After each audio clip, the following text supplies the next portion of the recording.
join hands together, come buy them so that you don't go reveal the truth. Or you don't go disgrace them. What if I make them buy them? It was just a simple, without malice, investigative thoughts. It was a thing where we say, okay, she could just so good. I don't do a moon and see. We move on, we start to define other things.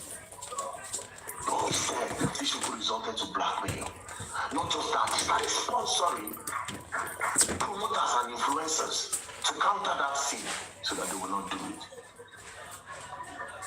This is what these people did. And you say you want justice for Mohbad. If to save the wife and everybody just to say, not shoot this guy injection. Nobody, this matter for no long like this. So please, Mba and Pooja, I know they go for all those small influencers. Two of them are getting influence. And I want to believe that all your tweets are backed up with evidence. You could pay me to let people now to push the agenda. You could pay me. And again, oh God, you see what Nigerians don't know. I'll tell you today. You think say Mohbad Papa na rich man. You just say like this place good day. You just say Mohbad Papa na rich man and he go and begin house. Go say they don't embalm and begin put for ground. You just say anybody will leave that house. Police will lock everybody until they talk with you and put to that boy. Even the neighbors were pass, where see, they will pick up. Until they talk to and put to that boy. And if they gather all of them, truth will come out. These people sat down, dream out, cook an agenda, sponsor narrative, because they don't want people to. And it was a simple thing. Those boys were carrying Mohbad beside the car, where on a carry am from. What's it happen for the place where we can rush and go hospital? Who was in that house that day? All of a sudden now everybody say very dark man leave this matter. Go punish all of them, thunder, fire all of them. Where say they leave the matter. And all of them when I don't say the matter don't pass, it don't pay. Why is it continue? Go punish all of them. For America, go check advanced country. They do murder case. They do mysterious death cases for 10-15 years. Nonsense, inconsistent people. All of a sudden, he's here. May they leave. God punish all of them. What does he mean? They leave this justice for Mohbad? Don't that fire all of them, Papa. Ogun fire all of them. If they were not hiding something, it would have been easy. Pooja and Umba, I'm waiting for you. Peace and love, don't play. Show us the evidence. Thank you.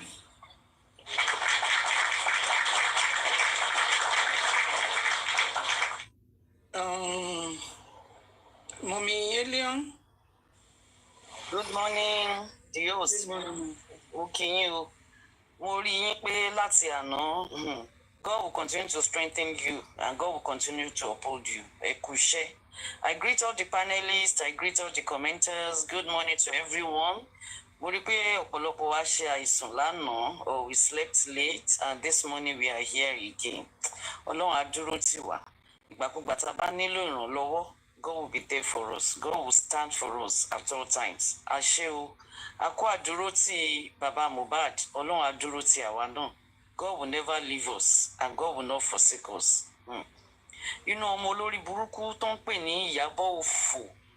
Queen Modra, Olori Buruku, Queen Modra, Molosho, inu embi mi laaro yi. Olori Buruku ni Iyabo, o ni sorire.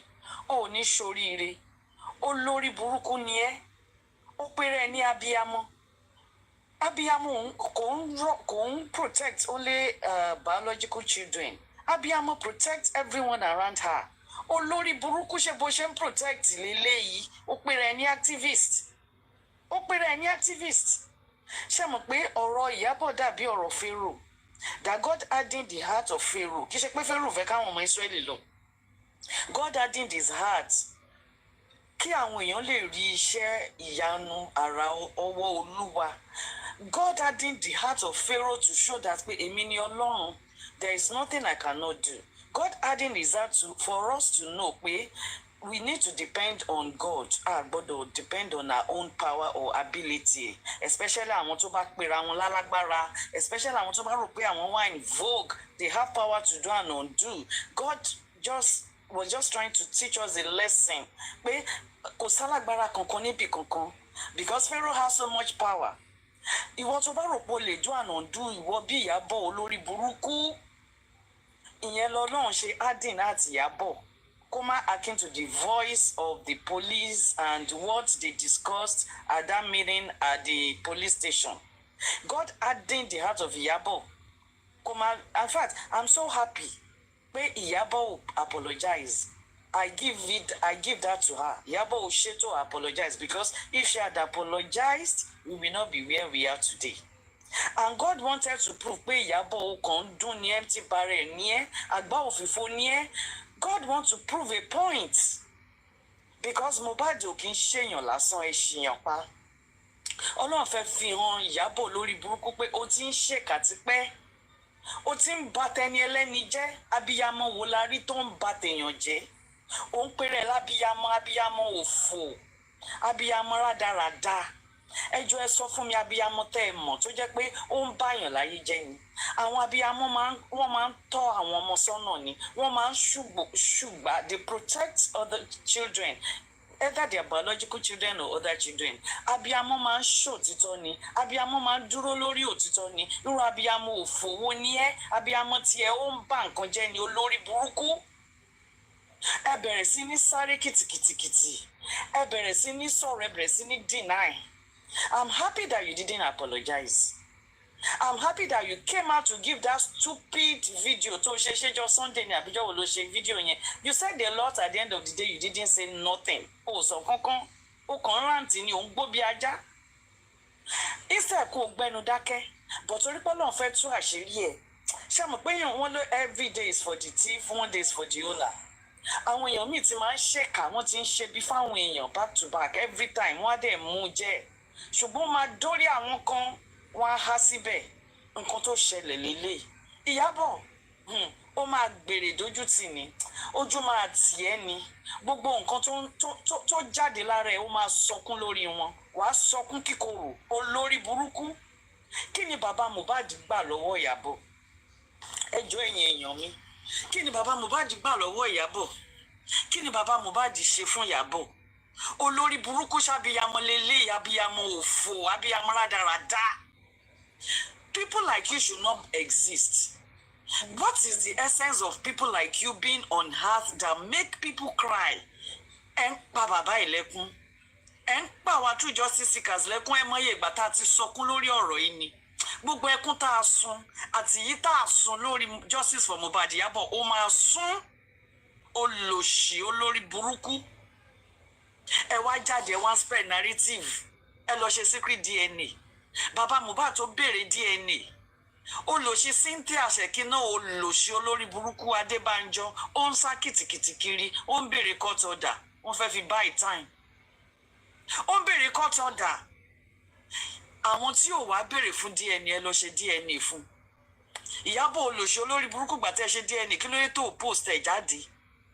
Kí ló dé tẹ́ ẹ̀ post ẹ̀ jáde? Kí ló dé tó post ẹ̀ jáde? Ẹ lọ bá Naira Marley ní February last year 2024. Ẹ gbé lọ court láti gba royalty ọmọ ọlọ́mọ. Èèyàn tó ṣiṣẹ́ royalty ó ti kú. Ó dẹ̀ ní bàbá. Ta ló rán ẹ níṣẹ́ Iyabo? Báwo ni tiẹ̀ ṣe jẹ́ olè? Alápá máa ṣiṣẹ́. Activist àwọn olóṣó. Èèyàn kan was asking yesterday lórí Comfy platform pé ṣé activist ni Iyabo? Àwọn kan nínú mo ní yes she's an activist. Activist àwọn olóṣó. Ṣé mọ̀ pé àwọn olóṣó yẹn tán bá lọ bá customer tí wọ́n bá ṣiṣẹ́ dáadáa fún customer máa ń bínú ṣé mọ̀. Iyabo ni activist tó máa lọ bẹ̀ customer pé ẹ jọ̀ọ́ ẹ má bínú next time á gbéyàn gidi fún yín. Nǹkan tó ṣe activism Iyabo nǹkan tó dúró lé lórí nìyẹn. Olórí burúkú activist olè. Activist a struggle láti gba nǹkan tí ò kí ń ṣe tiẹ̀. Olòṣì olórí burúkú. Ó dẹ̀ jáde ẹnu ẹ gbọ̀ngbọ̀lọ̀ yẹn. Ẹnu ẹ bí ẹnu ajá. Ó ṣàyà hẹ̀hẹ̀hẹ̀ bí àyà guinea fowl. Ó ṣàyà hẹ̀hẹ̀hẹ̀. Ó gbẹ níwájú, ó gbẹ níta. Àwọn tó ń tẹ̀lé ẹ kí náà ń rí lára ẹ. Olòṣì. Àfìdíjagun.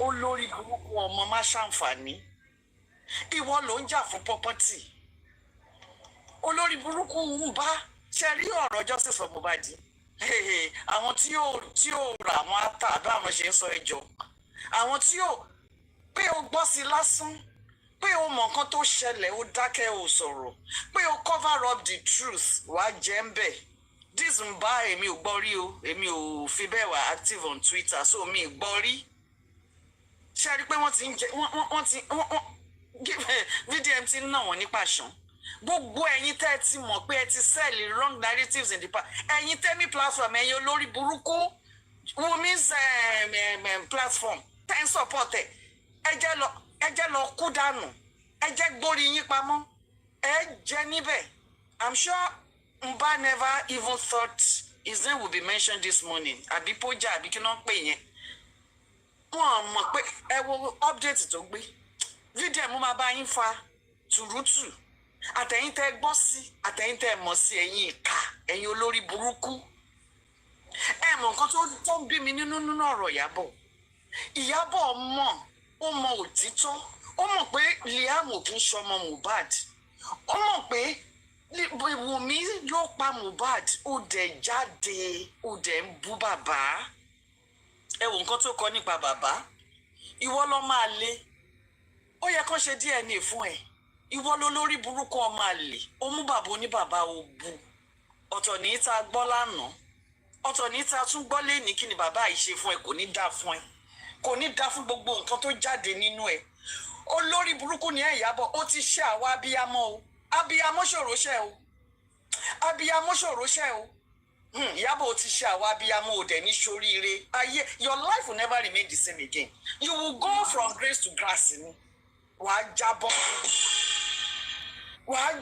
ni ayé ẹ̀ máa sínkì ni ayé ẹ̀ máa wọlẹ̀ ní olóṣì olórí burúkú ó mú bàbá oníbàbá òun bu ó mú òótọ́ ọ̀rọ̀ ó dẹ̀ pé rẹ̀ ní abiyamọ ẹjọ́ ẹ sọ fún mi ẹ̀yin èèyàn mi abiyamọ mélòó lẹ rí tó ń ṣèkà abiyamọ ò kì í ṣèkà abiyamọ máa ń kóyàn mọ́ra ni ó dẹ̀ jáde I won't doubt it tí n bá gbọ́ lọ́la pé Ìyábọ̀ ti pààyàn rí Ìyábọ̀ ti pààyàn rí mi ì ní doubt ẹ̀ máa fi stamp sí ni pé lóòótọ́ ni Ìyábọ̀ ò ti pààyàn rí you can't tell me ò ti pààyàn rí tó o bá pààyàn rí ò ní sọ́pọ́ọ̀tì apààyàn ó dẹ̀ mọ̀ olórí burúkú Ìyábọ̀ mo ní kò ní dáa fún ẹ mo tuntun sọ kò ní dáa fún ẹ wàá sọkún kíkorò wàá sọkún gbígbóná ó ti múnú bí wa wọ́n ń ṣe abiyamọ o wọ́n ń ṣe abiyamọ tó tọ́ o wọ́n ń ṣe abiyamọ o tí àwọn abiyamọ bá péjọ tó bá bínú tó èèyàn tó bá bínú lé lórí láìsọ̀rọ̀ ayé ẹni náà máa bàjẹ́ ni Ìyábọ̀ ayé ẹ ti bàjẹ́ ò ní láyọ̀ mọ́ gbogbo nǹkan tó ń dùn ẹ́ nínú máa pa ẹ́ lẹ́kún ni tó bá ṣe ń jí báyìí wàá máa fẹkún jí ni lọ́sàn-án tó bá rìn lọ wàá máa fẹkún rìn lọ ni tó bá jókòó wàá máa sọkún ni tó bá dúró wàá máa sọkún ni tó bá sùn wàá fẹkún sùn ni tó bá jí lóru wàá máa ké ni gbogbo nǹkan tó ń dùn ẹ́ nínú máa bà ẹ́ láyé jẹ́ ó lò ṣe olórí burúkú ọmọ rádaràda ẹ̀dẹ̀ báyé jẹ́ ẹ̀dẹ̀ báyé jẹ́ ìgbà tó o ti mọ̀ káti ẹ̀ ló ń sọ pé ókè o mọ̀ tẹ́lẹ̀ ìgbà tó o dẹ̀ ti mọ̀ ó tọ̀rọ̀ kí ló dé tó o dẹ̀yìn lẹ́yìn olóṣì apààyàn ẹ̀yìn lẹ́yìn nébùlẹ̀ ẹ fẹ́ gbé jáde ẹ fẹ́ pé travel àtúgbọ́n yẹn lánàá ẹ plan láti gbé travel àbí ṣe jẹta ni kí lẹ fẹ́ gbé travel fún tó bá jẹ́ pọ́wọ́ ẹ̀ mọ́ Ìyábọ̀ ò ní ṣoríire mọ́sẹ̀ ò ní ṣoríire mọ́sẹ̀ you will continue to sink and sink and sink ṣorí ṣéèmù yìí ló máa pa ẹ́ ikú pa ẹ́ àti gbogbo àwọn alátìlẹyìn yẹn kún ìmọ̀dúrà olóṣó olórí burúkú alápá máa ṣiṣẹ́ iṣẹ́ wo ló ní kí ni source of income ó ta àmàlàtì in those days nígbà tá a wà lẹ́kọ̀ọ́ ṣítà àmàlà ṣítà ti mama ó ti mama sọ kùkùkùkù ní báyìí kí wàá ti pọ̀ ń bẹ̀ láti àárọ̀ dalẹ́ ni àmàlà kò pín kùtà ó ta àmàlà àtìgbà tí ò mẹ́ ẹ lára ìgbà tí ò mẹ́ ẹ lára kó fọwọ́ ṣiṣẹ́ àfi kó máa dókó kiri olòṣì olórí burúkú bó ṣe ń dọ́tà àwọn politician ló ń ṣe tàwọn àwọn sùlẹ́lẹ́ àwọn tó ń pera wọn ní minister of God àwọn olórí burúkú gbogbo ògo ayé Ìyábọ̀ wọ́n ti kó dànù kó lógo mọ́ olòṣì ọmọ òfò ọmọ rádaràda Wùmí how market tán bá bí ìyá aláyàkú ìyá ẹ̀dá jáde síta kó sọ pé I'm ready for DNA is my father-in-law iná ni father-in-law iná ni àmọ́ kan sí father-in-law gbà lọ́wọ́ ẹ̀ olòṣì ọmọ òfò very useless stupid nonsense girl. It's my father-in-law. I'm ready for DNA. I'm 100% sure. In fact, Mohbad is the father of Liam. He's my father-in-law. He's running Abbas. He's running a task. Ohun ti kẹ̀ bí ohun kọ̀ǹkọ̀. Ohun ti kẹ̀. Almost 24 years old. Ohun dàbí ohun ìyá 120 years. Tó ń bá bí ẹ̀dá jáde mọ́ sìn. Kó o sọ pé bàbá Mohbad ni. Ṣé rí pé ọ̀fẹ́ nígbàlá bá dé báyìí?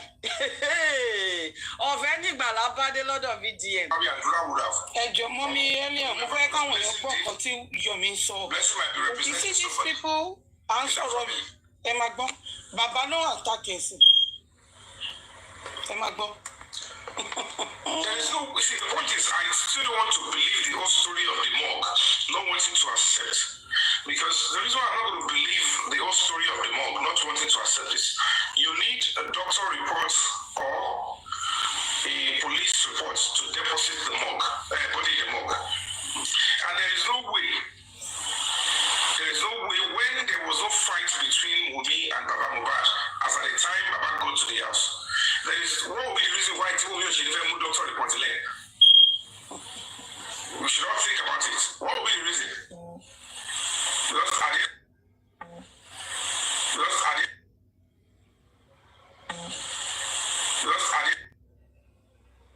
Because at the cause of death, she wants to fully report what actually led to the death of this person. That is not He said that man with Agbada that lie on Baba Mohbad, that he doesn't think that man is lying, that man is saying the truth, that Baba want to quickly bury Mohbad. Wọ́n fẹ́ ṣe ló kú títí kù ṣìjọ bá mi lọ sọ́dọ̀ ẹ̀ bá mi lọ ẹ lọ ṣiṣẹ́ lórí ẹ jọ̀ọ́. Mọ́mí Eliam, go ahead. Ẹ má bínú mọ́mí etí, ẹ má bínú. Kí ni tẹ place? Yomi wà relevant, mi rò pé ẹ ká máa tẹ̀. Mo kàn fẹ́ jẹ́ káwọn èèyàn gbọ́. Ẹ jẹ́ kí títí kù ṣì dúró síbí báyìí. Ó náwọn ọ̀rọ̀ ńláńlá kan tí ó máa play fún wa. Ó máa méjèèjì ló máa ṣe, má worry. Ó ní àwọn gadgets lóríṣiríṣi. Mọ́mí Eliam, go ahead. Okay, my people, àní inú bí mi láàárọ̀ yìí. Inú Ìyábọ̀ yẹn ló ń bí mi. Ìyá ẹ̀ wù mí kí n tó gbàgbé nǹkan tí mò ń sọ. How market now? Temi's platform, how market? Ẹ̀yin Wùmí supporters, how market? Afẹ́fẹ́ ti fẹ́ o, àti rídìí adìyẹ. Gbogbo yín ẹ sá pamọ́ sẹ́yìn abẹ́rẹ́. Ẹ sá pamọ́ sẹ́yìn abẹ́rẹ́. DNA wọ́n ti ṣe DNA o. Wọ́n ti ṣe DNA, VDM ti ní DNA result lọ́wọ́. Ẹ jáde kí lẹ wá fẹ́ sọ mọ́, ìfá ó yẹ kẹ́ ẹ lọ kú dànù ni.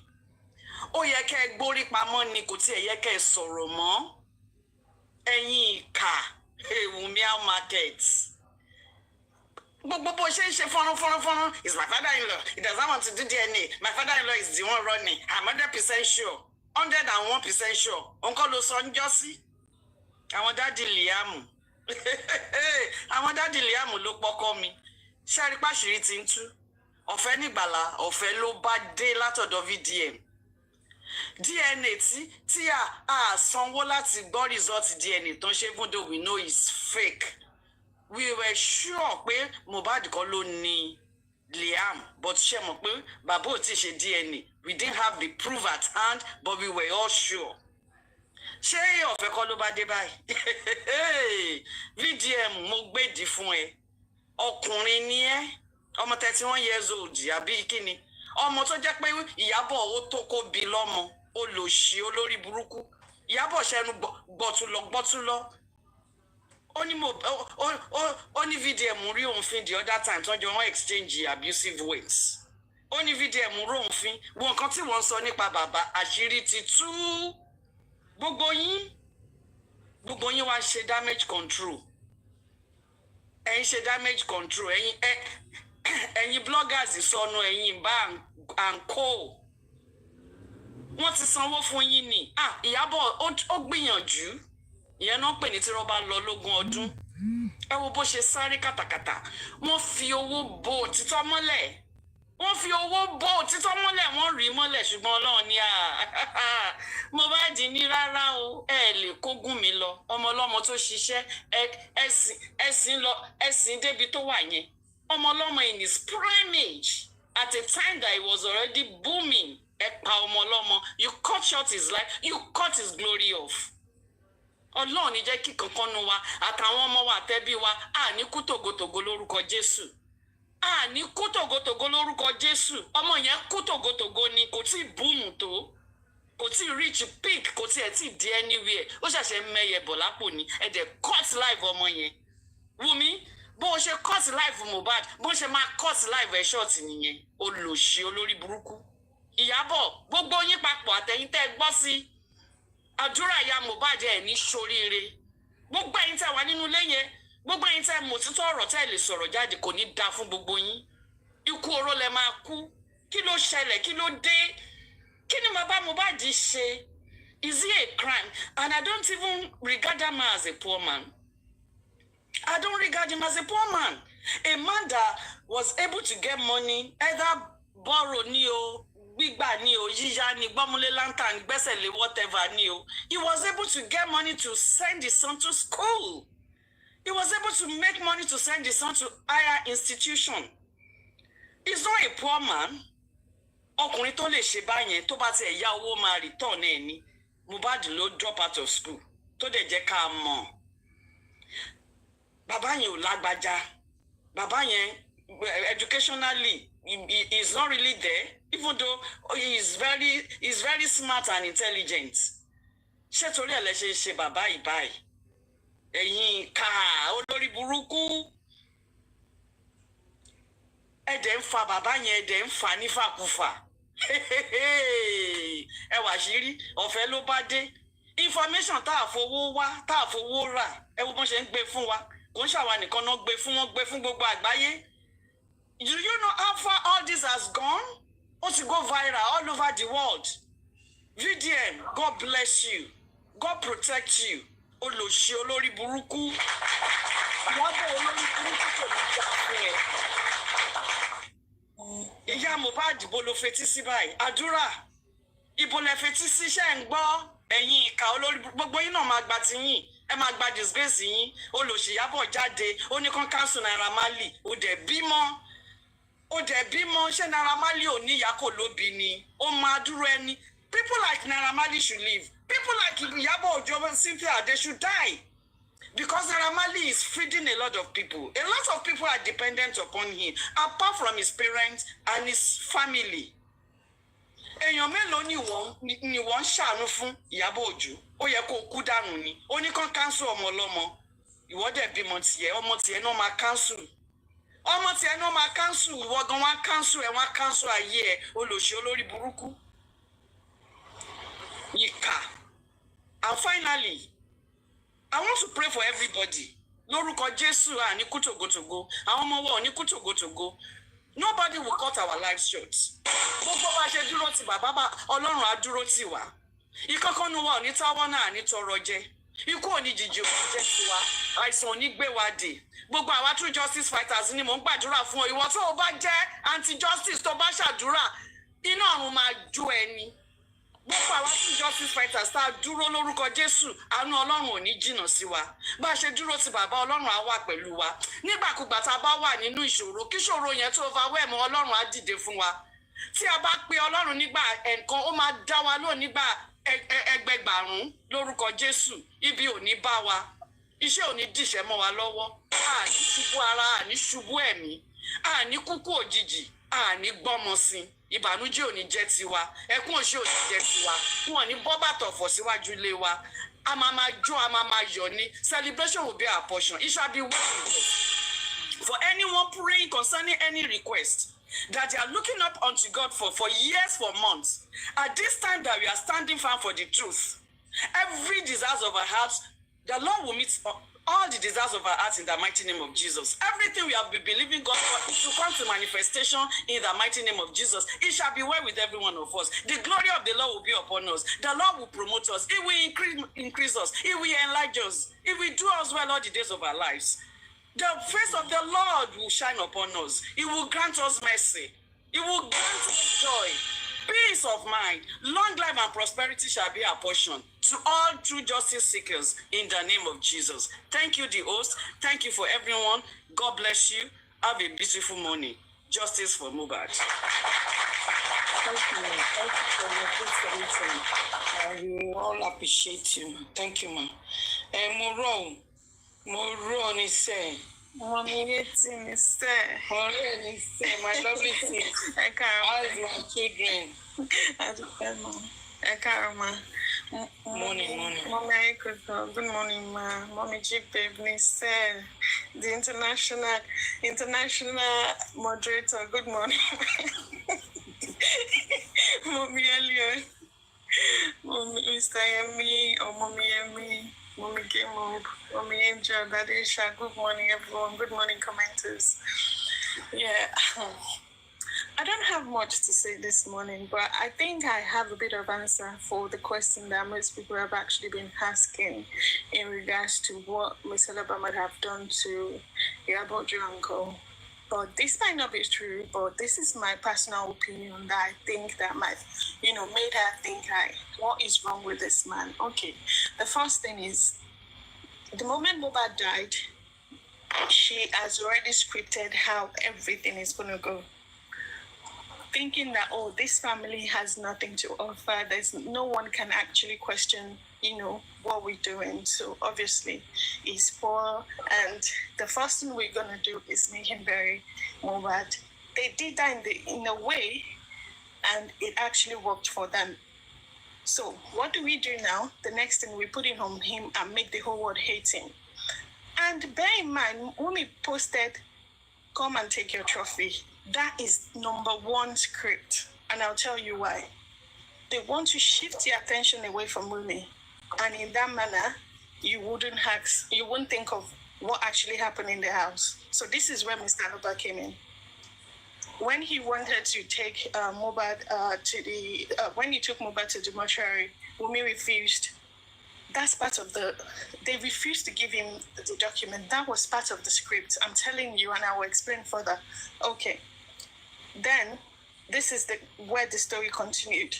Everyone they had in their subgroup, go to TikTok, go to Instagram, start pulling this man. And the reason they started, calling him was because, one, at some point, Mr. Alba said, Naira Marley, the person they actually wrote the script against, was not the one that pied Mohbad. She got triggered, obviously. This man wants to ruin our plan. He wants to ruin our script. No, I'm not going to take this. Go to Instagram, she sent everyone out allegedly to start, banging on the narrative, Baba Buruku, Baba this, Baba that, Baba that. And that didn't end there, okay? Then, VDM came in and asked for DNA. Mr. Alba supported that and said, that's true. Wunmi said in court that, there was no, they gave the placenta, he doesn't know where they put the placenta, whatever.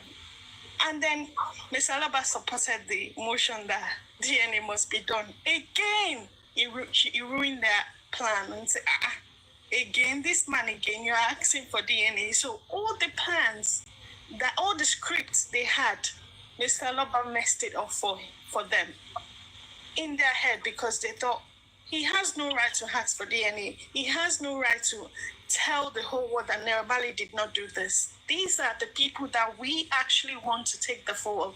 And he has ruined that script for us. So that, as she said, if you offend me, I will bully you until you would no longer stand yourself. Like, you wouldn't be able to take it. Sorry, Moro. Sorry to interject. Please, if you want to go to Facebook, YouTube to listen to Bukky Jesse, I want the panelists to give their submission. Then I'm going to play her here. So if you want to, I'm not going to stop because she's not on TikTok. Thank you, everyone. Go ahead, Moro. Okay, sorry. I'll be quick. So one, he actually messed up their script from the beginning. That normally they wanted to put it on was not actually the culprit. Something happened in the house by saying, I saw blood. Tell me, why would she not go for him? I saw blood. And they came and said, we asked him not to talk. So when you ask the question, what has Mr. Loba done wrong? The simple answer is, he messed up their script. Writing a script is not something very easy for these people, especially when you're trying to cover a murder that you actually know the person, the perpetrator that actually did this. It's not easy for them. It was so hard for them to keep going on and on, writing this different scripts every now and then. So number one reason I believe they thought was that he messed up their script. He messed up their script. The fact that they wanted to say, oh, he had an infection, this and that. All of those scripts, Mr. Loba actually, made it feel from that point, they started putting target on him. And let me tell you this. Any reasonable person, after VDM has actually, released all the videos and all the text in the group chats, there are certain people on this TikTok that have been paid from the beginning, long before VDM released this text. These people cannot turn back at this point, all because VDM has actually released this thing. And I don't want to mention name, and one of them was played this morning, so I'm not going to mention name. These people would not stop because they have to fulfill their contract. So when you see people saying, Baba ruined the justice, these are the people in the group chats. They have a sub-chat. The aya on the sub-chat at the Iyabo Joan Hall, but the sub-chat is definitely know the sub-chat. So if you see these people saying, still talking about Baba, just know that these are the people in their sub-chat. And another thing you would know is how to discover the people in the sub-chat. They would never talk about DNA. No way. You would never hear them say DNA. Never. That's enough. They would never talk about DNA. And ask one of them and say, come and analyze me. Oh my God, you've given them a job against what they were paid to do. No way, they would never analyze me. DNA, Wumi, it's a no-go area for them. These people, they are very easy to figure out. And let me tell you what, any reasonable parent who had listened to video would have thought like, oh, come on, why would they do this man this way? This is so bad. No. These people won't think about that. Because why? They were paid to come out and say, Baba, hey, Baba that, Baba this, Baba that. This. Don't listen. Now, when they say anything about Baba, let's just ignore them. Because this is their job. Was what they were paid to do. This is what they were actually financed to do on TikTok. So they would never go back because VDM posted that. They saw it. Do you think they don't know? When they want to go to bed at night, they will ask themselves, listen, what I'm doing, they'll be conscious. What I'm doing, is it right? I saw the truth. I know the truth. But on the other hand, they'll say, I have to eat though. I beg, ma continue. Baba. They have to eat. They need to eat. They're hungry. Tí wọ́n bá pe bàbá níbo ló ti fẹ́ jẹun. Tí wọ́n bá pe bàbá níbo ló ti fẹ́ rèrò ní page. Tí wọ́n bá pe bàbá níbo báwo ló ṣe fẹ́ survive. Wọn ò lè survive now. Ọ̀gá yín fún yín lówó kẹ́ wá complain nípa bàbá ẹni pé báwo ni. Mommy, I'm sure you know these people. Yeah, Yoruba is top notch. You don't afraid to.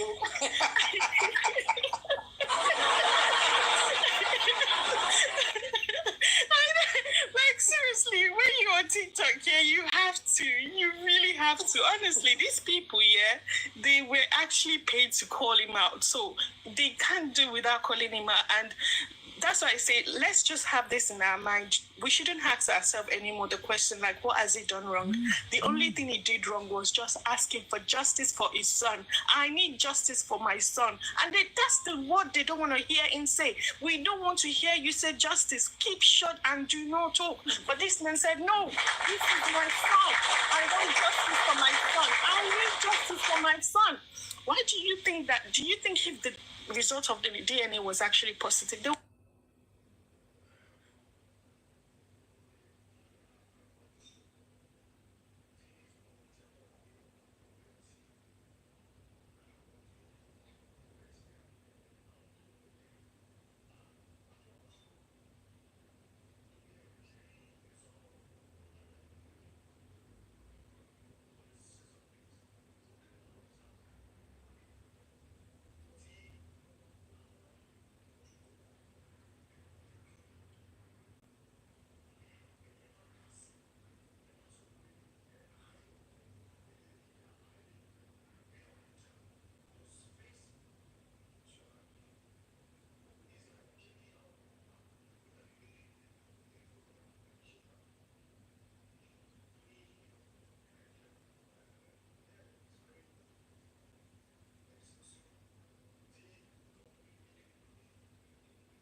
didn't enter the house.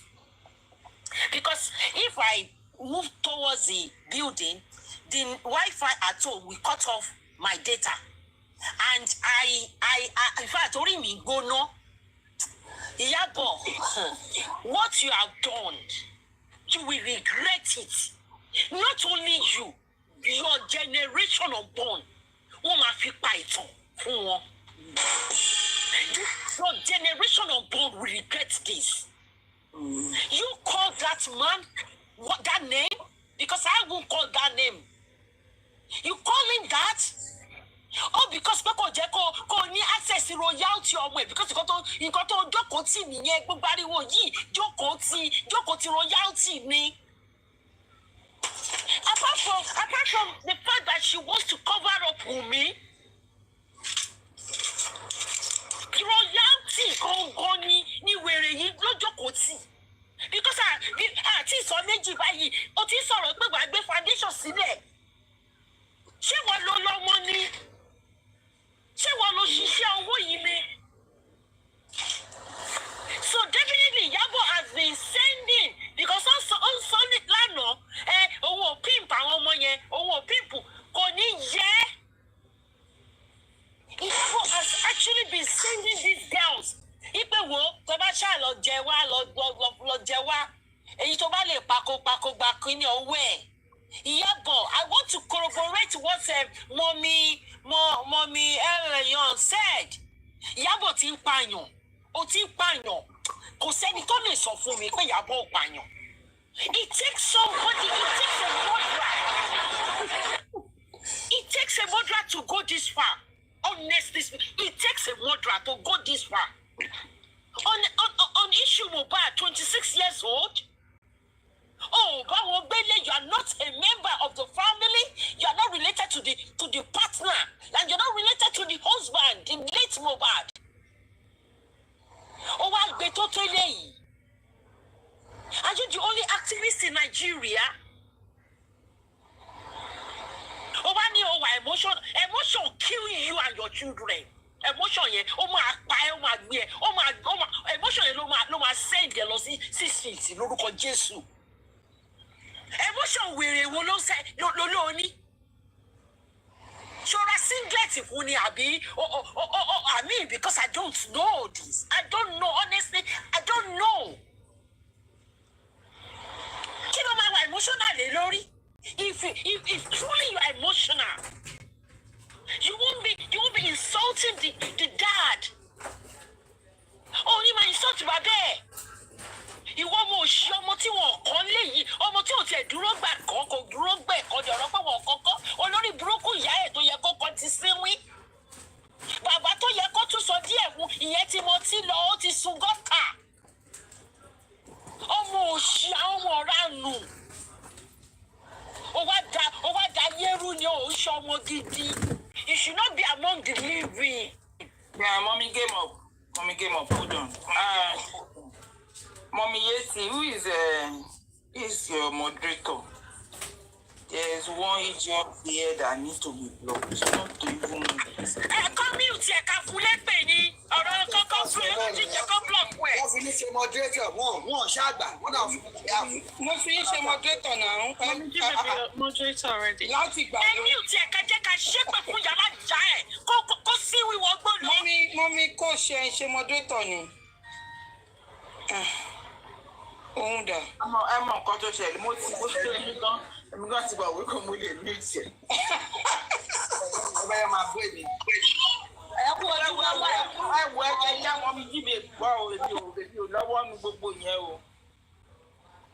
Ẹ máa sọ̀rọ̀ yín lọ́mọ mi game up so I get you. Owó ẹ máa yẹ o ṣé bàṣàbàṣà ṣé bàṣàbàṣà sórí ìdí ẹ̀ tó ń gbé kiri yẹn ó máa gbóná.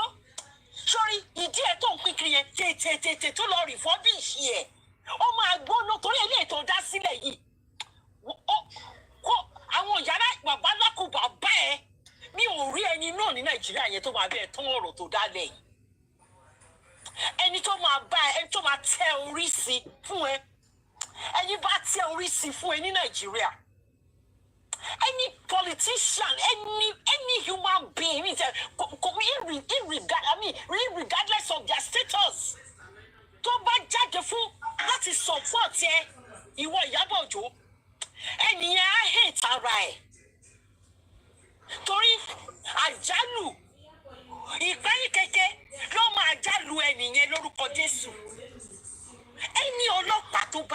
jáde tó lóun fẹ́ support ìwọ Ìyábọ̀ torí pé ó ti gun orí ẹ̀ àbẹ́ni senator any politician ó bá jẹ́ president Nàìjíríà ó bá jẹ́ governor some anybody tí a bínú obìnrin. Then I will bring it back. Ẹnikẹ́ni tí a bá bínú obìnrin tó bá ní pé òun máa jókòó òun máa support Ìyábọ̀ nínú ọ̀rọ̀ tó wà lẹ́yìn báwo ni jẹ́ kí Ìyábọ̀ face consequence nǹkan tó ṣe ní tí Jésù ti ń bẹ láàyè that person will cease to exist lágbára Jésù. Generation unborn of such person wọn ò ní rí ògo wọn lò lágbára Jésù.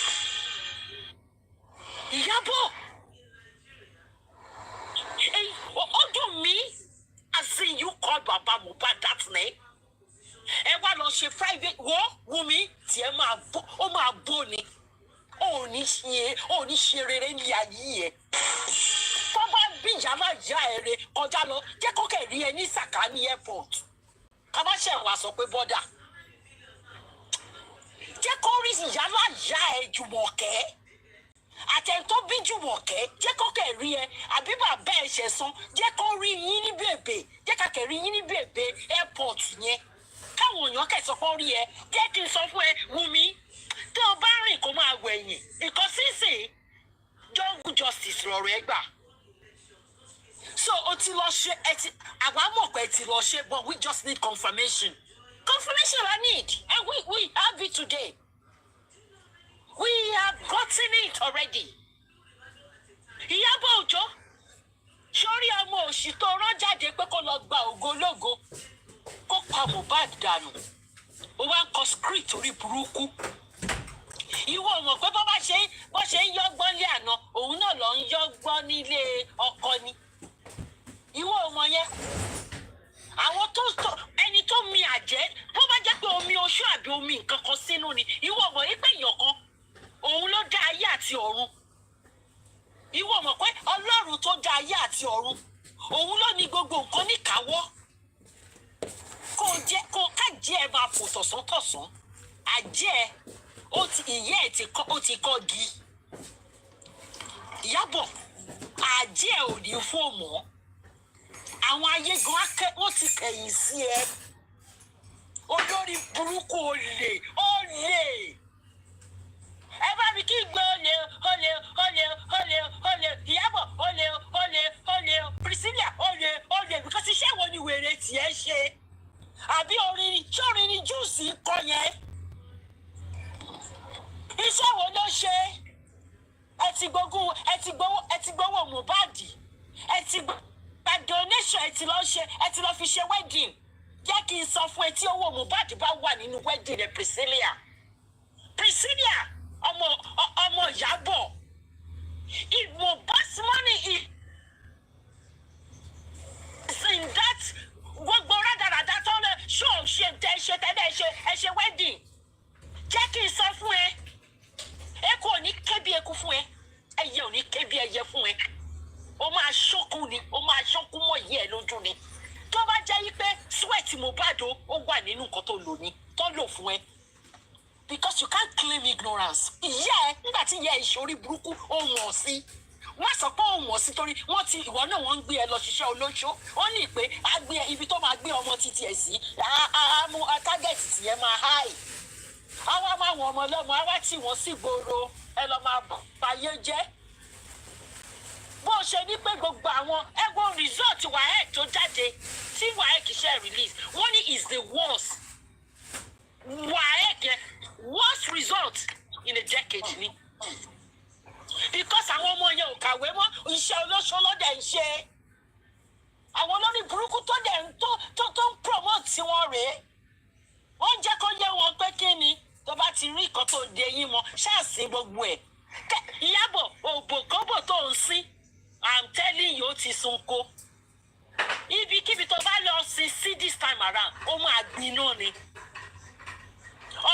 ẹkùnrin tó bá gorí ẹ ó máa kúlẹ̀ ẹ lórí ni wàá gborúkọ táyé òsùn ẹ ní orúkọ Jésù ìwọ Iyabo because orúkọ táyé òsùn bàbá Mohbad ìwọ Iyabo ó wá wà lórí WhatsApp group tó bá ti push narrative wo ń bá ìwọ àti fọ́jà wà láìtàláì tẹ́ ẹ̀ bá sọ ẹni tó fún yín story yẹn tẹ́ ẹ̀ bá produce evidence just like VDM said ayé yín á gbóná ọ̀run yín gan ò ní da ọ̀run yín gan á lànà ayé yín á gbóná ọ̀run yín á lànà it is not ego let's just even Baba Mohbad must even sue this Iyabo.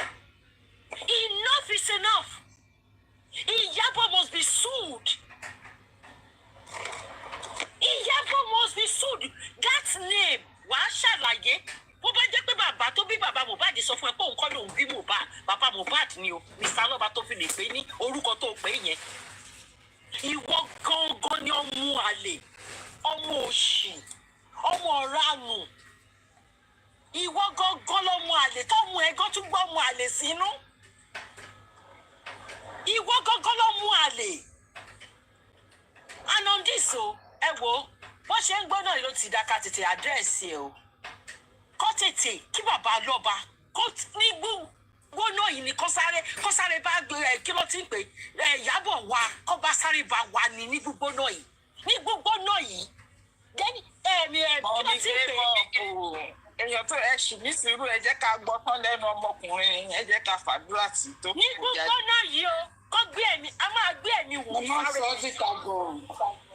Kò yẹ yín. okay ma ṣẹ̀rí Wùmí àti àwọn Pọ́jà àti Mbà gbogbo wọn tó mention lórí ìkíní yẹn ẹ jọ orí Facebook yẹn kò tí ì gbóná tó ẹ jẹ́ kí picture wọn kó máa lọ lórí ẹ̀ kí gbogbo ẹ̀ máa gbóná mọ́ wọn lórí kó máa gbóná mọ́ wọn in fact ẹ ti ní ká má sọ̀nà Ìyábọ̀ nbí tó wà yẹn kò kọjá ẹni tó lọ ń bọ̀n bá àdìmọ́lé torí olórí burúkú ni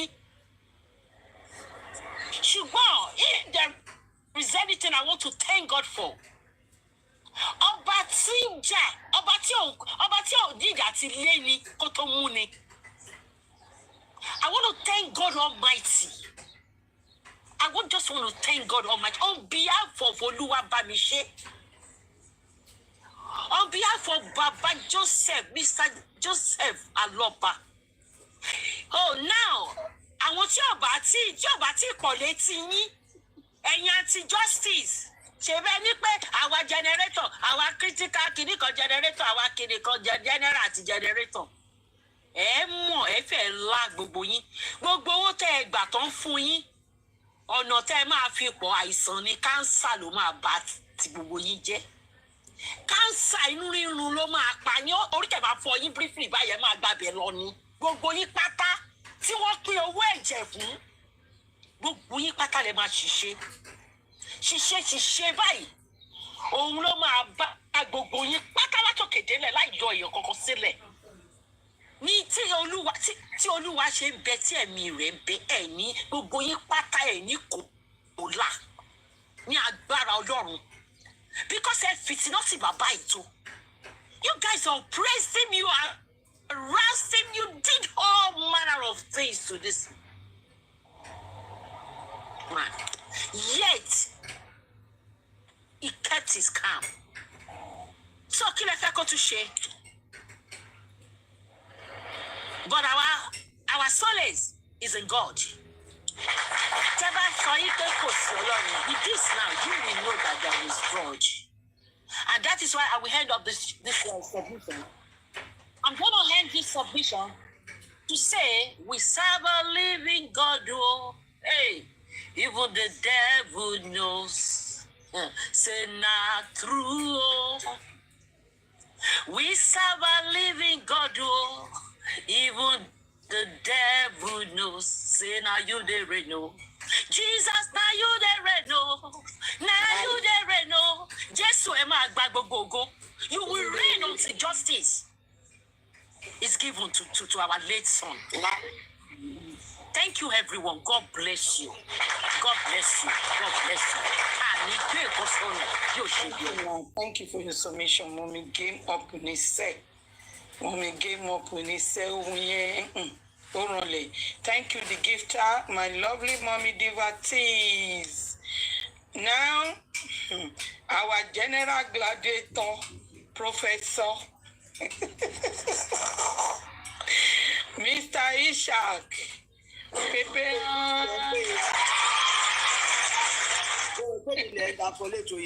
Okay. Moderator ni ẹ fà àlejò ló ń jẹjẹ náà. Mommy. Ṣé ẹ fẹ́ kéèyàn kan sọ̀rọ̀ ni? Ẹ̀yin ni ẹ má dá mi tagùrẹ́ sí lòun ó bẹ̀rẹ̀ nìyẹn. Okay. Mr. Ishak àti Prince lágbóyè ní. Ọ̀rọ̀ ti sọra ẹ̀. Ọ̀rọ̀ DNA lásán o. Ó náà ni ọ̀rọ̀ ti sọra ẹ̀.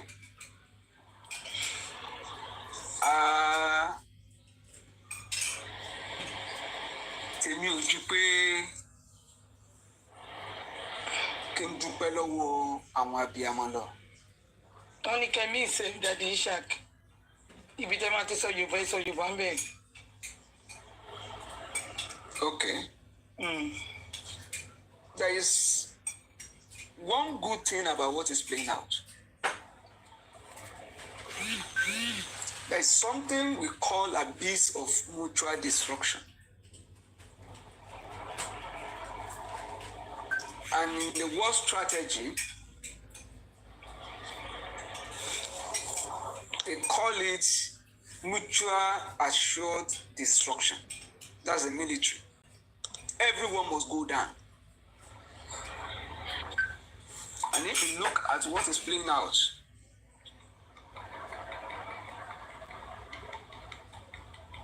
you will discover that at a time, Iyabo and Adura was brought in. They were both brought in. Why? I don't want to believe what was posted this morning by Iyabo is to suggest that Adura failed paternity test. Adura and Liam, because if Adura's specimen was used and on the basis of that, or Adura with Mohbad, maybe they have done something and they both fail and they hold Mohbad down based on that, because there must be something really heavy for them to hold Mohbad and Adura to be behaving the way he's doing. And for somebody to say a bastard father, does it suggest that both specimen that they took failed, and on the basis of that, they also want to hold Mohbad down, and also Adura? And Mohbad is saying, "No, that Wunmi, die." It's also something that should be of concern to us. But as it is, there is something being covered up. We are only looking at charts today, and every ground is now ground on the scatter. We have not even heard a single voice note, not to talk of recorded conversation, because it's possible one of them recorded it, and someday it's going to come out. Someday it's going to come out. So if the VN alone is revealing the twist, the cause, the accusation, the bullying, the dragging, the donation, the assets, just the charts, not even hear their words. Because for somebody who has called Baba a bastard father, can you imagine when he's talking? And that is the group for justice. That is the group for justice for Mohbad. For Wunmi, it's a shame. But it shouldn't be something that any of us should disturb ourselves over.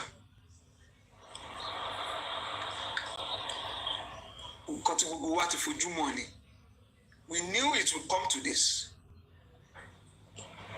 We knew. So it's not something new that we say, oh, how did it come? Iyabo tá a bá fi gbó fẹ́ ìran ni ó wù lọ. From the character, from the personality of Wunmi and what Wunmi represents. All these things that is playing out should not be something unexpected for most of us. But I will still, because at this point, I'm forced to just give thanks to God for the journey so far.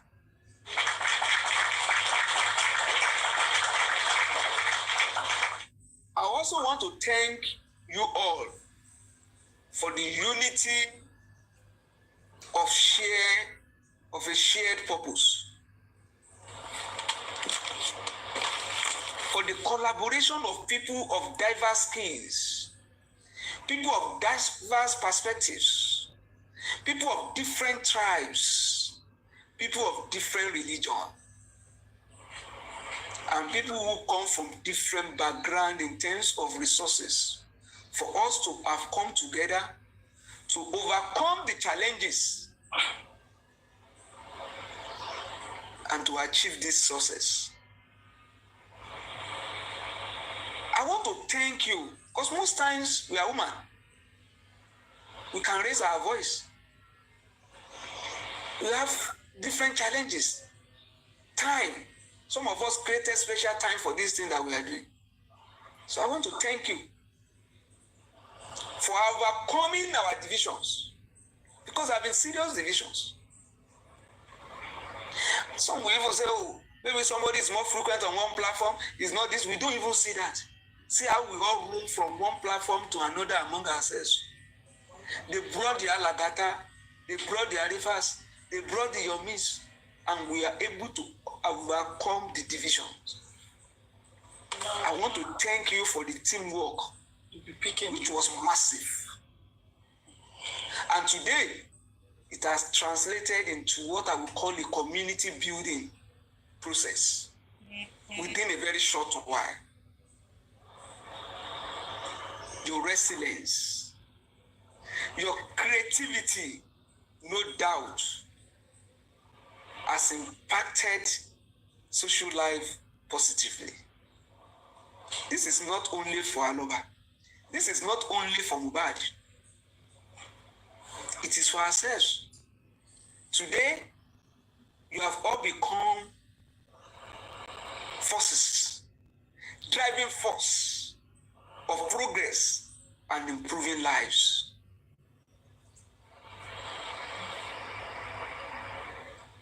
When people who are morally bankrupt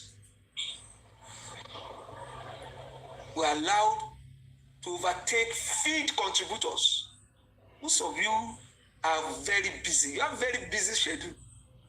And you have this jobless, never do well people who, because of their free time, leverage on social media to become what we now call influencers.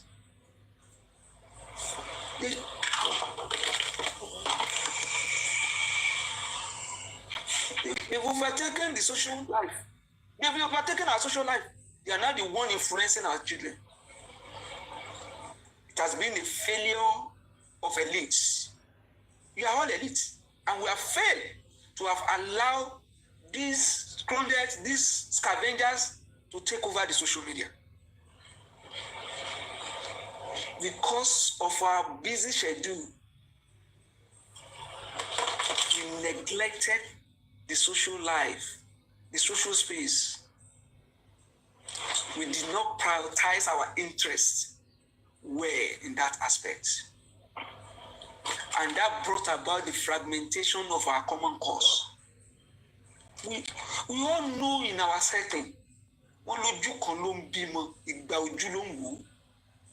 and we allow Oju Iyabo, we allow Oju Tonto, we allow Oju Ashana, Oju Yomi, Oju Alagata, Oju Papagingo to shape the life of our children. It is sad, I won't lie to you. The social outburst. Somebody who can just shout, Whiskey! Baba Jisamata Parasibe. That social outburst at a time replaced strong and responsible values, leadership that we all cherish. Thank God that today the elites are back. And it is now elite-driven social revolution. Ẹ̀yin abiyamọ lẹ dúró tán. Ẹ̀yin ọkùnrin ẹ̀ṣà ọkùnrin náà dúró tán. And on this struggle, you will not know, it's beyond the dear whatever that we are talking about. What is called family?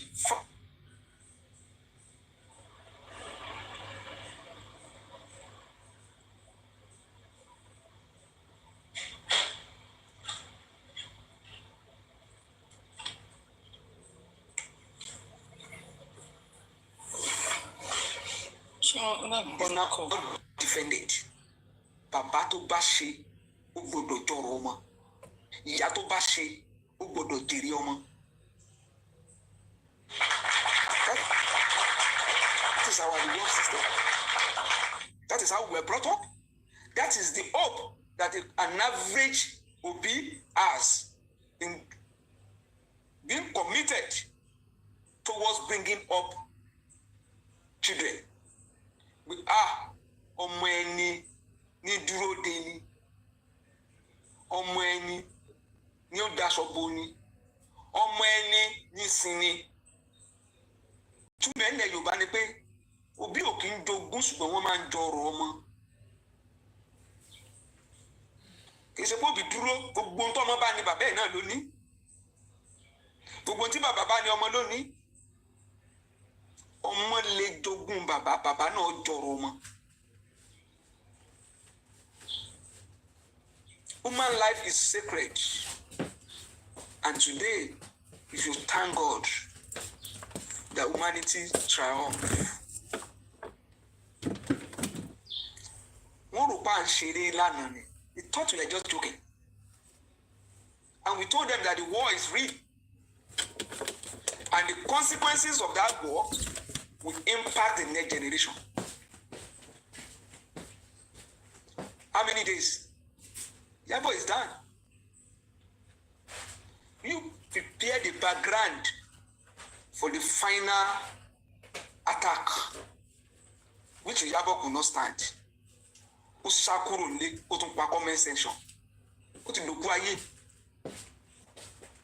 It is a social warfare for the glory of God. Kò séyàn kankan tó lè sọ yín lẹ́sùn. Ẹ̀yin tẹ́ ẹ dúró tán t'Ọlọ́run ọba lọ.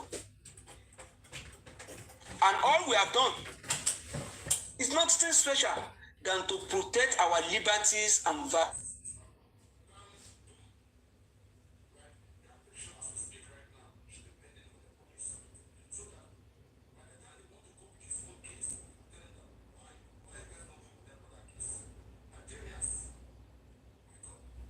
There to say they want to listen to his analysis. I want on Latin.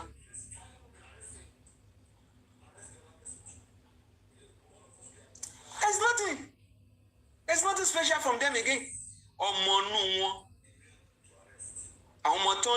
He said that one told you that he has been a celebrity. I told you these are empty vessels that people just recognize as influencer in the society. And tí ò rí ìyàwó gbélé, tí ò rọ́mọ tọ́, tí ò tiẹ̀ mọ priority ẹ̀ lórí ọmọ tó bí gan ẹyọ kan péré ló fẹ́ sọ̀rọ̀ sẹ́ni tó ń kó ọmọ mélòó kiri. Blessing ògbóyún, àdúrà ni ògbẹ̀kọ́. Kò sí tó wà lára Mohbad that you see today. Kò sí achievement Mohbad that you see today. That is not Aloba's work. Thank you all for creating your time, for deploying your scarce resources, for your intellectual contributions towards this revolution.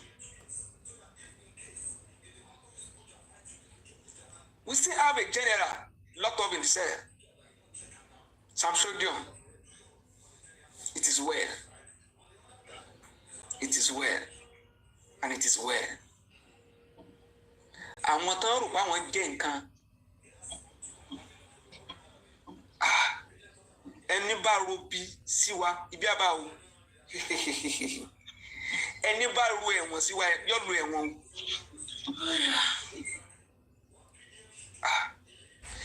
Yes, when Yomi came into this course, he was shouting justice is, DNA is part of justice.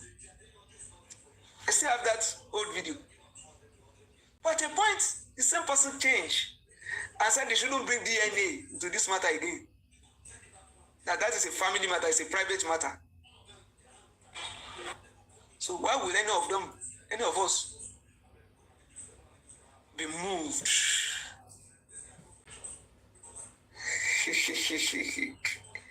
Ọmọ kan ṣoṣo oníkẹ́ bá pa mí ó lé ní sùn ṣé wọ́n sùn ni gbogbo ẹ̀yin tẹ́yin tí ń daṣọ ìyìbò lánàá tó jẹ́ ní ẹ̀tẹ́ ṣé wọ́n wá tẹ́.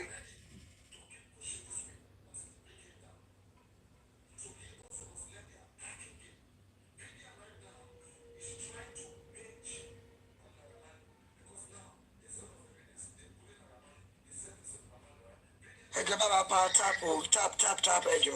Kòtò tí wọ́n gbẹ́ sílẹ̀ fúnra wọn ṣé wọ́n kó sí báyìí. It's an abyss of mutual destruction. Ìyá Wùmí dalẹ̀ o, ìyá Mohbad dalẹ̀ Wùmí o, Wùmí dalẹ̀ ìyá Mohbad o. Ṣé lè ò dà wọ́n méjèèjì papọ̀ nísìnyí? Ṣé tí ó dà wọ́n ò dà wọ́n? Ṣé tí ó lé wọn ò lé wọn? Ẹgbẹ́ 2 million fa lọ́ba ń dọ́tọ̀ mi ẹ̀ kú. Lẹ́yìn owó tẹ́ ní ọ́fíìsì kú. Ṣe wá gbogbo ní òṣèwà mọ̀nà ilé ẹ̀mọ́ lẹ́yìn ìgbà yẹn. After that 2 million, how come there was no other donation to him? How come you all now knew that at the time before the burial, you didn't know that Aloba Abi Mohbad has a wife or a partner?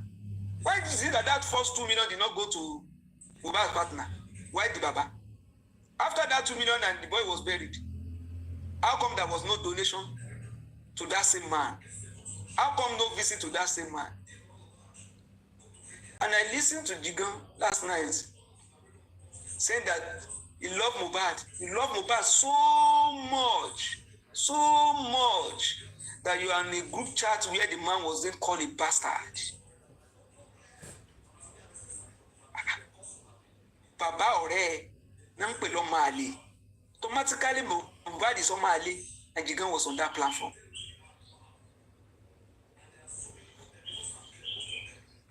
Ẹ̀rí pé ikú dúkú lọ. Ṣẹ́rí pé ọmọ jọmọ lọ. Ìníkọ́ ni wọ́n ti ń ṣe ilé ìná máa fi ṣàṣemọ́. Ẹ wo ilé ayé tó tó. Ilé ayé ilé ìrọ̀wà à ń tẹ̀lé o. Ikú ti dóró ẹtẹ́ tí ẹ gbọ́.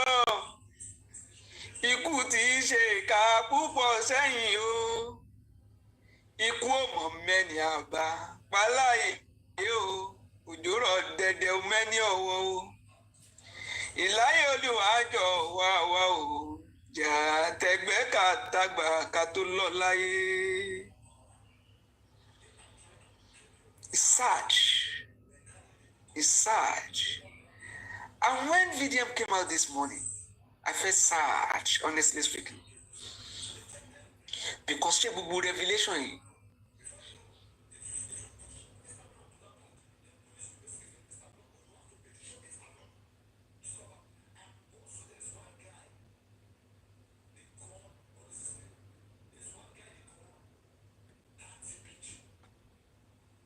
Ayé mà le o, ayé mà níkà o.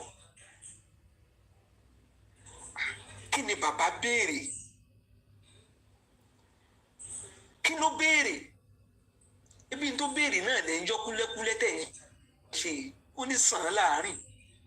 Ajé ni mú ní gbẹ́ pẹ́kọ́rọ́. Kí ló béèrè? Tẹ́ ẹ̀ à ń sà lẹ́yìn. tó wá jẹ́ pé béèrè ẹ̀ lè fi ń sọ lórúkọ. You are now planting news around, and you said the group is for justice. And DNA results cannot be posted to say, okay, we have achieved this. I think maybe we need to let the man know so that that man can concentrate on justice. If truly you are for justice. If truly you are not playing, if you are not playing game, to say let us hide this, let us protect this, let us guide this, and you said it is dead on arrival. So when the man is looking for his dead on arrival, what is he looking for? Even if it is the property, why should that be celebrated as dead on arrival? You said a bastard father. That should not surprise us. Kí ló pe bàbá ẹ̀? Ẹ lọ gbọ́ kí ni Iyabo pe bàbá tó bí lọ́mọ. Kí ló pe bàbá tó bí lọ́mọ?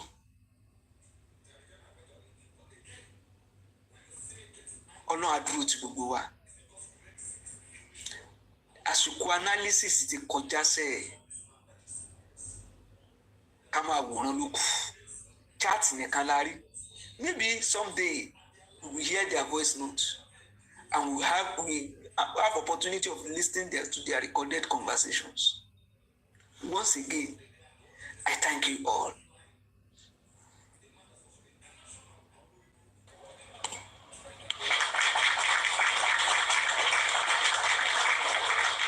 Thank you, Mr. Ishak. Thank you for your good submission. We always enjoying you. Thank you, sir. May God continue to bless you. G babe, say. Yeah, it's me, my training. No one but me. Second to none.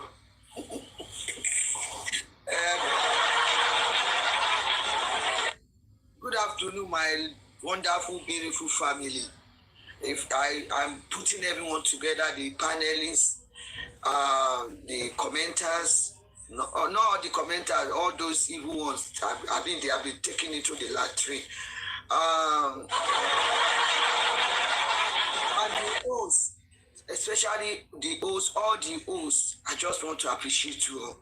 And I came to this justice for Mohbad because of humanity, Baba, and just for Mohbad to get justice.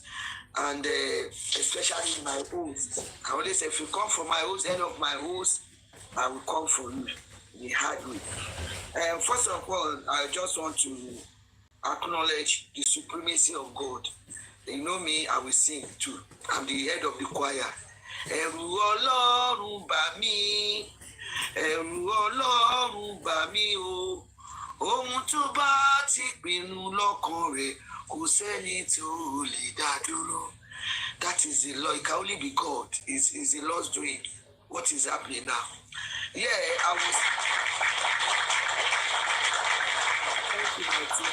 I was really fuming this morning, really angry when I saw VDM write up, the video, the show. I was started like most of us do. Before I come on this live show, first thing in the morning when I saw it, I was cursing them seriously, and I know most of us are doing that because they are evildoers. They are evil. All the curses rain on them, and we continue to do. It's gonna stay with them permanently forever, and generation to generation, according to Psalm 1. Yeah, that causes for those evil, wicked people, it will be their portion forever and ever. Iyabo Olori Buruku there. Sorry, my friend from whether Ghana or Uganda, Benet, sorry, because there are some things we say Yoruba that is, we have to let it out in Yoruba. And very soon, I'm sure you learn the Yoruba because you are part of us here. Don't worry, you will learn. I'm sure. I assure you. Ask tomorrow and Titus Taylor. Anyway, I just want to go forward that you can see the kind of people, evil people, we are living in the society in Nigeria. And they've already turned that country upside down. I won't lie to you. It can only be God, in the intervention of God, to see that country through. And this is part of the journey we are doing now. I want Tish Kush. if anyone, I know she has been on a show for long, and like Kush, you don't see her staying long on a show, she will always going about. But this one I saw on a BT Laye, I was really shaking to some extent. I was sleeping, I wake up, I will go to the loo, I will come back, they're still there. This morning, honestly. It's not BT Laye, I think it's this guy, Thomas Pariwe, Lenchi. Oh, Lenchi Kenini. Yeah, I think I was there. Yeah, I even fell asleep. No, so a lot of relation were made, even to the extent that Lenchi was causing the Oba Elegushi. He was what is on the show. That's why I said if someone can bring a teacher, she's still there. Moro, sorry, man. Moro, I will bring you back. Let me bring Vengeance, General Vengeance. I'll bring you back, my lovely sis. No, so you can see they were even calling the name. You are not afraid. You see what? This is deeper than we thought, honestly. More revelations are coming. They said it took 16, but you know how this guy, they know who is who. And Edemwaya was there. I think it's the only something. He changed his name to only, and a lot of them, they were really angry too. They were saying it took these people, Iyabo them, 16 good months to plan this evil deed. Honestly, names were mentioned, and I've heard that name before. Even I think Iyabo bad about said they mentioned Pasuma name, but they said some of them are afraid to come and say the truth, say what they know because of the threat. They mentioned the priest name, maybe one of them. I saw a video of recent where Mohbad was prostrating to one of them, and you know. A lot of people are involved. Paulo, Lusholori Buruku Baba Dege. Only Jerry Ati Iyabo no. You spared all these things. This guy were listening at a lot of information, and I would say some people will say, Mama Dalenchilo Oshekini. No, he told this morning on that platform. I didn't even know it was his platform, but I thought it was beating the whole day. He said what really happened when he went for the rally in America, and this Olori Buruko Nushi told the Jerry told that Lare. Told this is what you do to Baba. They shake me. You what this man went through times 100 times 10 you experience it. Lagata Nushi Olori Buruko Mali and Nipalekmo has been in the game. Lagata is part of the group. He's been connected to Dread. I don't know Dread, whatever you call the Dread, and the Aluma. They played that video, VN, when he said, well, I have my brothers there on ground, when he mentioned that lady's name. That don't mind what she said, that they are working. Lagatan has been there. And Lagatan has been using, sometimes we think it's Baba that entered some of our shows. You know, sometimes we say, Baba is here. It's not Baba. That time when Lagata was in charge of Baba account, I don't know. Malagata was using Baba account to enter some of the show. Now that sometimes he will enter, we say, but this is Joe Bad. But he will quickly go again. He said, it's Lagata. Olori Buruko to Joe Baba. He stole Baba's money. He was one that blocked, that didn't allow the American rally to push forward more. This guy told us what happened when he went there. All of a sudden, he saw online that people were saying, let you are a snitch, you are you are this, you are that. And it was Lagata that he started calling people, don't go to that rally. Even at a point, at the beginning, that stupid woman too, I don't care. She has already failed. Because when you started and you didn't finish with it, you are a failure. And light off. That he called light off, go and submit this letter. They drafted it to the embassy, American embassy. They granted them. All of a sudden, people did not turn up again. People that said they will come. It was Lagata that was calling them Madalu. Lynch is anti-justice, and Lynch is anti-justice. All to the north, because they were saying the north. They were talking about the north. Mobile by on Monday. Why will the north come on Tuesday? That is something we have to unravel. Anyway, we have done that. Like we are not, but like Abadish stop said, we should not. It's not allowed listen, but kind of we have to be saying whatever we do. I couldn't believe when they were shaping for this Oba. One mention Urukwe, Lenchi at the other person, and Cele was there. wọ́n gbú èpè fún máì wọ́n tẹ̀sán pàwọ̀ dárúkọ ẹ̀ wọ́n wà lẹ́pẹ́ wow a lot have been happening in that country. They need to fish all these people out. Honestly, I was shaking, and more, I can't say more because I know Tish Kush being there. She was there asking questions, and they were answering that she must have recorded a lot. That is why I said maybe she's sleeping now. Because up to this morning she was there. I wake up, go back to sleep. I was like, this lady is there. A lot of revelation came out. How they are tracking people. Even his brother, he has to move his brother out. That when that 5 something, they came and they were. I want people who they are wicked. Even I think one of them, I can't really remember, said talking to Ayan. Is it Ayan today? Maybe I think he's only something now. He said a lot of things. He said that person said before Mohbad, you have met. You know that person that do interview with me. Tony to look where Ayan presidential. They said one of these guys said, Ayan, to make him more before Mohbad to Kuini, Uma cut him off. I'm telling you, I was like, what is happening? Is the Lord's doing?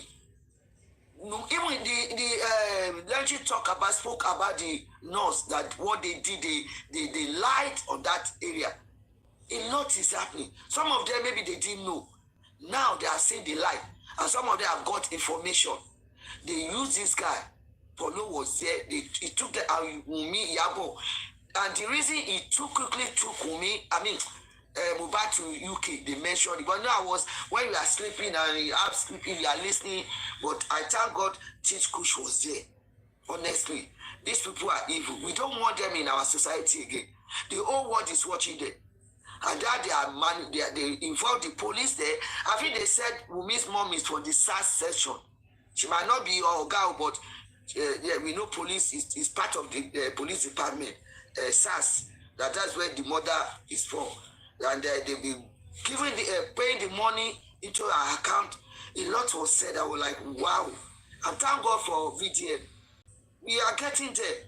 The only, like some of our mothers said, we need to continue to pray for this guy. Even I was praying that, VDM, don't go to that Anambra. Even some people threatened, don't come. They will do this. He still went there for the candlelight. We cannot fold our hands again. We cannot fold our hands again. I'll be watching. I don't think Ayat is Ayat. Is he brother to Ayat? I don't know. I don't know. But he even mentioned that Iyabo, they say Iyabo is the pimp, arrange all these girls for the Ayat is not Ayat's brother. Ayat is Ayat. Ayat is Slatan's brother. Slatan's brother. Yeah, Ayat is different. They are there.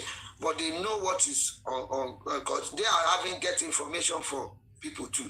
And it's really, I'm not happy. I won't lie to you, but I'm happy at the same time that God is revealing their evil deed. Iyabo, and me, I don't even want her to say sorry. And because it's like someone has used the Pharaoh incident, that she's doomed. She has been marked. And a lot of them, all of them, they are in the forefront. They've been marked for destruction. They are doomed already. So that is why it's difficult. It's not difficult for her to say, I'm sorry, but God is hardening her heart. They are continuing until you cannot walk freely. I'm telling you, you have destroyed that country. People no work, nothing again. You are part of people that are kidnapping. You have buy a lot of people that we don't even know. But this is payback from God. Iyabo, you and your family. That Polo is a dangerous man too. He's part of this. Even they mentioned Romania, Daddy Abikile Buruku freeze. I'm telling you, this guy said a lot. I wish my lovely Titi Kush is here to play this show this to us. It is too much. It is too much. I'm telling you, it's a lot. Even the one that shocked me that they were like, Saheed Elegusi could he check in, could check, but could he that for so much he saw, you are a human being just like me. No one comes for the heaven when we are coming to this one with a crown or anything. The only thing that really touched me is like, Iyabo, Ulushi, Olobo Peli, Olobo Gigon, Olobo Pali, Olobo Ike. We are calling that Baba that name. Oni Jere to me at it me no here. This is me. If you know Jeun, so like other people, what? You know the truth, and you are now coming after this man. And I just want to thank God why I'm not angry again, because that anointing, Baba anointing, is the one that Mohbad carried along to. Through Baba, no more Ishewa, that glory, that anointing. Every other people, be careful. Don't now. This is warning. Don't come across Baba again if you don't want to see the fiery anger of God. I'm telling you, if you don't want to. Now look at Yomi Oloshide. Yomi too has been there. They said, this guy said, Lagata call Yomi to be in that group. Not maybe it might not be the main group. Maybe the other group, I don't know. That's why they are calling all these Temi. They are all evil. And you are all going down. Don't say the main actors. We know the main. We are all going down too. So none of you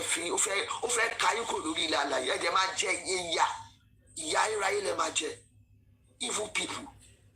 You cause a lot of people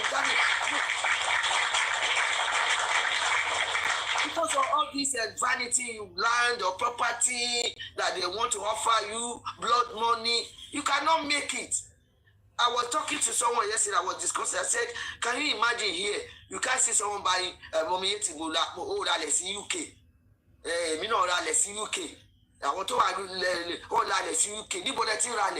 Every day they continue building houses for people. That is humanity. That is care for humanity. Not one person. And it was because of that rain. Yeah, I remember when I was talking to someone in Nigeria, then I saw the rain in Lekki. You see how God is punishing you. Look at the flood. Nonsense. People are collecting money to carry over they're paying heavily to carry over the water flood. Look at your life. It's a barrier. But that is it.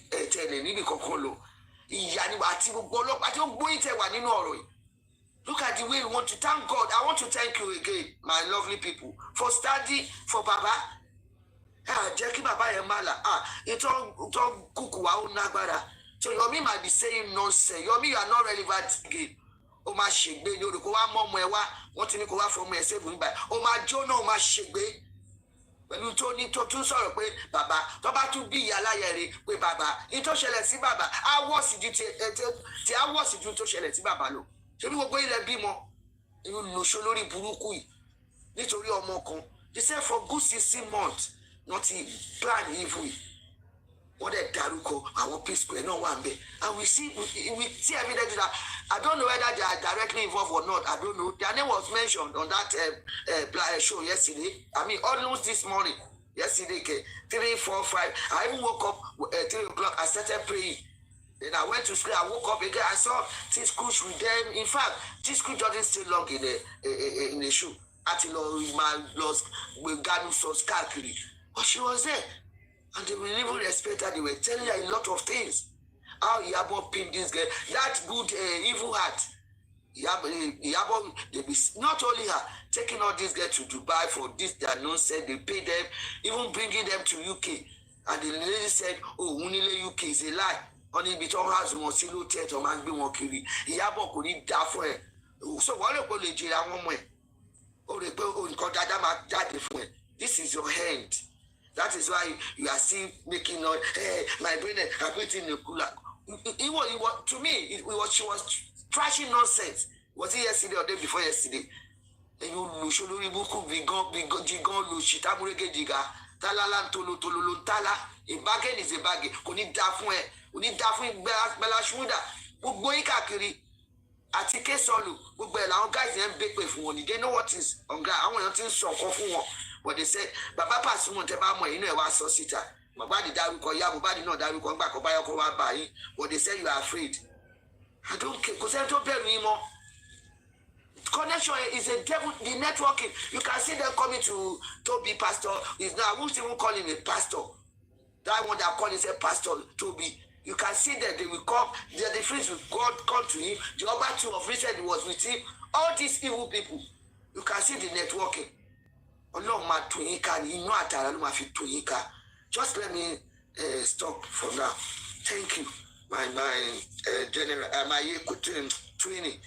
I don't want to get more angry, but thank you so much. Please, if you can bring let me invite Titi Kush. I want you to listen to that show, please. Other people will still speak before they play that tune. I know Mr. President. So we have to get moderator back. Don't restrict me, John, to your name. Please tap. Well, no, this is going to tap with me. Not so quick, Nico. I do about tap. A tap with me back. Me, Monica, we want to go lost. Thank you, Mommy Yemi. Sorrow. Mommy GB, thank you very much. Mommy okay, ma. Good afternoon, ma. Mommy GB. Okay, Mommy GB. I got some Mommy Yeti. Good afternoon to all my mommies and the daddies in the house. Thank you so much, Mommy Yeti. Mujupelo gugwe yabiamo. Te juoton. Eshi. What a new polar. Iyabo Ojo ni mo bá lẹ́jọ́. Olórí burúkú tí ẹ tún threaten àwa. Don't let me come back to justice for me. Ó ní kúre Iyabo Ojo. Tí o bá padà sínú justice for Mohbad, ó ní kúre.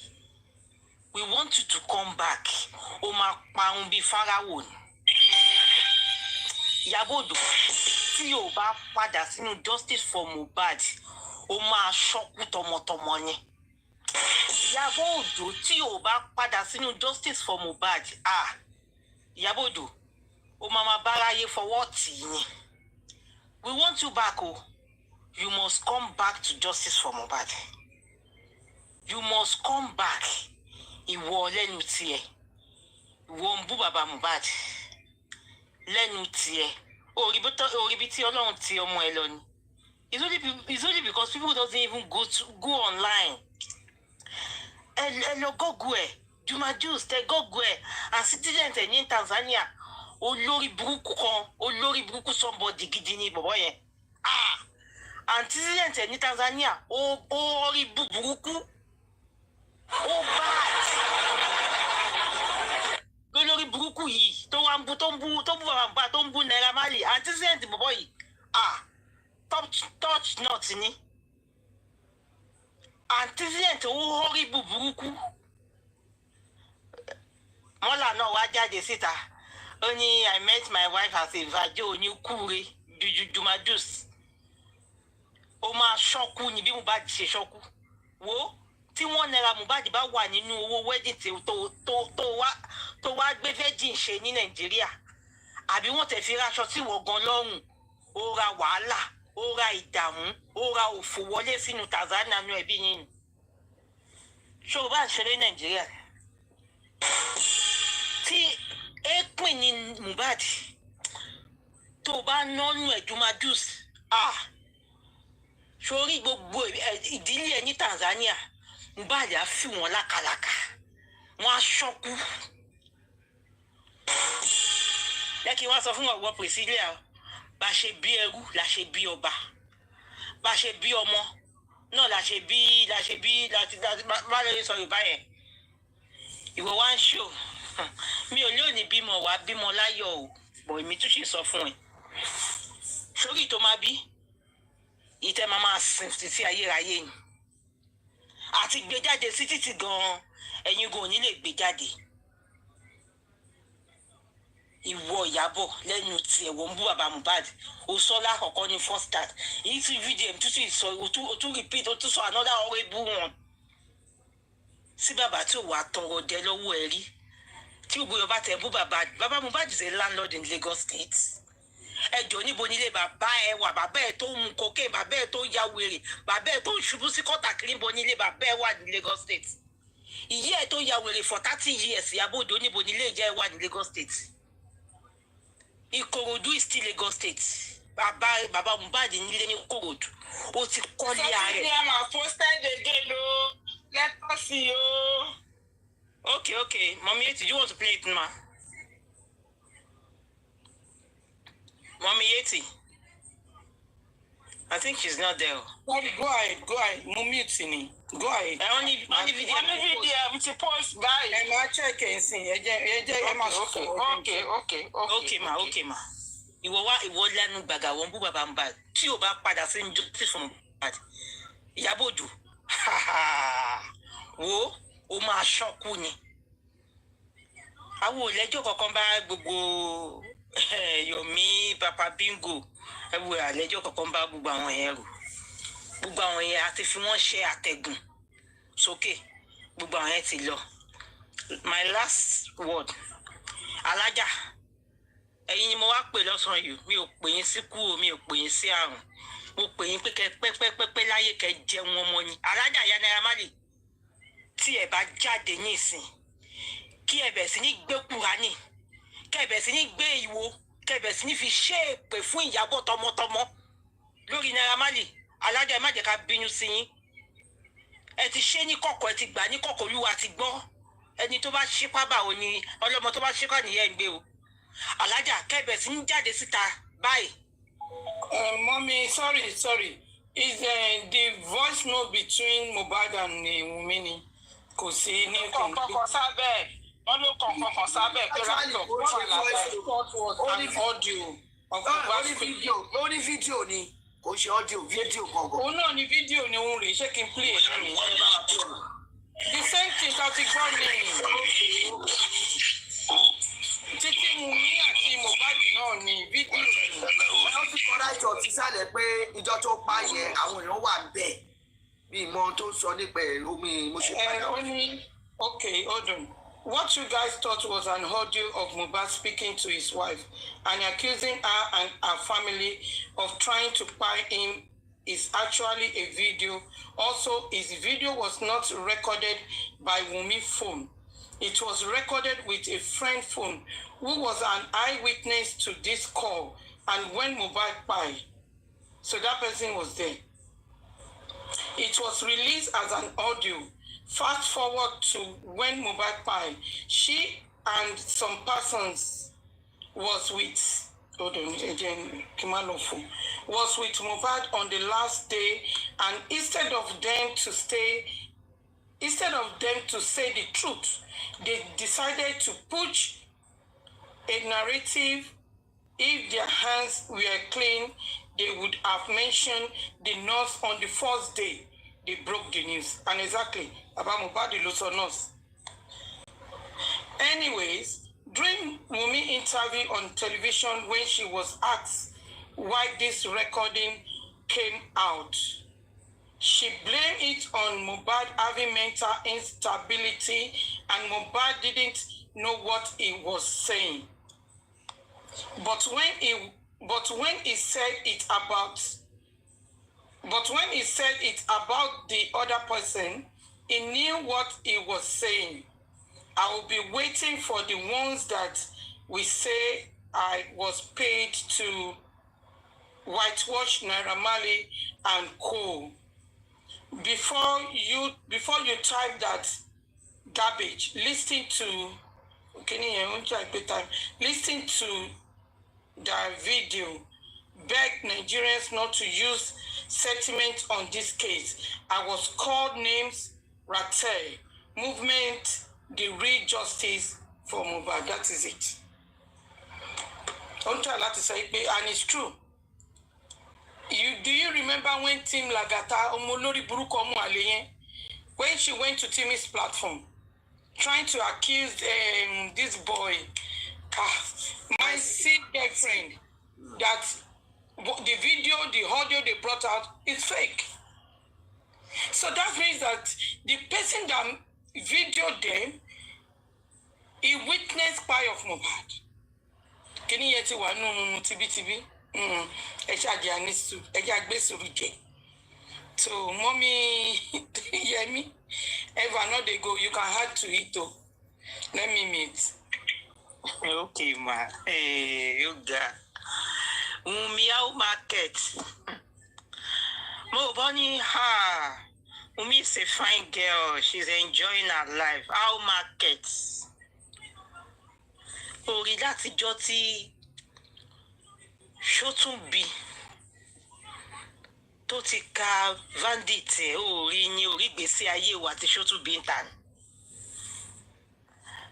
Common citizens gan Ṣótúnbí ò tí ì lè release ẹ̀ fún public because Ṣótúnbí gan wà ní olóyè sick ó dẹ̀ Ṣótúnbí má sick o lórí àìtí ìfẹ́ kó o kú báyìí o ó máa fi lé wa lọ́wọ́ tán kó o tó ṣọ́kú dànù. Àwa máa gba citizens ọwọ́ ẹ o tó bá wá fẹ́ ṣọ́kú tìdílé kó o ṣọ́kú dànù kò sí tó kàn wá mọ́ but ṣàkọ́kọ́ release ẹ̀ fún wa we wait because gbogbo court wà ní session no problem we wait September ṣáà release ẹ̀ fún wa no problem ṣó ti gbọ́ Ṣótúnbí ọ ti sọ Mohbad ti sọ fún gbogbo yín ọpẹ tí ń ṣe ti pẹ́ listing sí ọ̀rọ̀ ẹ̀ ni orí gbogbo yín la máa bà ọ̀gá yín wá ń kọ́ o àìtí gbóhùn ẹ̀ ń ta o Sanfalana olórí burúkú bàbá òfò òòrùn àwọn ọmọ tó bí náà ìyá àwọn obìnrin tó bí wọn sí ilé ọkọ bó ṣe wọlé ọkọ ìyẹn náà ṣé bí ìkànnà ọmọ ẹ náà tó allegedly o má wà mí wá o ìkànnà àwọn ọmọ ẹ náà tó má rí ṣèbó yẹn náà pa ọkọ ẹ ní láti Dubai kó tó sáwá sí Nàìjíríà padà kó tó wá máa gbé Nàìjà èyí tó jọkùnrin inú wọn náà ńkọ́ sórí orí kan ṣe ni gé náà kúkú nìyẹn náà ẹjọ bàbá ẹjọ wo gan ló sọnù ayé yín gan sef pẹ̀lú gbogbo human rights activist ẹ ṣe bí Iyabo Ojo kí ló sọnù ayé yín kò sí gbogbo irọ́ tẹ́ ti fi kó owó wa jọ gbogbo owó Nàìjíríà jọ tẹ́ fi ń pariwo pé I'm fighting for human rights ẹjọ kí ló fi sọnù ayé yín náà kò sí. Òòrè látijọ́ tí Mohbad ti fi ìgbésí ayé Fálànà ìdílé Fálànà tó ti fi ń ṣe lẹ́yà ó rí pé ò gbérí mọ́ ìwọ gan ló ń bẹ̀bẹ̀ wá sí TV sí channel láti wá máa sọ Wike náà kú ti sọ náà ó ní channel lọ́ọ̀yà ni ẹ́ àtẹ̀wá nípẹ̀ ní channel gànṣẹ̀gbọ̀n téèmù lọ́ọ̀yà la máa pè ẹ́ ó kàn sí ń lo Kàbírù ló wá lo fèsì ẹ̀ ń ta ó fẹ́ gbójújú síta mo ò ń ṣiṣẹ́ ibi lábẹ́lẹ̀ ó máa parun ni Fálànà kó o gbéná sórí báyìí nígbà tó lúwa bá máa sọ iná yẹn kalẹ̀ fún ẹ báyìí wàá parun tìdílé ẹ̀ gbogbo yín mọ nǹkan tó ṣe ọmọ ẹ̀ bọ̀ nítorí owó ẹ̀ tiẹ̀ pìtì bàbá yìí tó bá wá yá nísìnyí tó bá láwọn ọkùnrin ò tọ́jú ọmọ mọ́ ẹ jọ̀ọ́ obìnrin wo ló wá fẹ́ lẹ́nu ọ̀rọ̀ láti bọ́ síta láti wá máa sọ̀rọ̀ bàbá tó tún jìyà tọmọ láti 7 years. Mommy, let me sorry to interject. Mommy Bosumbola, there is a video that VDM post is about the DNA. So I think Ganudebe Nkofe Sofuni. We're going to play it again. Go ahead, ma. Bí wọ́n fẹ́ kẹ́ play fún wọn kí mute. Emma, let's make submission then we play. Okay, ma. You can imagine these people it's a pity babai. Mr. Joseph Oluwabami Waloba. Olúwa ò ní fi yín sílẹ̀. Orin ọpẹ́, orin ìyìn, òun lè máa kọ gbẹ̀yìn ayé yín. Ẹ wá ní mọ ìkorò mọ́ lórí ọmọ. Lórí àwọn ọmọ tí a obìnrin mi bí fún yín ni o. Kò ń ṣe tí Abọ́sẹ̀dé Adéyẹmọ bú fún yín o torí gbogbo àwọn ti ṣọ́kú lọ tí wọn bí àdúrà. Mi ní sọ̀rọ̀ sí blessing torí ilé ọkọ ló wà. Bàbá ẹ̀ máa ń sọ kinní yẹn. Bàbá ẹ̀ ni ó ti wà lábẹ́ ọkùnrin míì. Ọlọ́gbọ́n ni bàbá yẹn torí kò fẹ́ kí ilé ọmọ òun dàrú. Bí àwọ̀ blessing náà tó bá wá pé bàbá ẹ̀ lẹ́yìn kó máa tù nínú. Èpè díẹ̀díẹ̀ náà máa kàn ẹ́ o. Ó máa kàn ẹ́ nínú ilé ọkọ tó wà yẹn.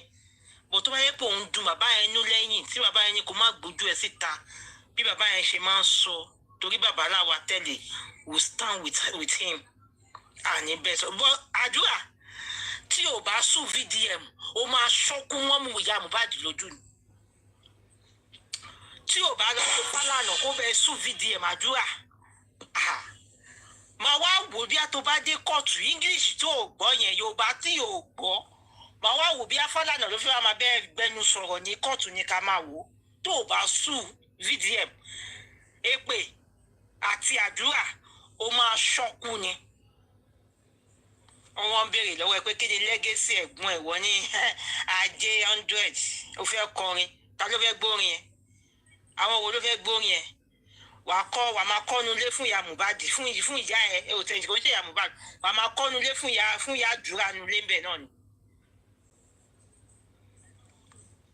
Gbogbo ibi tẹ́ disgrace bàbá yìí dé olúwa wá ṣe kí ni bàbá yìí wá gbá yìí káàkiri gbogbo àgbáńlá yé ẹjọ́ ogun olótó yẹn ẹ ti bàbá yìí títí ẹni kó lọ rú ọmọ ẹ kó lọ ó ní olóníwà ó ní rárá olólùwà ló ń gbẹ́kẹ̀lé wọn ní adúró tolúwa kí n jogún ìfò. I like the fate of Baba Mohbad. Wọ́n ti títí pé lọ́rọ̀ bàbá àwọn tó fẹ́ lọ́rọ̀ náà ṣé wọ́n ní báwọ̀ yín náà bẹ́ẹ̀ ni ṣùgbọ́n lòun fẹ́ kí olúwa fúnra rẹ̀ kó ro ṣé olúwa wà ro báyìí ṣé olúwa ò ro MFM olójú ọ̀pọ̀lọ́ bó ṣe máa sọ̀rọ̀ síwájú láà máa sọ̀rọ̀ sẹ́yìn olórí burúkú olóṣì alpha ọlẹ ti ṣe síkì DNA tẹ́ẹ̀mì ìyàwó arọ ọlẹ ti ṣe síkì DNA òòṣà ọlẹ ti ṣe síkì DNA abẹ́fẹ́ ẹjọ́ èwo ló ń dẹ̀ yá àbíkú nu yín ọlẹ gbogbo yín ti ṣe síkì DNA gbogbo yín máa ṣọ́kù ní tọmọtọmọ yín gbogbo èpè gbogbo disgrace tẹ̀tí fún bàbá yẹn gbogbo bí kíbi táwọn ọmọ yín bá dé báyìí eléyìí ni màmá dúró máa takò wọn ni. Ṣé wá rí ọyọ mi ṣé mọ̀ pé London bí láàdọ̀ wà no problem ọmọ yẹn á dàgbà sórí wípé o ti tiẹ̀ ṣe mistake o sọ̀rọ̀ bu òdì sínú ayé bàbá Mohbad ṣé mọ̀ pé àwọn ọmọ bíbà yìí àwọn ohun dàbí ti Nàìjíríà o ọ̀bẹ ló máa fi gún ọmọ ẹ̀ pa ń bíbà yìí o ní sórí ire tọmọtọmọ tó gbé wá síbí ẹ̀yin olórí burúkú ẹ̀yin ẹni bí ẹ̀yin ẹni òfò. Baba Mohbad, God bless you, sir. God bless you, sir. And God bless you, sir. Thank you so much, my mommy Yeti. Eshe goni ma. Thank you, ma. I'll mute my mic now.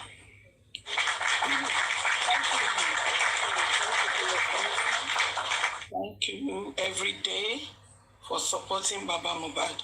Thank you, ma. Okay, let me play.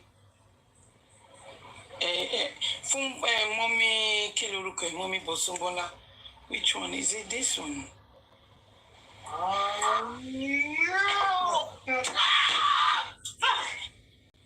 Get up. The plans and everything.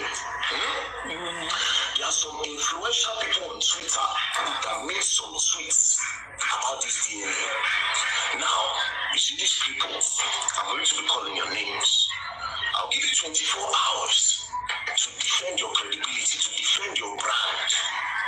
24 hours to defend your brand before I make my post. First person is Umba. Umba, you have 2.3 million followers. You are one of the most influential person on our Twitter space. Anything you see, it goes very far. So I would want evidence of this tweet you made. You said DNA test result confirms Mohbad as the father. Case closed. Umba, 24 hours to defend your brand, to defend your integrity, to defend your credibility. It would be a shame if you were paid to do this. So it automatically means that a lot of things that you have been tweeting, a lot of things that you have been posting have always been sponsored. It would be a shame that you people were sponsored to distract full investigation on this Mohbad issue. You have 2.3 million followers, so please just post the evidence behind your tweet. What you saw that made you make this tweet, post it. The next person is Poja. Poja, I swear to God, if you don't get evidence of this thing, me, I will stay far from you. Be my guy, but man, we can associate again. I swear to God, bro, go break me. Because I see you like person, you know how I relate to you. Don't hear me talk about you steady. You could pay me if you were also sponsored to carry this. You have over 900,000 followers. Your post goes very far. In all of the social media space, your post on Twitter, they carry and be used on all blogs. You posted this. Barely a month after Mohbad died, just one day will make it a month. Mohbad died on the 12th of September 2023. You made this post on the 11th of October 2023. Same as you said, now that the DNA has confirmed Mohbad's son as his son, can he still fight for all royalties from Malian music and give it to the family, and give it to family he left behind while the police get to the root of this matter? There are a lot of people that carry these tweets from you because they believe in you guys. And I want to believe you have an evidence. So before I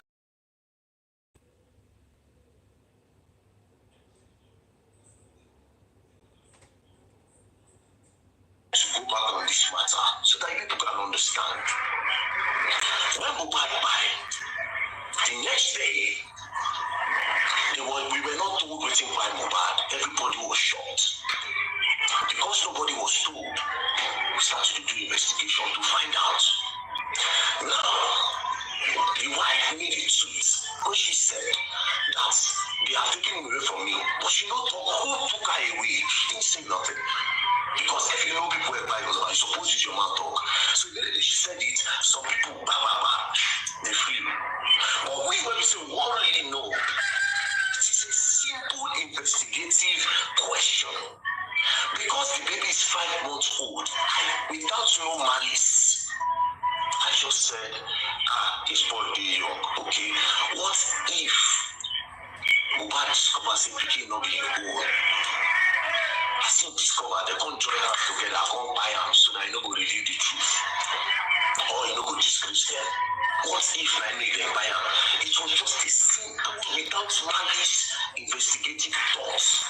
It was a thing where we say, okay, she could just say, okay, I don't do a moon and see. We move on, we start to define other things.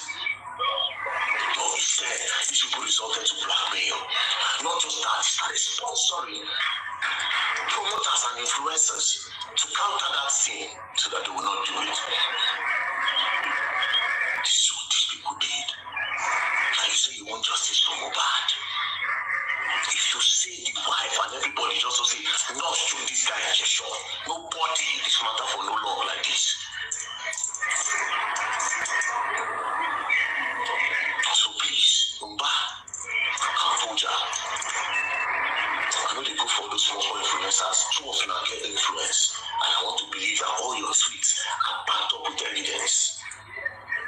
You could pay me to the people now to push the agenda. You could pay me. And again, oh God, you see what Nigerians don't know. I'll tell you today. You just say Mohbad Papa and rich man. You just say like this case good day.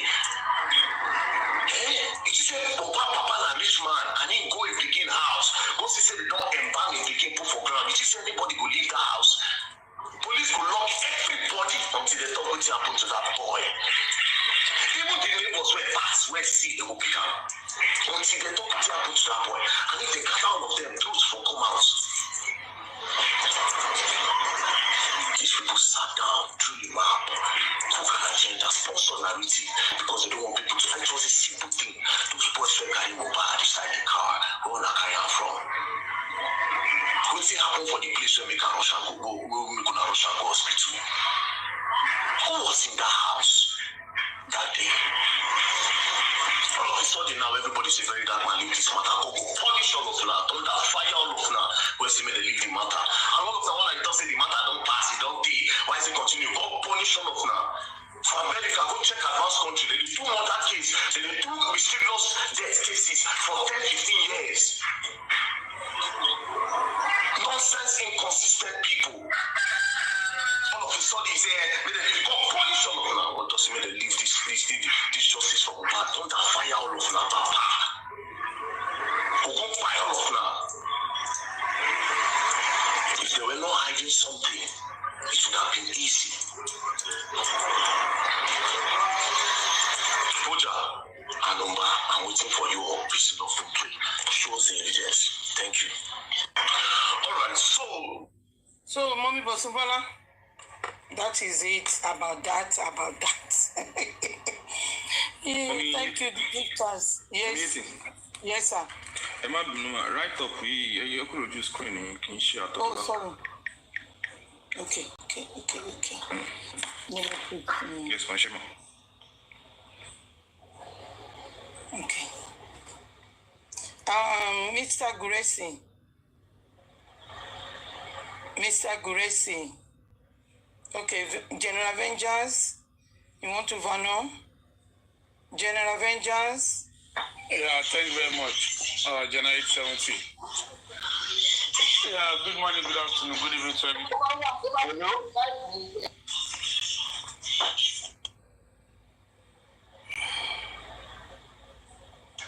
General Guresi wants to speak. Let him speak, then I'll speak after him.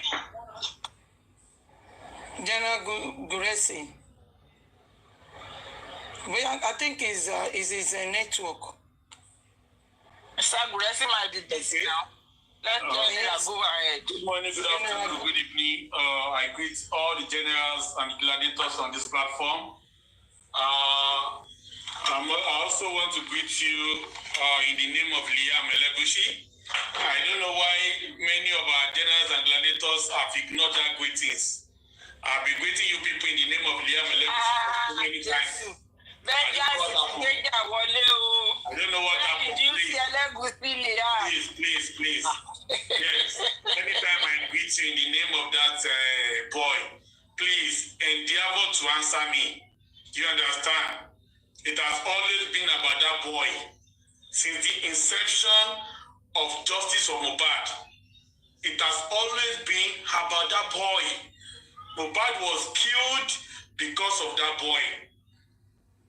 Wunmi Sintelibanjo stated that expressively.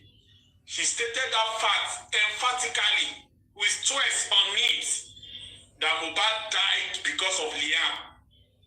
It has always been about that boy, Liam Elegushi. So please, whenever I come in and I say somebody is greeting you, just say you are welcome. That is very good. The reason why we have been here for 20-something months, the reason why Lagos State government have turned their back on justice for Mohbad is about that boy. The reason why the police said their hands are tied, it has always been about that boy. The reason why Magistrate Sotobi was given an expo, was given an answer, and she has done no calculations towards that answer. It has always been about that boy. The reason why Iyabo and Adura have turned to accomplice in the death of their own blood, it has always been the power that be that mounted prayer on them to keep quiet, supported by their selfishness. It is all about that boy. Let me tell you, the reason why Karima left US in the twilight when she heard Mohbad died, or when Mohbad was about to die, it has always been about that boy. Karima knows the father of Liam. In fact, one of the lives of Karima, she referred to me as Elegushi spender. Karima is in the know-how about the pre-death, and post-death history and news about Mohbad. Karima is totally in the know-how of everything that play out concerning Mohbad. Let me tell you, people that said they gave the police a drink of 25,000 naira to neglect the case of embalmment. It is not about 25,000 naira given to police. That it is make-believe. They wanted us to see that it was that drink of 25,000 naira that made police to tell Baba Mohbad that you want your only son to now go to prison for embalming Mohbad. It was not because of that. It is because of Liam Elegushi. That name the last name of that boy resonates beyond the scope and boundaries of Lagos State. The reason why somebody said they mentioned the name of P Square, and they mentioned the name of some people that they were aware, but they could not talk. Do you think it's all about Wumi? No! It is because of that boy, Liam Elegushi. It has always been about that boy since the beginning. It is that boy, the birth of that boy, that cut the life of Mohbad short.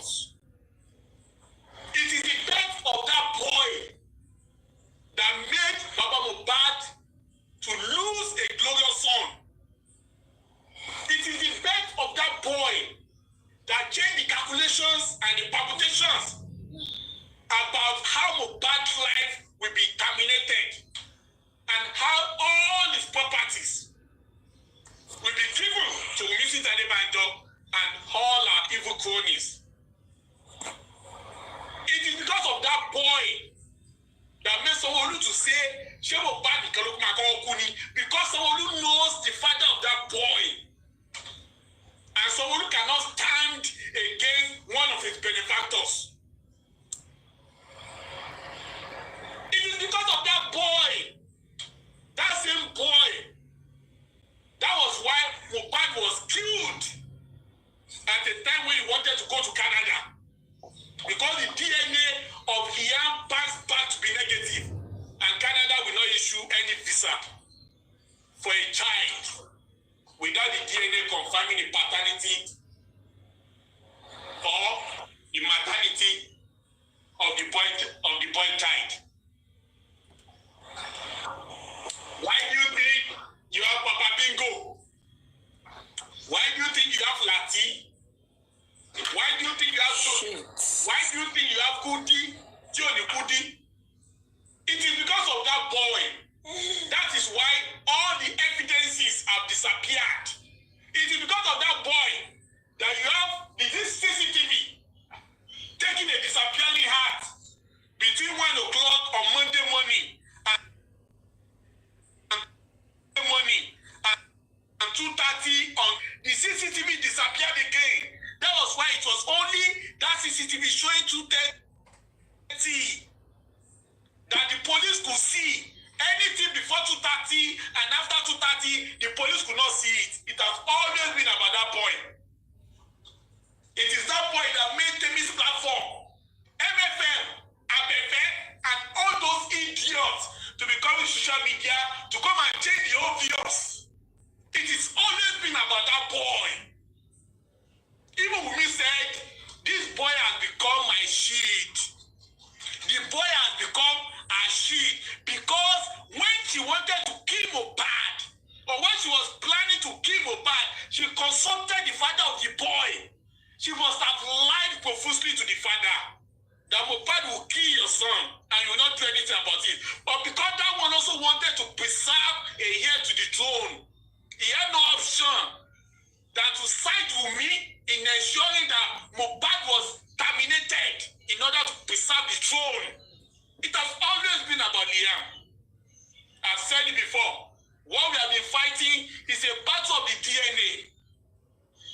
What has made this case to look as if complicated, meanwhile in the real sense is one of the simple cases, is the reason called Liam. It is the Liam all the way. The only male child of Mr. Said. It is because of Liam that make your peers to come to social media trying to use money to buy souls and conscience of some idiot on social media. It is all about Liam. It is because of Liam that make people like Iyabo, Lagata, Boss Rat, and Yomi Fabi to be saying nothing concerns us with DNA. It is a battle because of that boy that made the high G of police and all his subordinates to be working against the father of the child, telling him bodily, indirectly, and directly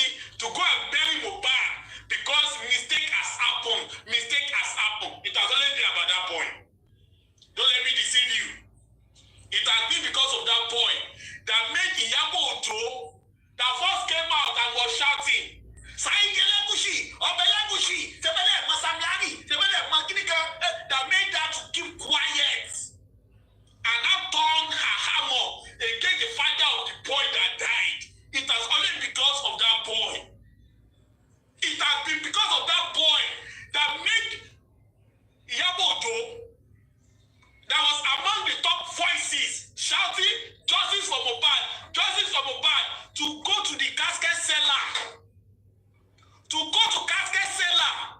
and wanted to buy a casket to bury Mohbad. Few days after Mohbad was exhumed without knowing the cause of his death, it's because of that boy. Because Iyabo got to know that that boy was the main thing that made them to cut the life of Mohbad off. That boy has been everything standing against justice system concerning Mohbad. Don't let me deceive you. It is because of that boy that made Mr. Muiwa to say, you don't know that in some states, they just use some people to do kinika. No matter where you take it to, you are going to get the same result. You know you cannot find the state. It is because of Liam. Don't let me deceive you. It is because of this boy that made Mr. Muiwa and Odumosu to empty GoFundMe for justice for Mohbad, to spend and waste the money. It is because of that boy, because they want to defeat the cause that is shouting for justice. They make a financial war against justice for Mohbad. It is employed from the palace to destroy justice through whatever ways necessary. It has always been about that boy. It has always been about that.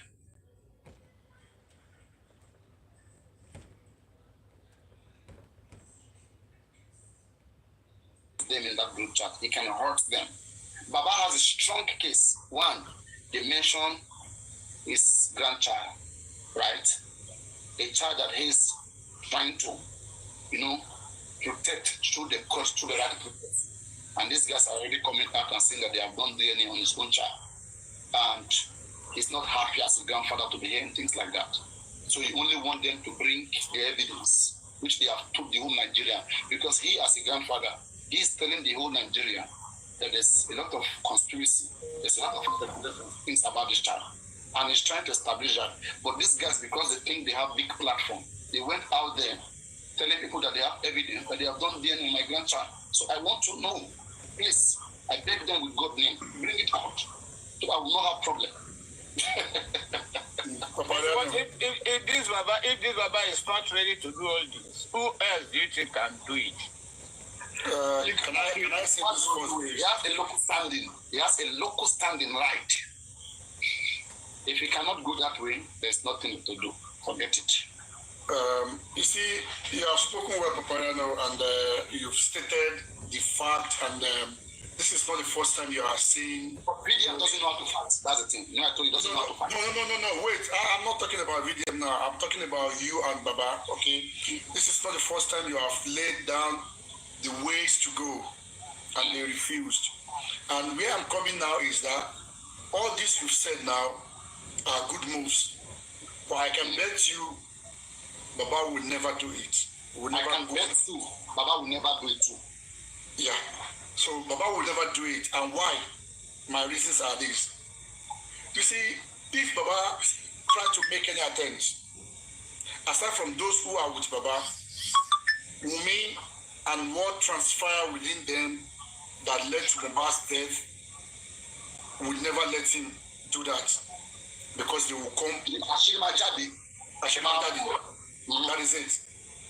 Because Baba to be implicated. Just what you can't do it. They know what they are covering. See, for Baba to have said, to have sworn Navidad to say Mohbad was spied on Monday, and he never tendered that in court at Corona inquest or to any police or for whatever, that is one. Secondly, for Baba to have came out around 1 a.m. in the morning to fight for Zomo. You know, there are a lot of reasons that if this man tried to do that, they will just call him Baba, they will just show him, they will just flash him that Ashirimatu and everybody will go for it. So he will never, even if powers to do that, they will reject it. Baba Ole Lam is not man enough. No, he can't. He can't. Because GoFundMe, all this GoFundMe don't come up with threatening. I'm your man machine now. Not even about money. Not even about money now, but about what happened to that guy that led to spy many things. And the role he played. Wumi said, Taba Soroma focus on Baba. So the role he played a vital role. If not, when the issue of CCTV came, it was his camp that quenched that in 3 seconds. Same thing, Zomo. Same thing. He said he saw blood, but he never said this at the coroner inquest or tender it as an evidence in any court or to police. There are a lot. That's which simply implies that is the only thing I will see that will make me stop dragging him. Honestly, now come by inside. And so for all of this, he has a hand, or he knows the Lord, or he's involved. So he will not do anything that will bring out justice. He will do it. He will not do it. So that's just what I have. Can I ask a question? From what I heard this man saying now, so that means Baba too knows what happened to the guy. Baba knows what happened to him, and if it's not to answer your question, sorry sir, to answer your question, Baba swore an affidavit to say Mohbad died on Monday. For him to have done that, he has some fact, he knows something. And this people say they died on Tuesday. So he knows a lot. Yeah, but what they told the public in the first play. Let us forget about what was said in the first place. It was during Corona inquest that this man came out to now make an affidavit to say it was on the daily paper that Mama Mohbad said he died on Monday. Yeah, they will know before the public. Let's realize it that way. They will know before the public will know. So what did he knew that made him to say to make a projection that his son died on Monday and not on Tuesday? Yes, what I'm trying to say is this. According to what the internet proved out in the first play, that Mohbad was by. Nobody know exactly the time this thing happened. Exactly. They will be the one because to what in the first play happened, when the Baba received call, to what we heard, that Baba took backyard, the rear door to the building. When he received call about the issue, he took the rear door, not the front door. He took the rear door to the step. So, which simply means he must have had something. He must have been told something. Go through so place. Okay. You will see this. You will see that before everybody, before anybody. Yes, you that they will all know. They will all know before anybody. So it might be right that Mohbad died on Monday. It might be right, but not mine. The issue is this, my brother. Not mine. You see, right initially, but for him to have sworn that put it on the daily paper is very, very sure. Not mine anymore.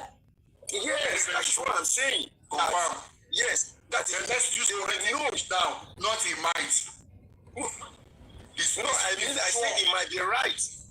Yes, I said it might be right. I said it might be right that he died on Monday, but they will be the first to know before the internet will know. But what we heard in the first play, what Wumi post in the first play, in the first narrative from Wumi, that you buy him, come and take your trophy.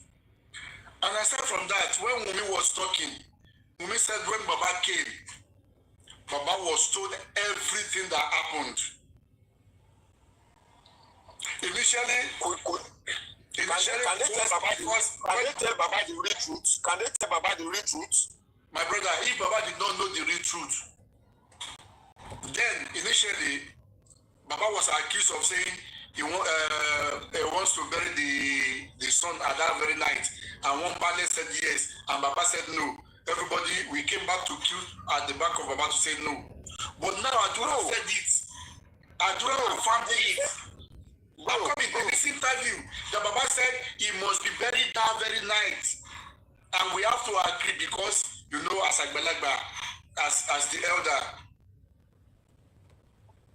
So if Baba was not told what happened, why will he agree to go and bury him that very night?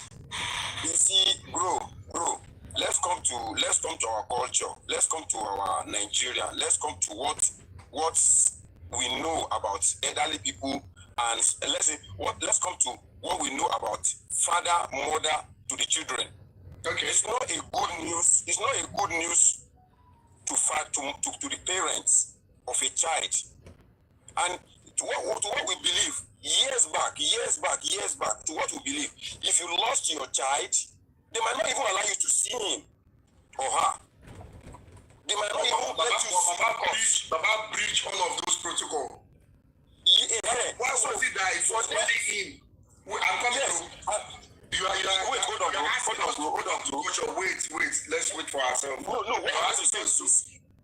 Okay. Yes, what I'm trying to say is this. They took him to morgue at that night. They didn't accept him. They didn't accept Baba to dump the guy in the morgue. Wait. Before getting to morgue. Wait. Don't go too long. Before going to morgue, they first went to police station, and they advised him to go back to the nearest police station. Did he do that? According to him, he said they did so, and they didn't even give hospital what's it called? No. When they went to the hospital, to the police station, okay, they were there for like 3 hours or stuff like that. Yes. It was about giving the police report, and one of them came in and said, "Where did it happen? This is not your jurisdiction. Go back to the nearest police station that is close to your house." And they did not. And they went to the morgue straight away. Yeah. So, whose fault? If he had gone back to the nearest police station, and one year they will not have any excuse not to give him. Expander, yeah. You know what? There are conspiracies already. A lot. Those people who took Baba Joseph Aloba to that police station knew exactly what they were doing. Exactly, I agree to that. They are living there. They should know the police station they are supposed to go to. And immediately, they confused him. They manipulated the man. Yes, they confused him. Detention will be there for him. That might have told Joseph Aloba not to go back to any police station again, that they should be going to the mall. Yes, they even confuse the people. Additional, sir. I'm coming fair. Yes, sir. Additional, sir. You see, sir, he can be easily confused or convinced simply because he has agreed with them initially before leaving home. Because when they get to the police station, he never went there to report the death of his son. He only went there to get the certificate for him. No, not even certificate. A police report so that if they are going, they should not arrest them, or they could not be arrested on the roads. He was not there to complain about the death. So these are bitter truths that we failed initially to tell ourselves. There are a lot of conspiracies. When your daughter called you, that so thing has happened. Baba Mohbad shouldn't have gone to that place alone. He should have called a friend, pastor, or family friend or whatever, to go there with him. But because he knew what happened, and these are the reason why he could not even say that corona inquest that he saw blood. He could not say that the corona inquest that his son died on Monday. Papariano, from the narrative you just sent out this morning, I think you should continue dragging this man. Continue dragging him. That's Joseph Aloba. Continue dragging him. Just continue to drag him. You should not leave him alone, because there are a lot of things he knows that He is knows not a lot. spilling out. He knows a lot. He knows a lot. There are a lot of things you know that is not. And he's shielding the facts. That is it. He's shielding the facts. Because PDM will not be allowed to go to that length. You will never allow VDM. We never allow VDM. Anybody who mean well. Ṣé tí n bá ní nǹkan tó ń ṣe tó wú mi ló ṣe mọ̀ ní tí n bá wọn bá látọjọ́ yìí? Tí n bá ní nǹkan tó ń ṣe tó wú mi lórí tí mo rí pé yẹ̀sì kan gidi ni wọ́n ṣe ṣe. Ṣé I will be happy now. But me only saying I can't be in those places. Cool. It doesn't go with my spirit.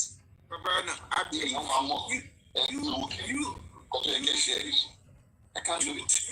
You see, Paparano, I believe if you and VDM join hands together, you can actually do something about this case. This has been too work out fine. Me, I don't even need a foundation. I'm not an activist. Me, I can support with my stuff. There is a lot of people making money from this case. I guess that's why Baba Muba is the first person. The man knows a lot of things. Let me put it at you like a layman thinking. If I'm the one this thing happens to, okay, the wife refused to do DNA, I will just gather like 10 or 15 children. These are the children that they claim that their Mubad is their father.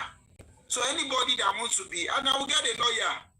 So anybody that said he wants to be my children, my grandchildren, come and do DNA. Simple. Politics. You can even say that, okay, you have done it. You have done DNA, and ensure that those people belong to your child.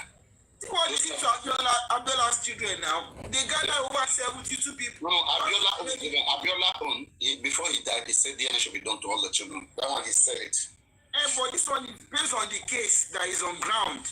So, you know, if that DNA should come out, there is something that is going to come out. Truly, if Mubad is the true father of this, if not, then we'll look at this thing. You want to do to go this thing.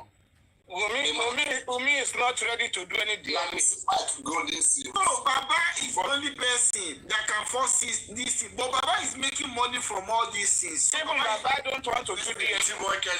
T-Boy Kelly, let us, you see, making money is another thing. You know, but they only allow him to make those money in order to compensate what he has agreed to. Thank you, or why he's not speaking up. Nobody will have issue with making money. We cannot. You think of Ryan is seated here dragging a lover because he's making money? No. This is why I'm dragging him. Because he's not doing anything to help justice. Nothing. It's not. Look at everything he said he has done. Look, everything he said he has done. It's manipulation. They didn't do it very well. Common autopsy, politician, check it. If they come out to tell you where they did the DNA, the toxicology, then they know you people will go there. You'll be surprised. This man is going to ask him. If they call him to come and ask him, he will act because he wants to make money. This man that money, let's not make it money. No, money. It's not money issue. Money. Can you pay? This man was doing the right thing. He will make more money. He will make money. And yes. I'm making a lot. Yes. I will never say he will make and that would have been the legit one. That would be better because he did the right thing. Nobody will complain about nothing. But for him not doing anything, and not, you know, he has all the chances. He has all the chances to correct things, to do the right thing, but he will not because his hands are not clean. Simple. That is my opinion. Exactly. That's my personal opinion. Everyone has been saying the truth from day one. A lot of people might have supported him. And you know why Iyabo is abusing the man? You don't know the reason. Because he's not dancing to their tune. Exactly. Because Baba Mohbad is not happy with them. You don't know what Iyabo knew about Baba Mohbad. So you understand? We don't know what Iyabo to know that is happening. She might know a lot. She might. Not she might. To enter the matter, he knows everything that happened to Mohbad. Iyabo knows everything that happened to Mohbad. Yes, she knows. Do not forget initially that we added that woman that said she was the one cooking. It was an alleged that it was even Iyabo that was cooking. That it was in that house. It is in that house. That is one. That's an alleged. Alleged you. Wow. That cannot be true. That camera you bring them. That camera will capture and you bring them. Secondly, the CCTV, or what is it called, that was removed in that house, allegedly, that it was kept with Iyabo.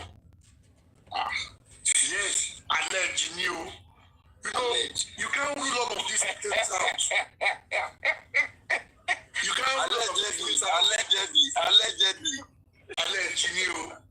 You know what, nothing can be ruled out. You know, a lot of things are coming out. And you know why one would think that may happen? Simply because for her to have stood with her chest to defend everything, all angles, then she has the fact. I want to Iyabo to was okay. I want to have a bit of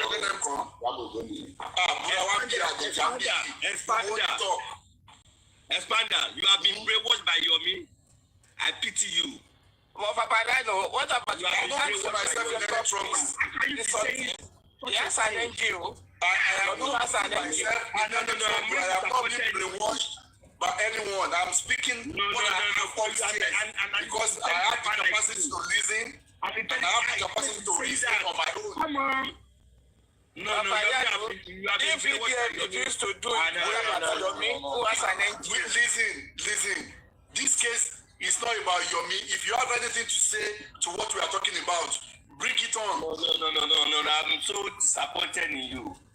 Leave individual. I know you one-on-one. We live in Manchester together. I know you. So what? I really disappointed in you. Why are you disappointed? Bring your issue up now. That was Iyabo that was in the kitchen that day cooking. Good afternoon, everyone. Were you not listening to me? And I said that what are people that now? Why can't we invite me to come and take up this matter? You have that too. I said that if you have any other thing, say your own. Don't be disappointed in me. Tell us what you know. Papa, only discussing. If VDM cannot take up this thing, why can't we tell Yomi to take it up? Yomi has an NGO. You know, VDM is under the pressure of these individuals, right? And also, it's an interesting case for because you already have the group chat, the thing, which some informations are there. For example, what he has against Mba right now, right? And some other informations there, he will be able to use it to press their neck. But with Yomi, Yomi is not in the best position. For me, I will not, because Baba will not come to Yomi. Do you understand? No matter what. Baba will not go to anyone. No, Baba can go with They can force him to go to Yomi. But VDM also needs somebody like you to advise him, because sometimes that guy too used to. Do you know what happened about Baba Mohbad matters? People oppress that man too much.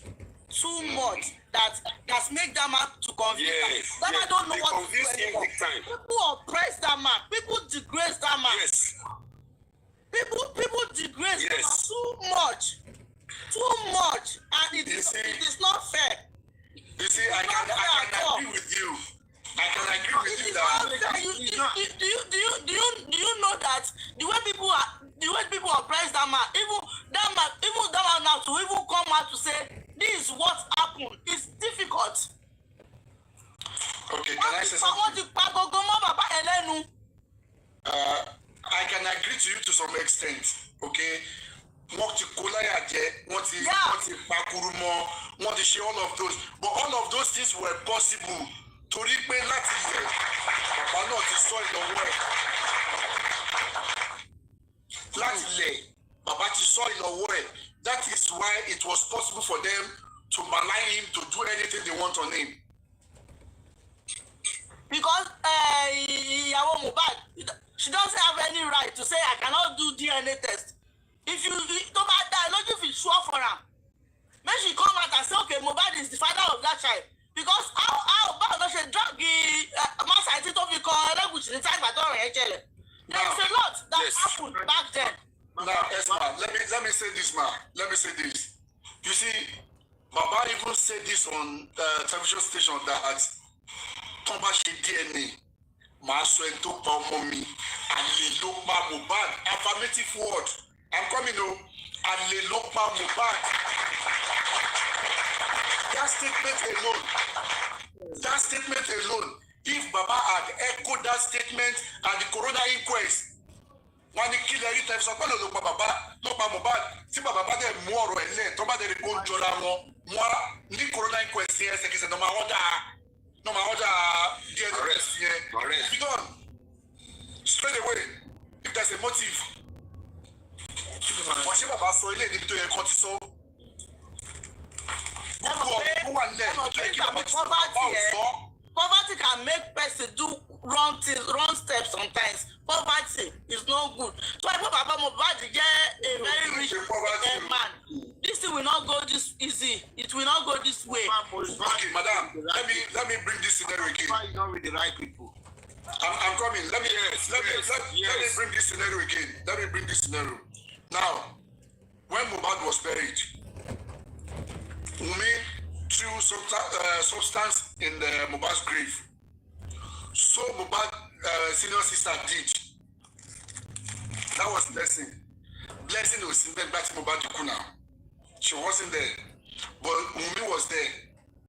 Kasope continue Wunmi sourcing Mohbad in grave here. O representing Wunmi to protect her. Èyí Blessing was so here. Tanya represent. Tanya protect. Shadra don't protect ni. She Darusha don't protect ni. She Yadura the Koyen protect ni. And our family is more that's it. Today I want to cover more Bosho law. It's not because they are poor or they are this or that. I want more.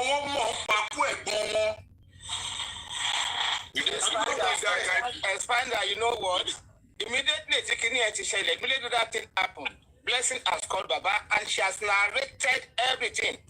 Because it's Adura is involved. Adura is involved. So it's Adura till now, Adura did not speak until now. Adura did some koko. Kí ló mú ìyá Adura tó mú fún aṣọ ẹ̀jẹ̀. Aṣọ ẹ̀jẹ̀ ọmọ ẹ̀ tó fi pa.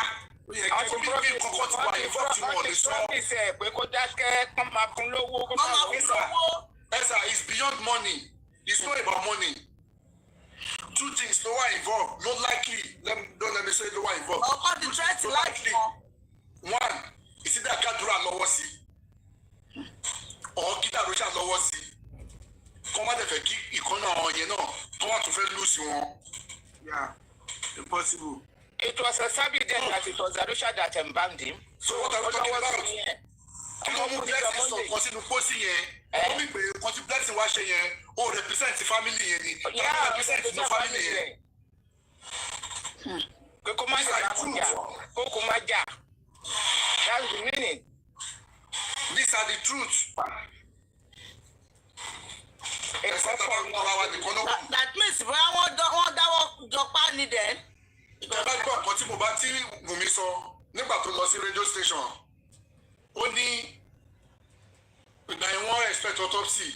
Wọ́n believe pé bàbá ò ní play along pẹ̀lú wọn. And she came out to warn Baba. And that was the end of that autopsy. What did she say? She said, she had them talking, blah, blah, blah, blah, blah. Even the autopsy they were expecting, if they found poison in him, it was my own brother-in-law that cooked for him. That cooked his last meal. That is Adura. Which is Adura.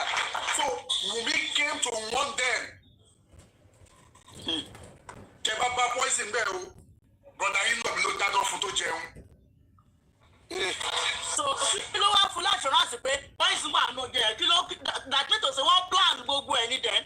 what she was trying to say then was that that is it. And reason tí bàbá àti ìyá ò lè sọ̀rọ̀ nìyẹn. Reason tí bàbá àti ìyá tí wọ́n fi lè sọ̀rọ̀ nìyẹn. Yes, immediately she had her personal something that it was Adua that cooked it. So everybody wanted to and just it. Okay, they know a lot. Tí wọ́n bá sọ pé àwọn tó lọ wo Mohbad wọn ò rí wound kankan lára ẹ̀ according to Guresi torí kò sí wound lára ẹ̀ nígbà táwọn lọ wò.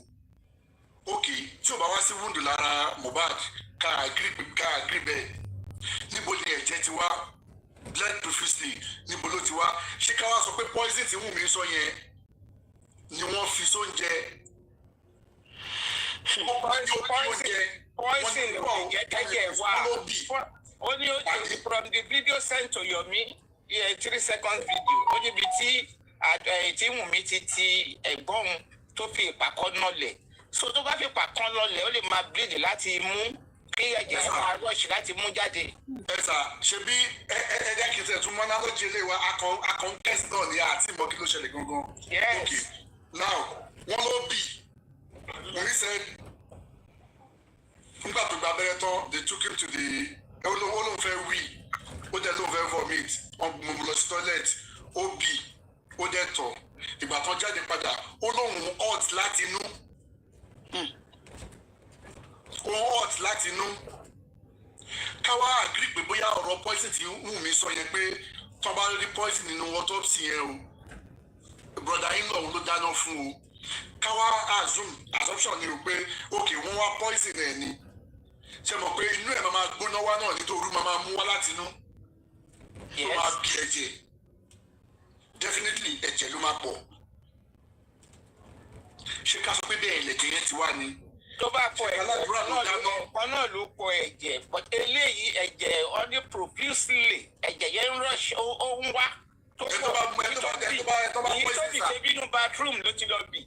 Ẹ̀sà ẹni tó bá poison ẹ̀jẹ̀ tó máa pọ̀ gan kó máa pọ̀ ẹ̀jẹ̀ kékeré kọ́ ó máa pọ̀ tí ó máa pọ̀ ẹ̀jẹ̀ ní.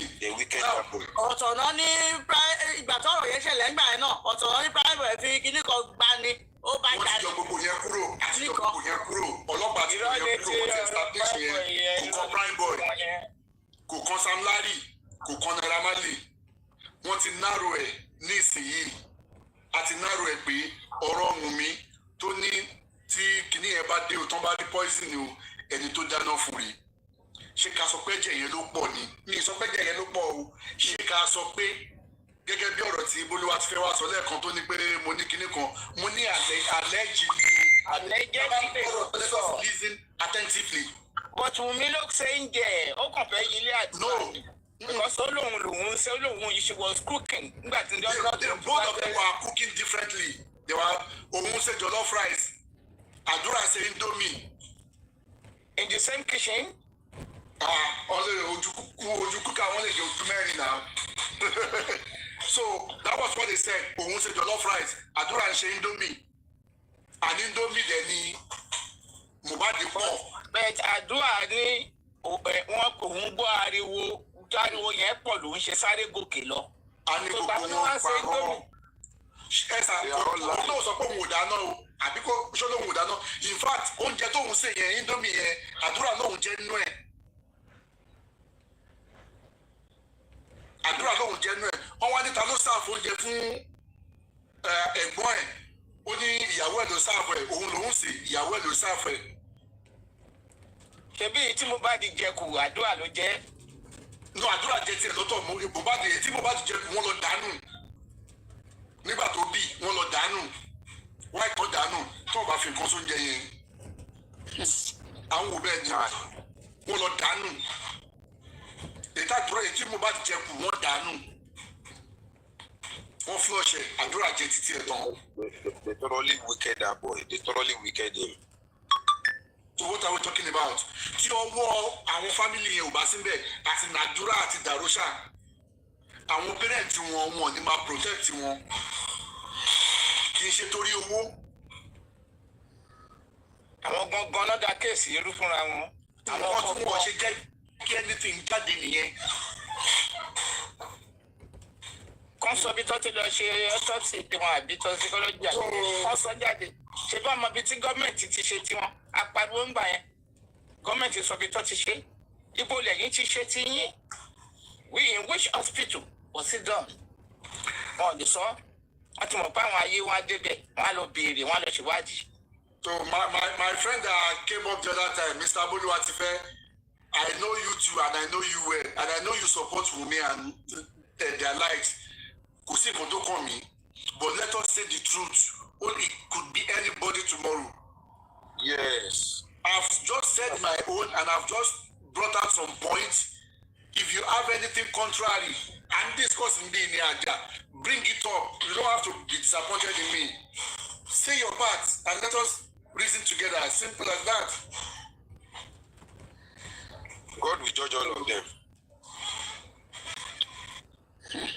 We don't see justice. God is the heavy justice. We must see justice. We must see. We are very close to that. It will happen. We must see it. By God's grace, it will happen. The justice God will judge all of them. If all of them personally do that guy wrong, they will not scot free by the special grace of God. And these are people he has helped. These are people he has helped. Yes, I didn't know him from nowhere, but God will judge all of them for killing that guy. Amen. God will judge them all. They will not go scot-free in this life. They will never go scot-free. If at all they wicked that guy because of his money, they wanted to hand all what he worked for. God will surely judge all of them one by one after the one after the other. In that group chat, they're already discussing about his assets now. The royalties in the same group he created. Shall we one thing that I love? Because that woman, she's a very toxic woman. She's a very toxic woman. From what we are doing. That lady. Yeah. You see, what I love from what the very dark man has done is this. Now that Ọlọ́pàá ti sọ pé what is it called? Prime Boy, Sam Larry, Naira Marley are not part of why Mohbad was quiet. Now, VDM has affirmed it again. Láti gbé wa kúrò ní wrong direction. But no, àwọn people yìí focus sí inú ilé yẹn, inú ilé tó mú ẹ ti kú. Because very dark man now saw the I don't drive too long. When I drive like 4 hours, I park my car, relax, sleep. That's fine. Yeah, so I can't smoke cigarettes here yet. If they control, can you mute, please? Yeah, they do control. Yeah. Thank you. Because he got the very dark man saw there was maybe 2 guys or 3 guys in the box or whatever in the car. So wọ́n sọ pé Mohbad ti kú. Àwọn people yẹn jà. Àwọn yẹn náà up till today even Mohbad àdúrà wà nù wọn o, ó wà nù mọ́tò yẹn bẹ́ẹ̀ o. Àdúrà wà bẹ́ẹ̀ o. Àwọn guys bọ̀bọ̀ kejì tó káwọlé Mohbad láyé àyẹn up till today bọ̀bọ̀ yẹn kò dé corona inquest or anything o. Kò dẹ̀ gbé òkú dání wọn, dẹ̀ gbé báwo ti ẹ̀ ṣe jẹ́. Yes. They supposed to order arrest. They supposed to order arrest for the another thing. People who are the furasi. Let us go back to the second day that Mohbad was buried. There was this guy that came out, Tonya Owuri Mohbad, towards hospital, that he took picture with him, blah blah blah blah blah. If we go by the story that guy tell, or the story he told us, there's only thing that changes there. Hospital and the house. Probably the hospital did not agree with them for them to use their hospital. Because let's go back, go by what he said. Though he was raped, he was supported by 2 guys. Mohbad, I'm your fan. No, only put a week though, and he took picture with him, and they took Mohbad in. 20-15 minutes after, The nurse were running a test scatter, and he asked one of the nurse what happened, and that guy said, Mohbad Tonto wasn't saying it. He was given an injection and he reacted.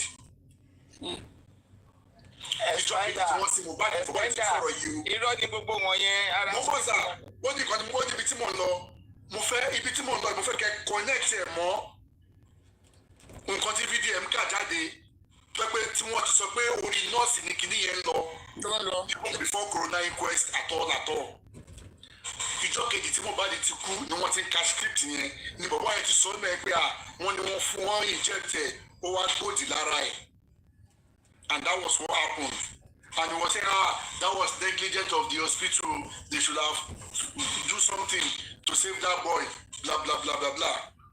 And I think nígbà tó hospital gbọ́ ògbó kìíní yẹn, they gave them a serious warning, Emma ever the hospital, and that was when the narrative changed, the narration changed to nurse Wasile. Ó wá fún Mohbad lábẹ́rẹ́, and Adura also confirmed 15 to 20 minutes tí nurse ti wà lókè lòun ṣe ìgbàdúró lòun ṣe wá sókè, same with the other guy.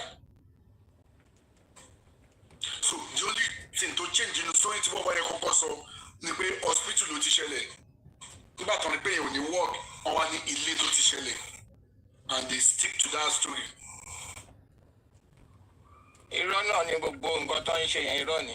Ó lọ́dẹ̀ la gbọ́dọ̀ kí ni tó kà jáde yẹn, ó mí pé wọ́n ti ní plan tí wọ́n stick to. The plan tí wọ́n ní ká nìyẹn. Ibi tí gbogbo wọn dẹ̀ ti fẹ́ pé tí wọ́n bá ń sọ nǹkan kò sí ní ọmọ máa fall. Expander Mohbad kú níjọ́ Monday, nọ́ọ̀sì wá níjọ́ Tuesday. Ta ló fún lábẹ́rẹ́? Dàrúṣà ní báwọn ṣe délé lòun ti lọ. Fọláṣadé ẹ̀gbọ́n Dàrúṣà gba hòtẹ́ẹ̀lì sítòsí ibẹ̀ yẹn. Umina came out to say pé it was Dàrúṣà and blah blah blah blah that went to go and get something. Ṣé ni pé kò sí ní ọmọ máa tú àṣírí ra wọn. Ó ń bọ̀ nbẹ̀ ni, ó ń bọ̀ nbí òótọ́. So gbogbo nǹkan yẹn ṣe sọ fún wa pé Dàrúṣà ò sòótọ́, Wùmí ò sòótọ́, Àdúrà ò sòótọ́. Báwo ni wọ́n ṣe sọ pé káwọn spending káwọn yẹn sòótọ́? What do you want from they don't know? And they were not in the house. Even if they were spending was in the house, even kí wọ́n wà in the house, these three people that mean most in Mohbad's life tí wọ́n dákẹ́ tí wọ́n sọ. Wùmí, Dàrúṣà. They were not talking of them. And you expect others to talk. Tó bá gẹ̀ẹ́ta àwọn mẹ́tẹ̀ẹ̀ta yẹn tó máa jáde. And you expect others to talk. Táwọn mẹ́tẹ̀ẹ̀ta àwọn ọlọ́pàá bá fẹ́ ṣiṣẹ́ yẹn gangan, tó bá máa mẹ́ta yẹn lásán káì. What are we talking about now? Àwọn ọlọ́pàá gan ìjẹkújẹ gan ìjọ sòótọ́ ọ̀rọ̀. Àwọn ọlọ́pàá fẹ́ sòótọ́ ọ̀rọ̀ àṣẹ ń wá láti fi kan ni. Àṣẹ ń wá láti fi kan ni. God will judge them all. No, a judge in this world will first judge them and sentence them. Yes, we pray so. Wallahi. They will pay for it. They will pay for their crime. Definitely they will. So all I know is that if VDM can come into this case really, I'll get justice from boy. With all the narratives, Papadian will call out. Yes, sir. Mr. Adesina. Yeah. Sheriff VDM. Ó tún wá lè padà change mind ẹ o. Láti bẹ̀rẹ̀ ní VDM ti sọ nǹkan tó fẹ́ wá ṣe. And ó tún àfàmù ẹ̀ níjẹta or thereabout ń say when he first came, he said ọlọ́pàá ti mú nurse àti spending that whatever tóun bá gbé síta ẹni tó bá ní nǹkan fi ṣe ẹ lọ fi ṣe kò lóun fẹ́ prosecute anybody. Níjẹta tó sọ̀rọ̀ náà ó ní àwọn tóun fẹ́ vindicate tóun dẹ́fẹ̀ gbé wa wá sí right direction which he did. Òun ti ṣe tó bá wá lè change mind ẹ̀ lé ní abọ́lá pé ó kì í nísìnyí o òun fẹ́ prosecute kí ló lè mú tó fi prosecute anything tó bá ní lọ́wọ́ àbí nǹkan tí wọ́n bá sọ kó lọ take die lọ́dọ̀ ọlọ́pàá as an exhibit. Yeah. Put the foundation, which will come in the end. And that is when he will have a case, and that is when we can move ahead. But if not, anybody will take care of. We are on the same level. Then who do you think can take it up? Who? Anybody who can take a case up for now. If I want to know Yomi and VDN. I want to take care of it. Both of them are in this case. I'm not happy why VDM is not on this life. VDM is doing something else. He's there to pay solidarity and can do light for the guy. So he's on assignment at the moment. You know, so those are the two people who are in no case here, except anybody in that house to the eyewitness to what did they pay, this is what happened, and I will stand as a witness, and that will be another lead. Then who out of them now is ready to do that? Nobody. I think Yami is not backing down. No, I mean those people in the house. Well, we should not write them off at the moment. Do you know what give Wumi guts fún gbogbo to take party tí Mohbad kú yẹn torí pé ìyá Mohbad wà lẹ́yìn ẹ̀ ní ìyá Mohbad ló bá gbogbo kíní jẹ́ láti lẹ̀ that woman àtẹnujẹ obìnrin yẹn àtẹnujẹ kọ́ mọ́mì asọ́nìsì kì í ṣe àtẹnujẹ ìyá yẹn ṣe rí abiamọ n tó kọ sẹ́nìkan ọ̀tọ̀ níbi tó kọ sẹ́lòmíì bọ̀ nǹkan tí ò dá ọkọ méjì ìdóhùn tàdúrà tó kó dà ó protect àdúrà àti dàrúṣà ni kò fẹ́ kán tún pa àwọn yẹn náà n tó fi tẹ̀lé wù mí nìyẹn àwọn tó ń protect nìyẹn it's not about àtẹnujẹ àwọn tó ń protect nìyẹn àwọn méjèèjì yẹn tó ń protect. ó complicated gan wàhálà ẹ̀. àwọn méjèèjì yẹn ìyá yẹn ń protect. ó complicated.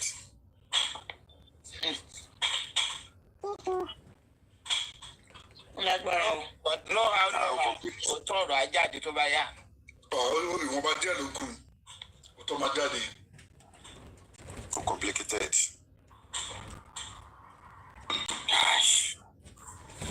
God help us. Amen. You are protecting them simply because they may or they might have hand Mohbad's death. Why don't rọ́bà wọn sí bẹ́ẹ̀? Why tí wọ́n jáde wá sọ̀rọ̀? Wọ́n lọ́wọ́ bẹ̀ náà ni wàá sọ nǹkan sínú sàárè ẹ̀gbọ́n ẹ̀ àbúrò ẹ̀. Wọ́n lọ́wọ́ bẹ̀ gbogbo wọn lọ́wọ́ bẹ̀. Wọ́n ló ń protect. No, ẹnìkan ló ń béèrè pé protecting them from who or from what? Don't protect àdúrà àti ìdàrúṣà from what? So any more they might have a need. They might have a need. Because their hands are not clean. Yes. In Mohbad's death. That's why the mother is protecting them again.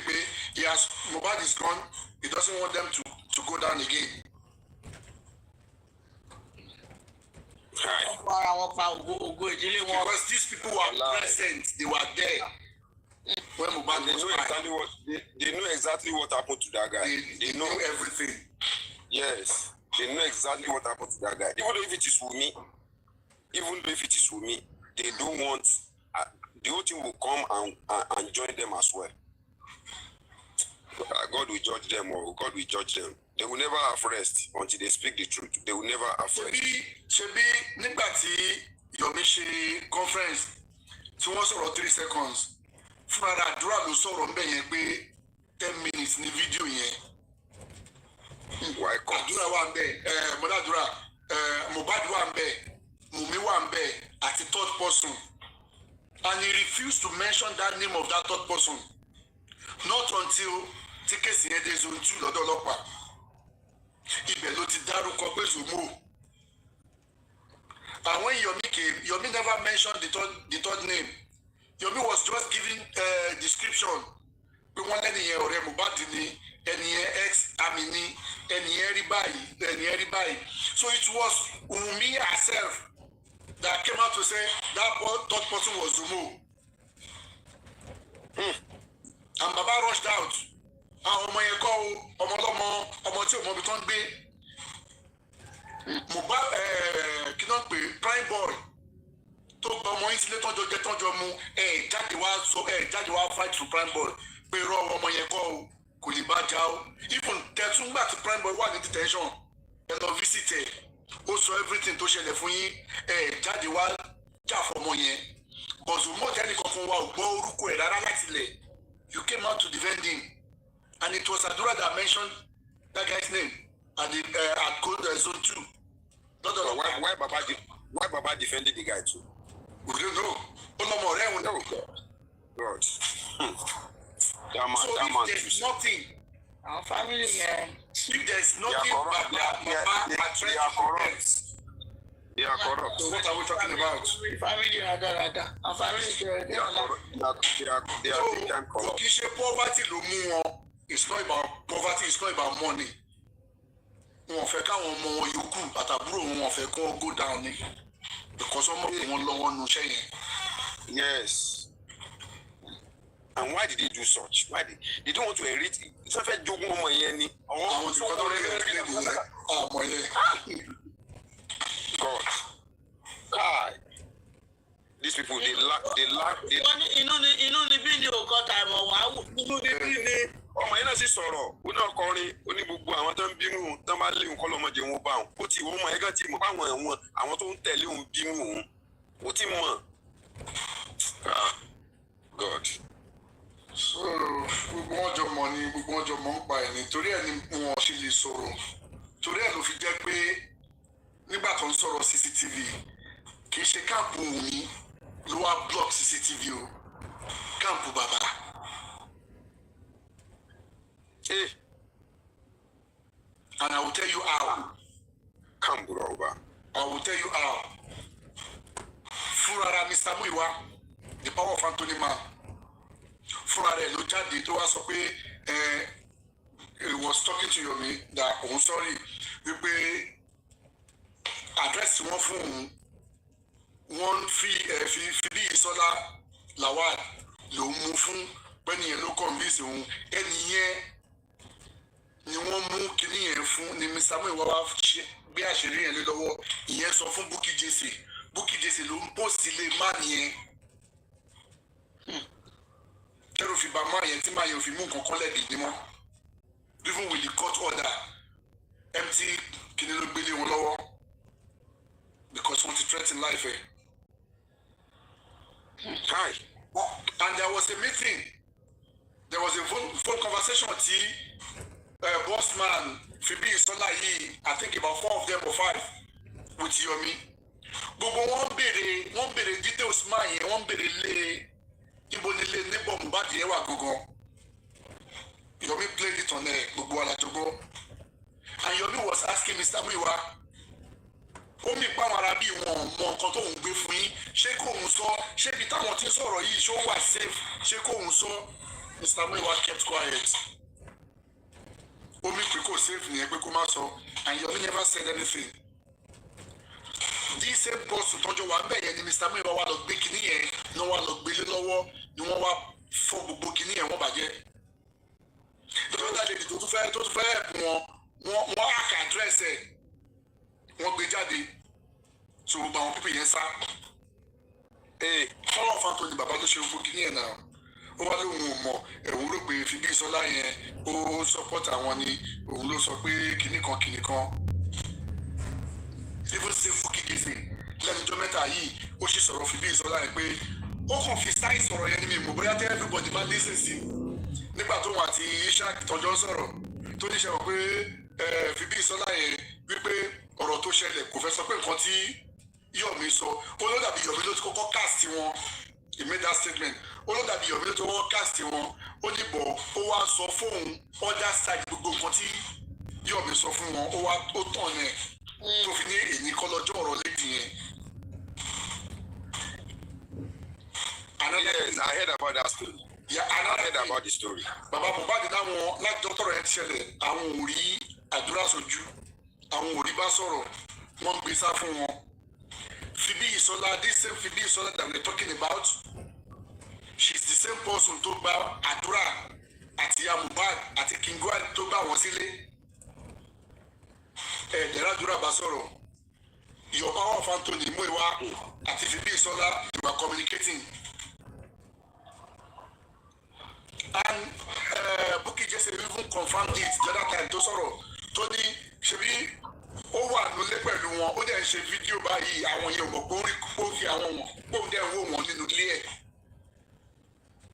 So this person was relating with Bukky, relating with Muiwa, power of Anthony Baba Mohbad. And Baba is telling us pé òun ò rí wọn bá sọ̀rọ̀. Who is fooling who? Let me stop there. That gbogbo ẹ̀rú jàre Nàìjíríà Yorùbá Yorùbá ẹ̀wọ̀ ìṣòro. God will judge them all. They will never scot free. They will never scot free. God will judge them all. They will never scot free for wickeding that boy. They just finalize the boy life simple, which is not proper, and God will judge them. I believe that. Even though no man will judge them, God will surely judge them. God will judge them all. God will judge them. We don't have any power to judge them, but God is seeing everything. That boy has never hurt anybody. He suffered to be there. That boy suffered to be there.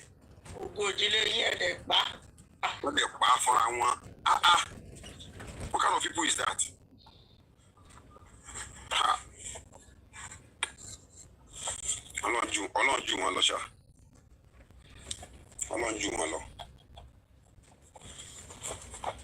Ọjọ́ kẹta tí gbogbo ẹ̀ máa kú ni mò ń forin ẹ̀ kọrin níbi iṣẹ́ èmi ọmọ ghetto mo ti dájú lò mọ́tò ni mò ń júrí lọ ni mò ń jọrùn lọ tí mò ń kọrin níbi iṣẹ́ ọjọ́ kẹta ni mo gbọ́ pé rẹ́rẹ́ ti run mo ní ọmọ tí mo bá ṣe fi orin ẹ̀ kọ èmi ọmọ ghetto mà rí ní ìjẹta. Wọ́n yanjú ẹ̀ ní mo rẹ̀ ní lọ free Ọlọ́run á dá ogun wọn lẹ́jọ́ wọn one after the other. Ọlọ́run á dá wọn lẹ́jọ́. All right up. They have taken him away. They have killed him. They have Kiniko. He wanted to give us 2 passports for us. He wanted to travel. He wanted to shake Kiniko. He wanted to give us Kiniko. Pẹ̀lú gbogbo story yẹn. O de da story kalẹ̀. Wicked people everywhere. Wicked people everywhere. Wicked people. Very wicked people. Abinu ọmọ. Very wicked people. Very, very wicked people. Ètò ìyàwó nínú wọn ló pọ̀ jù. Very wicked people. Ṣé pé according to Mohbad fara ìgbọ́n already inform àwọn ẹbí ẹ̀ pé ó máa ń fi nǹkan sínú oúnjẹ fún òun wá sùn wàá rìn lọ wá lọ gba ẹ̀pọ̀ sára wàá rìn lọ. Bàbá yẹn ti mọ ìlọ́ọ̀tì nípa lẹ́dì yẹn láì. Ó ti mọ ìlọ́ọ̀kì nìyẹn pẹ̀lú kan tó ń fa wàhálà nínú ilé. Ó pẹ̀lú kan tó ń fa ìjà wọn every time. Bàbá ìtọ̀rẹ́ tó kún fáwọn yẹn pé ọmọ yẹn ọmọbìnrin máa ń fi nǹkan sínú oúnjẹ fóun. Àwa jẹ́ àwọn tí àti bàbá náà tún wọlé pápọ̀ kan lé ìyàwó òsì lọ. Ṣé dandan ni? Is it by force? Wàá lọ jẹ́ pọ̀ wàá lọ fẹ́ pọ̀. Last náà sí kò sóò ló lọmọ yẹn kò sóò ló lọmọ ṣé báyìí dandan ní fẹ́ ni gbọ́ ọmọ sọ ìbílẹ̀ pé bẹ́ẹ̀ ẹ̀gbọ́n mẹ́rin tó rí oyún rẹ̀ fún bìkọ́ ó lè má jẹ́ nìkan ló bá sùn ó lè má jẹ́ nìkan ó lè má jẹ́ yàn méjì ló bá sùn pẹ̀lú bóyá lóyún rẹ̀. Ó fara ẹ̀gbọ́n lè wá pẹ̀lú olóyún fún tọ́ bá lọ wádìí ẹ̀ bọ̀.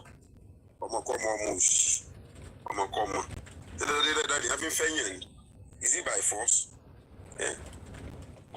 Wọ́n kàn ṣe kópa ọmọ ọlọ́mọ ọmọ tó wáyé tó wá gbìyànjú ayé rẹ̀ tọ́lọ́ sí ni kó succeed.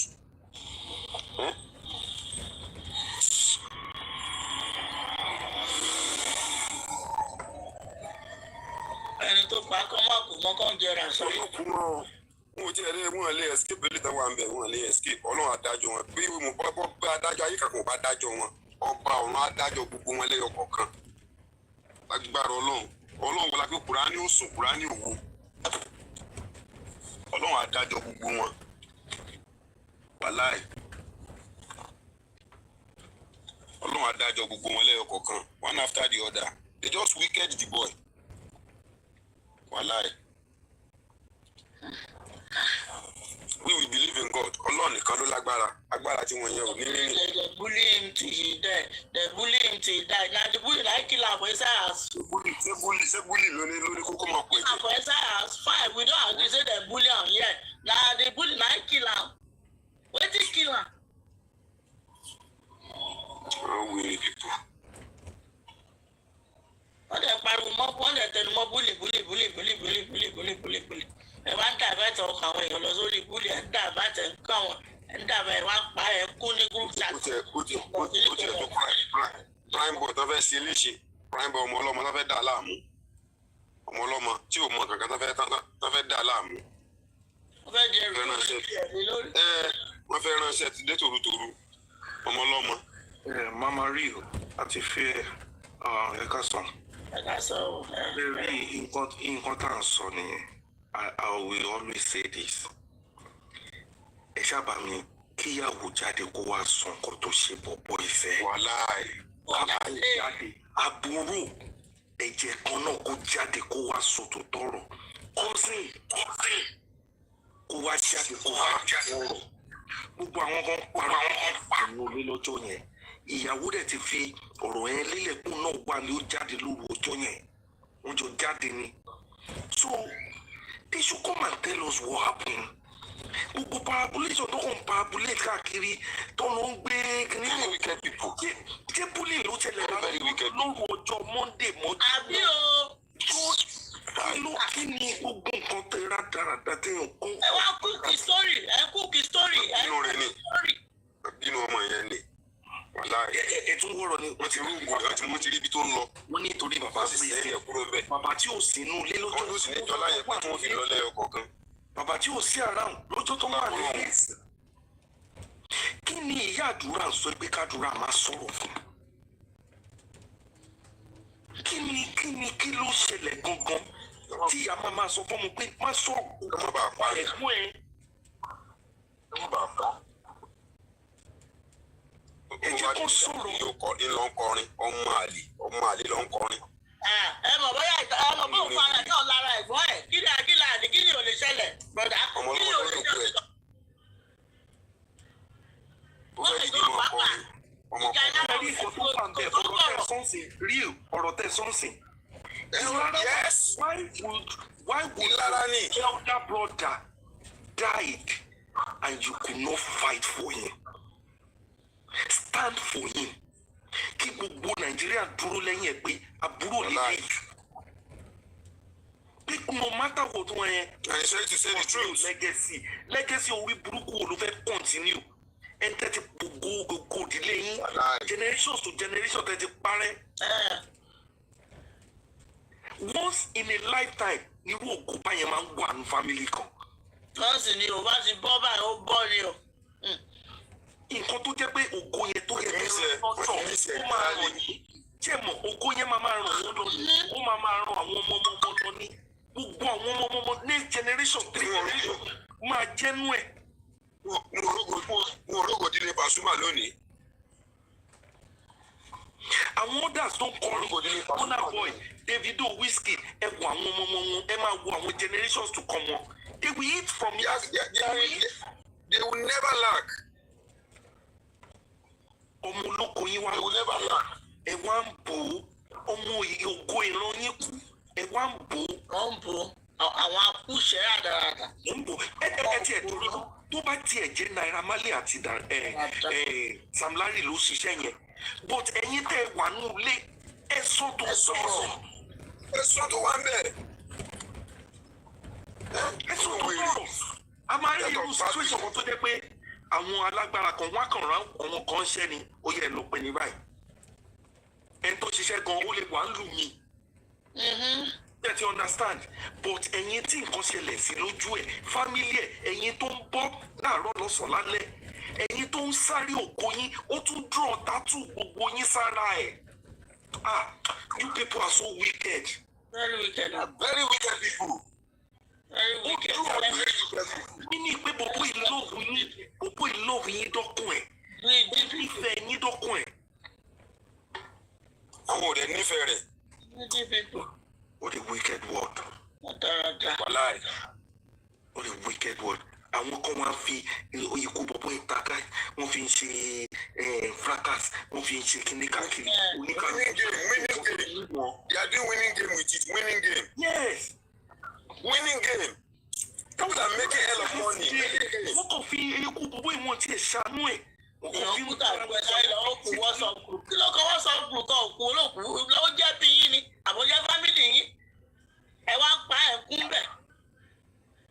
Ẹ sọ ohun tó ṣẹlẹ̀ lọ́jọ́ Monday ní àkókò Tuesday yẹn. That Tuesday is no for us. Nonsense. Tuesday is no for us. Why are you skipping Monday? From Sunday you are skipping to Tuesday. Inú ayé wọn ti ń ṣe. Ìyẹn ti ṣẹlẹ̀ lálẹ́ ìjọ tí prime boss ní òun ráìtì Wùmí pé àpé òun fẹ́ wá gbé báàgì òun tí Wùmí kò má wá kí ni ìyẹn ti ṣẹlẹ̀ ṣẹlẹ̀ ti ṣẹlẹ̀ ńlẹ̀ yẹn tí wọ́n fẹ́ kí bàbá yẹn mú un fà. Wọ́n ti plan gbogbo ẹ̀. Ọlọ́run á dẹ̀ mú wọn lẹ́yọ kọ̀ọ̀kan. Ọlọ́run á mú gbogbo wọn. Kánjú yé àwọn ń wò lọ. Ọlọ́run á mú wọn one by one. Fire Baba. Fire Baba. I'm telling you, you need láti ṣépè for anybody. Ègún máa ń jà. Ègbé máa ń jà. Ègún ẹ̀jẹ̀. Ó máa jà ni. Ó yẹ kó ṣàánú ọmọ wọn tó bá máa wá nínú family méjèèjì yẹn. They should have mercy on those children tí ò mú nǹkan kan pa. They should come out and say the truth and suffer for what they have done. And kí àwọn ọmọ wọn kó má lè ru ègún yẹn. I'm telling you, ègún ẹ̀jẹ̀ ni ó dẹ̀ máa ń já káàkiri.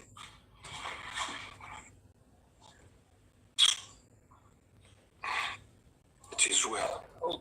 Ó ga ọ̀ àfi sùúrù o.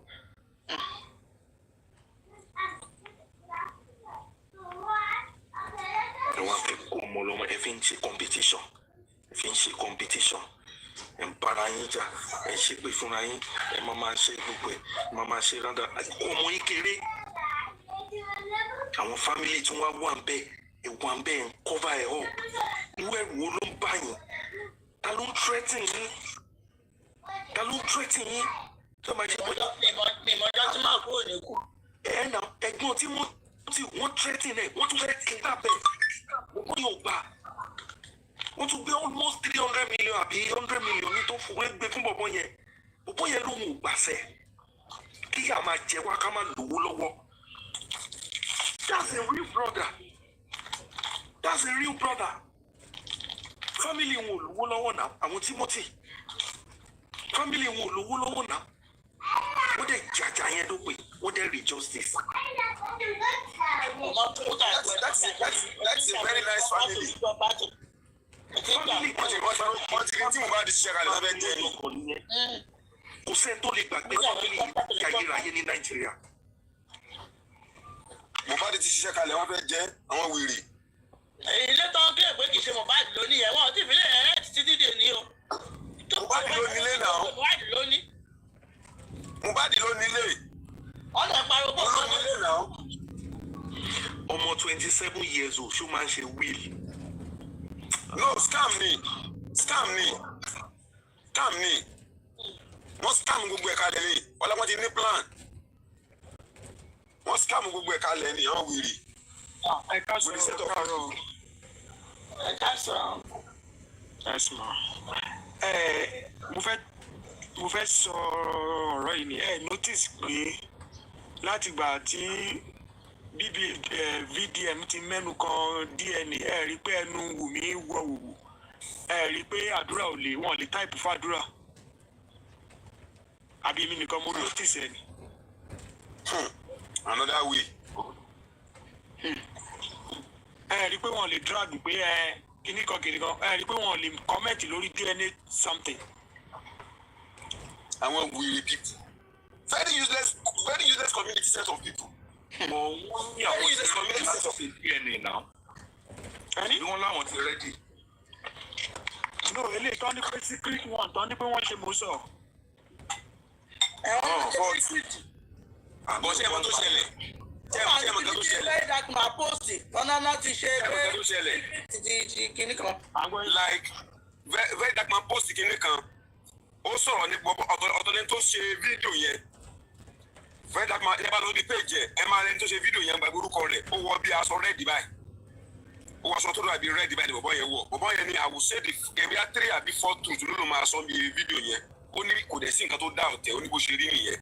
Ó wá mention àtẹ̀kẹ̀ yẹn 4 àbí 5 pẹ̀lú Mohbad. Ó ní wọ́n lọ sí Dubai. Ṣé Dubai ni? Yes, Dubai. Ó ní wọ́n lọ ṣe DNA. Ó ní DNA yẹn dé confirmed wípé Sam Larry ló ní ọmọ. Ó ní but based on that ó lọ́ọ̀fù pé tẹ́bàdẹ̀ wo ní orí tí Mohbad náà kọ. Mohbad ní àmọ́ bá ṣe lóyún ṣùgbọ́n tẹ́ bá ti bímọ àwo lẹ́nu mẹ́rin.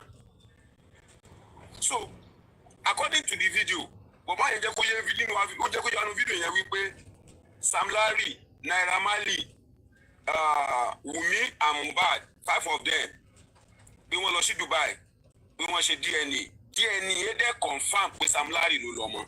Ó ní but based on pé ìfẹ́ tí Mohbad ní sí Wumi ni ò fi jẹ́ kí kó release ọmọ yẹn fún Sam Larry directly at the first stage because ọmọ tó bá ti release ọmọ yẹn fún Sam Larry ọmọ yẹn ò ti tó stage tó lè release ẹ̀ kò dẹ̀ fẹ́ jẹ́ kí ìfẹ́ tó dẹ̀ ní sí Wumi kò fẹ́ jẹ́ kí Wumi lọ. So secret yẹn náà ń bò ṣẹlẹ̀ pé irú nǹkan yẹn kò sí know how kíyàwó mi lọ lóyún fẹ́ lómi sí for example ọlọ́mọdé kí n rírú ẹ̀ ìyàwó tí mo fẹ́ olóyún fẹ́ lómi for example àjọ ń gbénu ilé kan náà there will be a time there will be a day tínú mi máa ru lórí ẹ̀ there will be a moment mo máa rò pé ọmọ yìí báwo ló ṣe ṣe kí wọ́n tó tẹ̀lé olóyún fẹ́ nìyí gan náà thinking yẹn máa wá sí memory ẹ̀ ó máa rò so at that period of time you will not be able to sleep very well again. Yes, so at that period of time gbogbo nǹkan yẹn ó máa họ́ọ̀jì bọ̀bọ̀ yẹn ó máa ru lọ́kàn ẹ̀ ó máa gbé nínú fífi. Ó lè jẹ́ òun láṣẹ ní toxic relationship. Ó lè jẹ́ òun láṣẹ ní toxic relationship.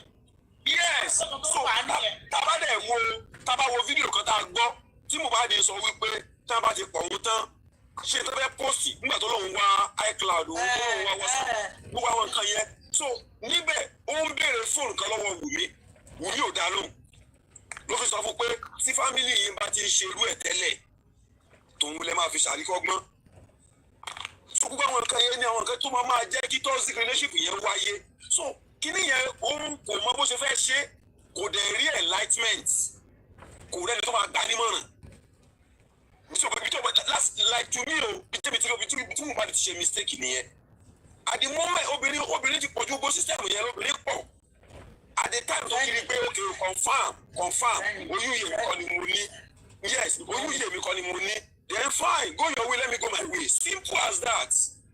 Baba wọ́n lè fẹ́. Baba can I tell you something at that stage? I'm hearing you bro. At that stage Mohbad ti fẹ́ X. Yes. Wọ́n dẹ̀ ti mọ̀. Mohbad ti mọ̀ 99% because Mohbad ti rẹ́ lómi labroad. Yes, ahead of that.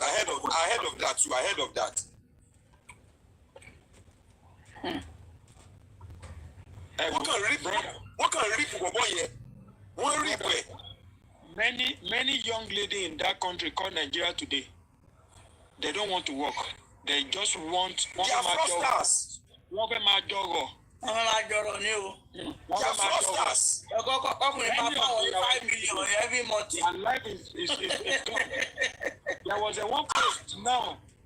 Any other challenge pé the people that are doing a legit job, collecting salary people, how are you going to fund my this thing that you after buy wig? How much is you going to left with? You will left with nothing. That means she can't date a salary earner guy. So Nigeria, our youth is gone. Both men, both women. Our leaders, they are gone. That country is gone. Mr. Easy. Yes, Mr. Easy. Yeah. Tẹ́ bá máa wo program Nurse Mirage. Ẹ máa ṣèkì orí yín fún future Nigeria. Bó ṣe ń múlẹ̀ báyìí mo ṣe máa ń wò. Bó ṣe ń gbé sórí YouTube báyìí mo ṣe máa ń wò báyìí gbogbo àwọn gẹ̀ẹ́sì. Tẹ́ bá wo program yẹn, ẹ máa mi orí fún future Nigeria. Nurse Mirage àbí?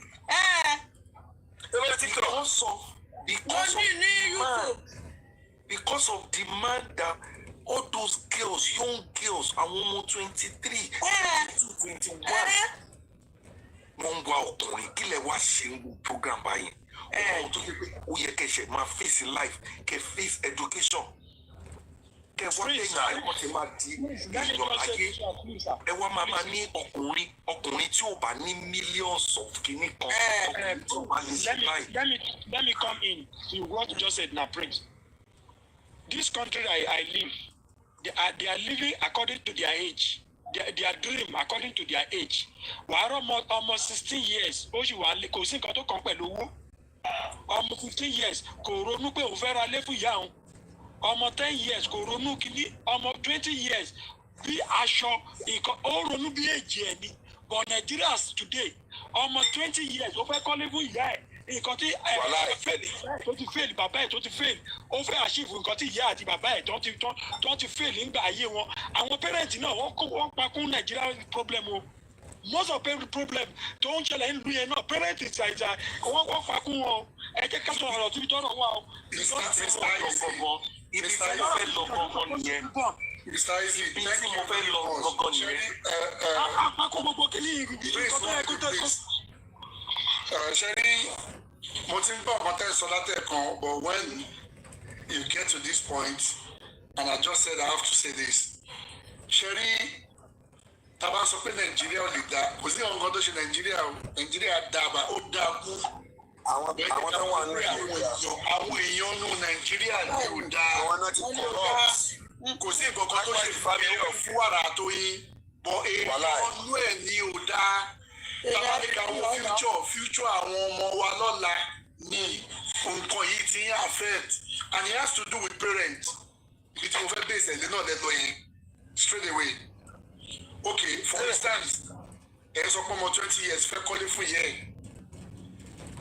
Nígbà tí ní Ṣàgám, to be precise, wọ́n wà Ìbàdàn náà, I can confirm that wọ́n dé wà lẹ́kọ̀ọ́. Parents àwọn ọmọ tó jẹ́ ọmọ Yahoo, àwọn mother of yahoos, táwọn ọmọ wọn ṣe yahoo, táwọn òbí wọn tí wọ́n ṣe association. So what are we talking about? Àwọn sọ pé country yẹn. Èèyàn country yẹn ni kẹ́yẹ́ ká máa sọ̀rọ̀ sí. Àìsàndà ẹ tún wá wo nǹkan. Mo rí event kan ní online, was it not last month? Wọ́n ṣe end of the year party, wọ́n á fẹ́ present àwọn ọmọ nursery school. Ẹ wá wo bó ṣe ń dress fáwọn ọmọ kékeré, àwọn infants. Wọ́n dress fún wọn bíi celebrity. Ẹ wá ní àwọn ọmọ yẹn wọ́n wá jáde nínú Rolls Royce. Àwọn ọmọ tó jẹ́ pé ẹ̀wọ̀n tẹ́ ti gbé sí wọn lọ́pọlọ. Àwọn ti gbé sí wọn lọ́pọlọ. Tírú àwọn ọmọ báyọ̀ wá mẹ́ẹ̀kẹ́ lọ́la wọ́n wá máa ṣe ritual. Wọ́n máa pààyàn. So his parents, let's go back. Ẹnu máa dé ká máa sọ pé ìlú yẹn, parents ìlú yẹn, àwa èèyàn ní ìlú yẹn, it is all of us. The pressure is too much on children. The pressure is too much. That is what I'm trying to correct here. I'm blaming the country here. We all blame the country. Even though the country ṣe wà yẹn, kàn kó gbogbo àwọn èèyàn tó wà ní Nàìjíríà yẹn, kàn kó wọn kúrò ńbẹ̀, kàn kó wọn lọ sí US, kàn kó àwọn US wá sí Nàìjíríà. Nàìjíríà tó wà US yẹn, wọ́n tún máa gba visa padà wá sí Nàìjíríà. They will spoil the US. Mr. Easy, tẹ́ bá wà UK bí, they go to school by age. Nigeria ti máa rọ ọmọ 13 years tó ń wáyà institution. Nigeria leti máa rọ ọmọ 13 years old tó ń wọ university kí ló lọ ń ṣe. Ọmọ tó yẹ kó ṣe ó ṣe yẹ kó jẹ jù wà ní jẹ bí SS1 àbí gírí. Ọmọ mi ó wọ UK, ọmọ mi ọmọ mi dẹ̀ ti ó ti lọ fà gan. Wọ́n dá ọmọ mi padà ní because of age o. Wọ́n ní no, we don't do that here, this is our class. Ó wá dàbí pé wọ́n demote ọmọ mi. Times 2 wálẹ̀. And before we know it, gbogbo nǹkan tó mú yẹn ò mọ̀ back then, ó ti change mentality ọmọ yẹn ti ẹ wo we have a long way to go. ẹ̀yin náà máa wò wọn ò ní say lórí ọmọ wọn Nàìjíríà. They have no say. Tó bá ti ń make $1 àwọn ló ń gbọ́ bùkátà lé. That is ara nǹkan tí bàbá Mohbad ara ìyá tó ń jẹ náà nìyẹn o. That is it. Irú bàbá yẹn ó yẹ kó sì máa control Mohbad. Ẹ dúró Mr. Easy. Ṣé control Mohbad ló ń control bàbá ẹ̀. A lot of things is going on in that country. Tó jẹ́ pé ó yẹ ká máa sọ̀rọ̀ sí ìbọ̀rọ̀ wa, but we are not here to say truth. That is one thing that I know about Nigerians. We kì í fẹ́ máa sòótọ́ ọ̀rọ̀. We will say truth. We cover it. A máa package truth. Bí pé tí n bá sọ máa kú, ta ni ò ní kú? Mr. Easy, tẹ bá rí bí tẹ́lómi ti ń jẹ ìyá máa mú èèyàn ìlú òótọ́ ọ̀rọ̀ èèyàn pè ní rọ. Wàláì. Ìyá bá mú yàn lómi. Nǹkan tí mo sọ yìí. Ìyá pọ̀ Nàìjíríà. And that's why I can't blame that father fún nǹkan tó kọ́ ṣẹlẹ̀ gbà yẹn. Ìyá ni. Iṣẹ́ ni ọmọ mi ò lè kò lè lọ Naira Marley pé kó máa bá wọn sọ̀rọ̀ láyé. God forbid, I reject it in the mighty name of Jesus. Àwọn kan ṣe ń pray sí wọ́n sì fẹ́ kí àwọn kan sign wọn again tó mọ̀ pé wọ́n ṣe gbogbo rádaràda kò kàn wọ́n kó ṣàlọ́ pawó wálé ni kó lọ pawó wálé wọn fẹ́ mọ bó ṣe gbówó yẹn wálé. Ẹ sọ fún mi ta ló wà nù Naira Marley record ta ló wà nù Naira Marley record tó ṣe dáadáa láyé tó ṣe mú yangàn. They are wrong set of people. This is the only guy. Igbó náà wá fi ń ṣe náà fi ṣàyọ̀yọ̀ Nàìjíríà sí igbó ìṣìkà gbogbo oògùn olóró burúkú tó ń mu yẹn. Torí ọmọ yẹn dẹ̀ ní good background. Ọmọ yẹn níbẹ̀rù Ọlọ́run bẹ́ẹ̀. Ọmọ tó níbẹ̀rù Ọlọ́run bẹ́ẹ̀. Ló fi kúrò bẹ́ẹ̀ but o lè jọ ìwọ̀n kó kúrò kan fi ẹ lẹ̀. Àwa kan understand kìíní yẹn. Yeah. That is it. It is well.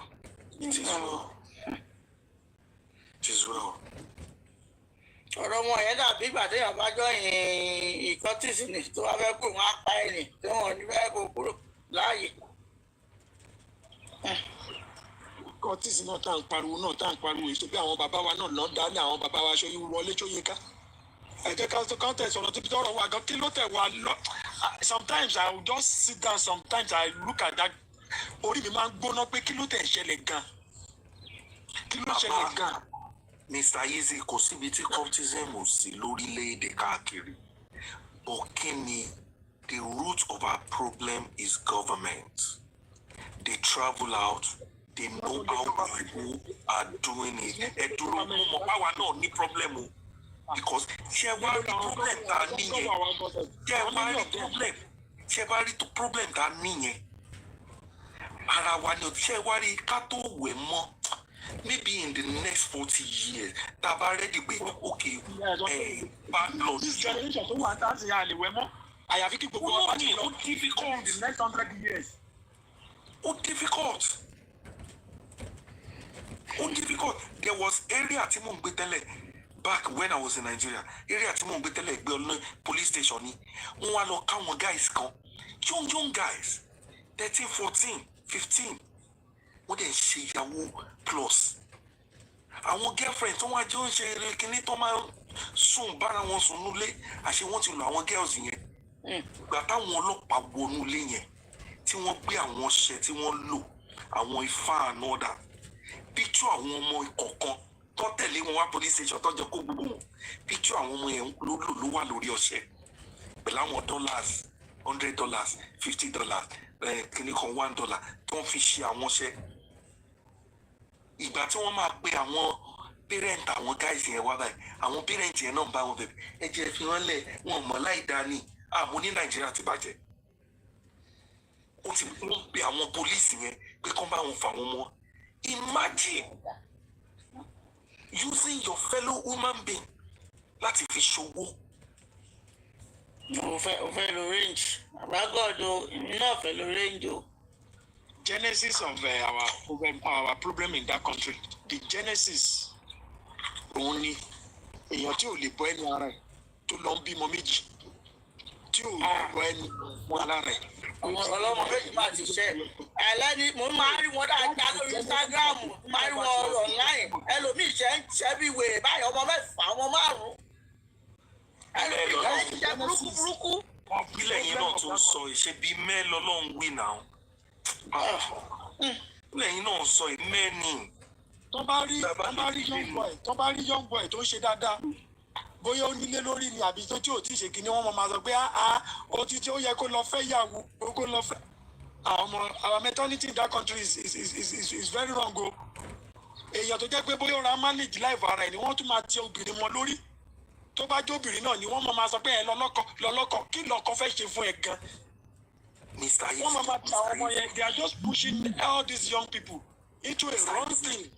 Mr. Easy ẹ mọ̀ nǹkan tó máa ń yà mí lẹ́nu ìlú yìí tẹ́ bá ṣe ń jáde láàárọ̀ as early as 6, 5, 6, 7 ẹ máa rí òpìtìpìtì èrò tó ń bọ̀ láti night walk tẹ ẹ̀yìn lọ àwọn kan ń gbé wọn lọ ọ̀sán àwọn kan tó lọ wọ́n lálẹ́ àwọn kan tó ń lọ.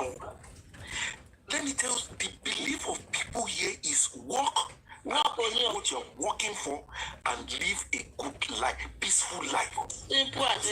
Kò ṣe pé mo wá ilé mo wá estate kan mo fẹ́ kọ́ estate mo fẹ́ ra jet mo fẹ́ ra kìíní.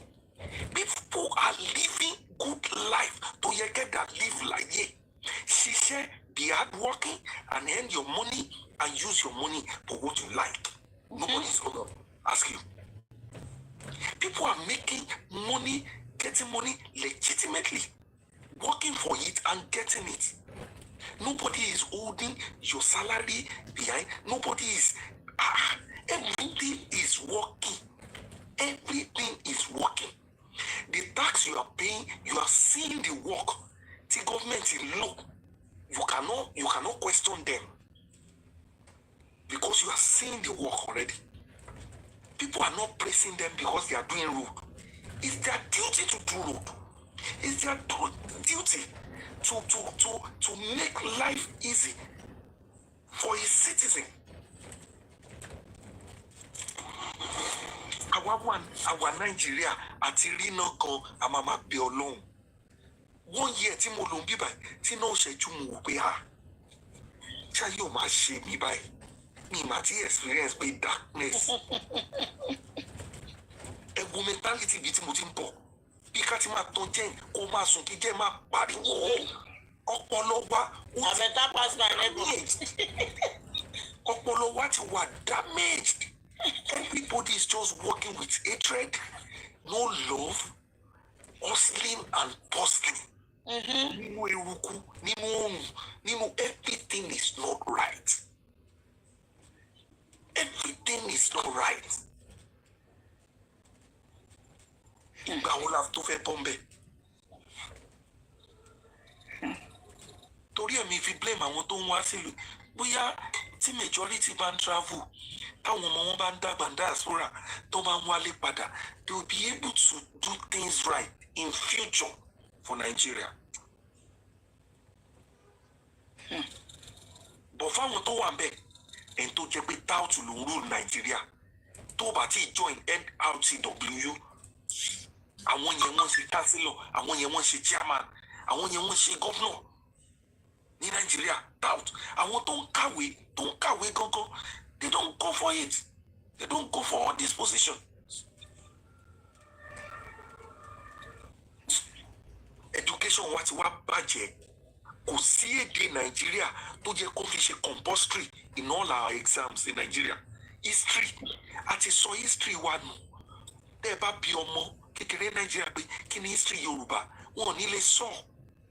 No reason why Prince ẹ jẹ́ kí n sọ ti history ẹ fún yín. Politicians àti àwọn religion leaders àwọn ló wipe off history kúrò Nigeria because of their agendas. No need. That is try to wipe off history comot from Nigeria something. And no matter what religion education nínú subject ní school. In Nigeria ni mo rí tó jẹ́ pé àwọn kò sí nǹkan kan tó ń jẹ́ religion. Bí mo ṣe wà mi ò lọ church, mi ò lọ ilé aláwo, mi ò lọ anything. I'm just me.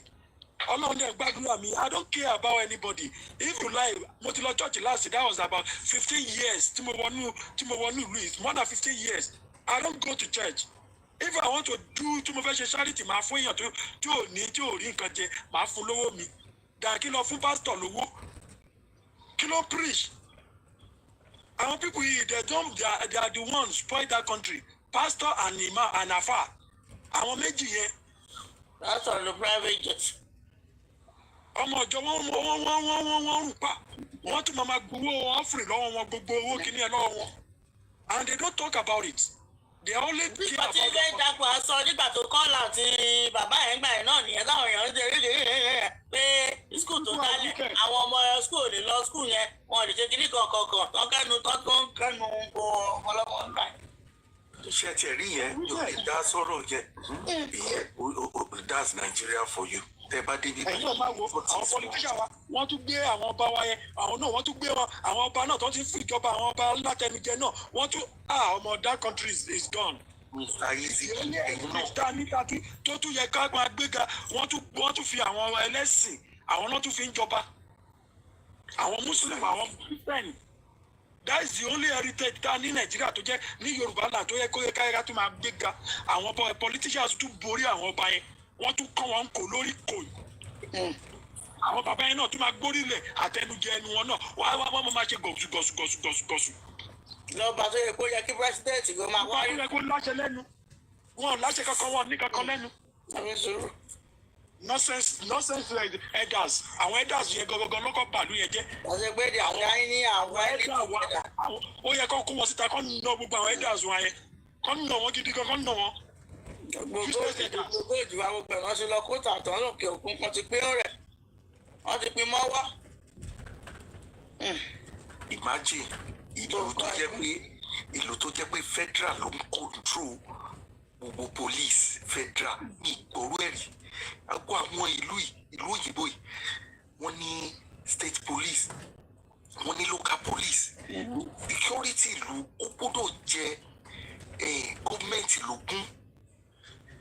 Wọ́n á máa wọnú ilé lọ kidnap àwọn èèyàn wọ́n á máa gbé àwọn èèyàn fún ransom wọ́n á máa pa àwọn èèyàn ẹ̀dẹ̀ jókòó bẹ́ẹ̀ lẹ́sí ìjọba. Everything ti dàrú everything ó ti sojú pọ̀. Gbọ́dọ̀ ti dàrú. Oníkálukú kàn ní for his or herself in that country. Jà fún rẹ̀ ni jà fún rẹ̀. Pockets. Both poor, both rich, everybody is just fighting for their pocket. They don't care about the others. Your labor, if your labor is dying, nothing concern them. Tí o bá ti kàn wọ́n, wọ́n á máa wò pé àkó tí kàn kò dẹ̀ sígbà tí ò ní kàn anybody. Ẹ wá ní kí police má compromise. Police á parí 35 years of service. Kò ní sí anything fún wọn. Wọ́n fún wọn ní 1.something million as graduate. What a country. What a country. Ẹ wá ní kó má compromise. That was what Yomi was saying. Nígbà yẹn, bí àwọn people tó ń dojú kéèsì Mohbad bolẹ̀, they are spending millions on police. Àwa wá jókòó akàn analyse. Ìlú tó bá fẹ́ gba justice Nàìjíríà wà lówó lọ́wọ́. Tó bá lẹ́rù lápò, ò lè rí justice kankan. Tí ò bá ṣe pé aráàlú come together. Tí aráàlú bá fi come together, tí wọ́n bá face government máa jù balẹ̀ ni. Nǹkan tó fi ń ká wa lára lọ́rọ̀ Mohbad ni. Because people came together. People came together at first. But the family ló bójú kìíní jẹ.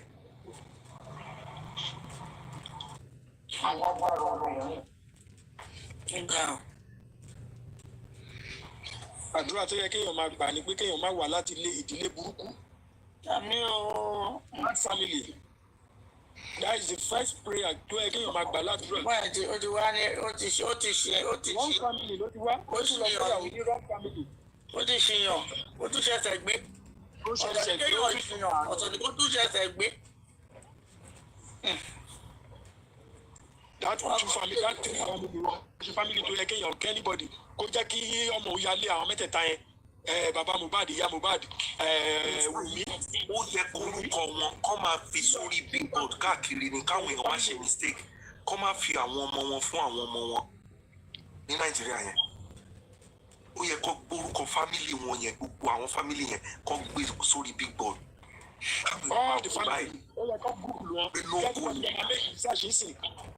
Even ọmọ wọn máa jẹ́ nùyà yìí ọmọ wọn third generation wọn máa jẹ́ nùyà yìí.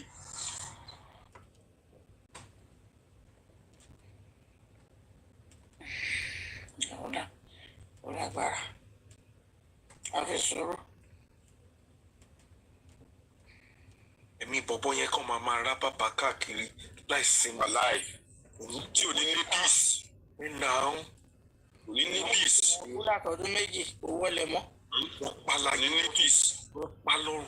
Wọ́n tún pa lọ́rùn.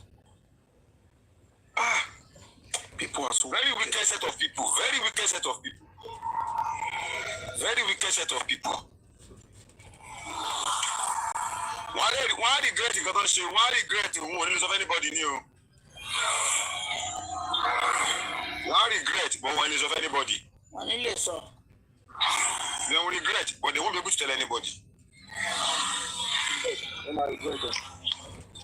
Family ti lè rí dìbò. Irú ìsinmi ló yẹ kí family yẹ kó yẹ rí ìyá yẹn ta ló sìn. Now irú ìsìn ló yẹ kí bàbá yẹn ṣe lè máa jáde kán máa wò pé no ṣe bọ̀dẹ̀rì o ṣe dẹ̀rì bàbá yẹn náà ti jáde o bàbá sọ wípé òun fẹ́ kàn ṣe fún forensic fún gbogbo àwọn bàbá yẹn sọ yẹn o. ká máa jẹ ní wọn mọ nǹkan tó ń ṣe sọ fún forensic kí ni tí bàbá fẹ́ kọ́ ṣe fún forensic kò ṣe sọ ní corona irọ́ ni gbogbo yẹn má máa dá bàbá yẹn na gaima gaima ni bàbá yẹn. Bàbá yẹn náà ṣe ọwọ́ ẹ̀ mọ́ ọwọ́ bàbá yẹn ò mọ́ kì í ṣe pé ó mọ ọkú tó pa ọmọ oko kò ṣe pé ó wà ń bẹ̀ but ó mọ ọkú tó pa ọmọ yẹn náà ọwọ́ ẹ̀ ò mọ́ ó mọ̀ pé ó máa affect wọn ọwọ́ bàbá yẹn ò mọ́ àfihàn tí ò bá rò lè sọ Mr. Easy àti lè sọ ẹ má jẹ́ ká kàn. ẹ jẹ́ ká sọ̀rọ̀ tí tọrọ bá wà bàbá yẹn ọwọ́ bàbá yẹn ò mọ́ bàbá mọ ọkú tó ókè irú bàbá tó mọ̀ pé blessings ló sọ fún un pé ẹ̀ka sára wáyé tí bàbá yẹn tó tẹ̀ sọ pé ẹ̀mí mímọ́ ló sọ fún ẹ̀mí mímọ́ burúkú wo ló sọ fún ọ̀rọ̀ ibi tí irọ́ ti bẹ̀rẹ̀ kọ́ nìyẹn ni sọ fún àwọn public bless ló pẹ́ láti the first day yẹn ọ̀rọ̀ yẹn àti máa mọ ibi tá a máa darí ojú ọ̀rọ̀ yẹn kan blessing ló pè mí ọjọ́ báyìí ó pè mí pé nǹkan báyìí ti ṣẹlẹ̀ lé o kó sọ ojú òkè ká tún sọ pé kò sọ yẹn òde corona ó tẹnu mọ́ duvet torí nínú kíní ẹ̀jẹ̀ yẹn why all the things that they can tán lè fi claim pé kí nǹkan báyìí ṣẹlẹ̀ sọ ní corona ẹ jẹ́ ká sọ̀rọ̀ síbi tọ́rọ̀ wà jàre gbogbo wọn ò mọ̀ àbá and nobody could take pictures or video of their house when they got there. Nobody could do video, nobody could take pictures.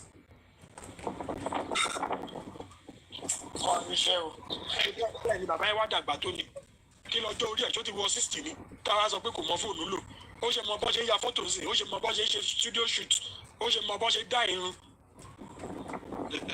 ó ṣe mọ pé òun lè lọ studio lọ́kàn. Bàbá ti rówó ṣayé.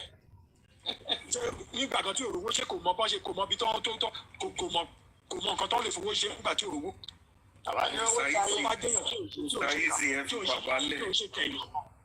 Ẹ jẹ́ ká tiẹ̀ tún ẹ jẹ́ ká gbé fún bàbá yẹn dé iṣẹ́ mo pọ́n nìkan náà ló ṣe. Fún bàbá yẹn fún bàbá yẹn ní credit kankan òun gan máa jẹnu ìyá tó wà nílẹ̀ yìí ó máa ṣèbí wọ́n ti corona ti sọ fún pé òun ló kọ́ lọ sí ọmọ bó ṣe wà yẹn tó bá jẹ́ kékeré tó bá jẹ́ 6 months ni wọ́n máa fún bàbá yẹn gan ó máa gbànú ẹ̀wọ̀n yẹn torí pé tí ò tẹ̀sán òótọ́ yẹn ó máa gbànú ẹ̀ ó máa gba portion tiẹ̀ á lè kọ́ àwọn bàbá látẹnujẹ tó bá ṣẹlẹ̀ sí wọn nígbà míì wọ́n á lè sòótọ́ ó gbowó lọ́wọ́ public almost 200 million kò wọ́n sọ bí tó ti ṣe kòrónà wọ́n sọ bí tó ti ṣe ọ́pọ̀sì ṣé hospital wọn kì í ṣe hospital náà ti ṣe ni tó bá tẹ̀jẹ̀ ilé babaláwo náà ti ṣe kọ́ fún wa ládírẹ́sì ibi tó ti ṣe náà nígbà tí gọ́ọ̀mẹ̀ntì ṣe tiwọn àwọn atájà ń pariwo lélẹ̀ pé gọ́ọ̀mẹ̀ntì níbo náà ti ṣe gọ́ọ̀mẹ̀ntì ṣe yóò ṣàṣọ tiẹ̀ wáì wọn lè sọ títí wọn ẹ má jẹ́ ká máa pe ìjọba ẹ̀ lápùkísà járe àṣekọ tí ò dá òdà ẹ̀kọ́ tó ń bà ní ọjọ́ yìí. gbogbo nǹkan tẹ̀ ń sọ mo mọ gbogbo nǹkan tẹ̀ ń sọ ọ̀rọ̀ ti tèmi my own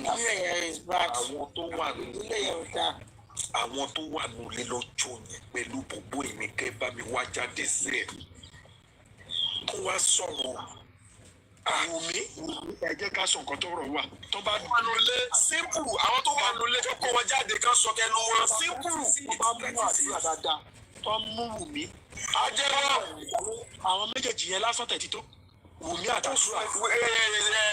àdúrà pẹ̀lú kílókọ kọ́ ọmọ kọ́sì rẹ̀ ọmọ àbúrò màmá rẹ̀ dàrósà ó ti tọ́ the case close gbogbo wọn náà máa sọ ọmọ tó wà ń bẹ̀. who want to go there should go down. one of those but ẹ̀yin tí àwọn kó sọ ẹsẹ̀ wọn mókè kó sọ ẹsẹ̀ wọn mókè àwọn family yẹn kalẹ̀ àwọn tí àwọn family yẹn protect nìyẹn wọ́n protect ìsídà àdúrà ọ̀gbìn dàrósà nǹkan tó ń protect nìyẹn tó bá jẹ́ Wùmí àjẹ́ ká sọ pé Wùmí ló ṣe kínní so ṣé Wùmí ló wá bo àdúrà pé ọlọ́run má jẹ́ kéèyàn lábúrò burúkú àbí ẹ ṣé òun ló wá bò wọ́n lẹ́nu pé ẹ má ṣe tọrọ. Mr. Easy, now you are talking. Mr. Easy, now you are talking. Ṣé mo kéèyàn tiẹ̀ bá kéèyàn gbé ìyàwó sẹ́gbẹ̀ẹ́ kéèyàn gbé ìyàwó sẹ́gbẹ̀ẹ́. part of them kí ni àdúrà ibi tí mo ti sọ̀rọ̀ nìyẹn pé bàbá ò lè jà ọmọ tó bá tí kìíní tó bá túṣu dé àpèrè ìsàlẹ̀ ìkòkò ó máa kan bí tó yẹ kó kàn ìmọ̀ àwọn nǹkan tó ṣẹlẹ̀ kìíní máa kan àdúrà. Mr. Fẹ́fọ́ ọmọ àlè ẹ̀gbọ́n rẹ̀ kúta ó bẹ̀rẹ̀ sí lọ́ọ́ kọrin ọmọ àlè ọmọ burúkú ọmọ òfò ẹ̀gbọ́n rẹ̀ kúta lọ́ọ́ kọrin olórí ìbú ọmọ. ó lọ lo báàsì Mohbad rẹ́kọ̀dù sílẹ̀ tẹ́lẹ̀. ó fẹ́ kọ́ńtínú lẹ́gẹ̀sì. àwọn méjèèjì papọ̀ àwọn méjèèjì ní kẹ́kẹ́ ká ẹ̀kọ́ máa kọ́ àwọn méjèèjì papọ̀. ó fẹ́ kọ́ńtínú lẹ́gẹ̀sì ni ẹ̀jẹ̀ kó kọ́ńtínú lẹ́gẹ̀sì. ẹ̀jẹ̀ sórí ibú wo ni.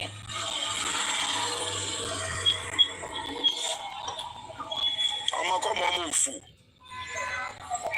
o lè jẹ́ kó ṣe pé kí ní kó ṣe pé tẹ̀lé o fẹ́ kọ́ńtínú yẹn kò lè rí kọ́ńtínú ó ń tọrọ àjẹgbọn rẹ jẹ ọfẹ máa bàjẹ́ lórí ibú ọmọ òfò ẹ̀gbọ́n ìdíkú tẹni sáré ṣe pé lọ kókó lọ jòkú rẹ tó bá lè ṣe fún kó máa ṣe fún lórí ibú ọmọ kọ ọmọ.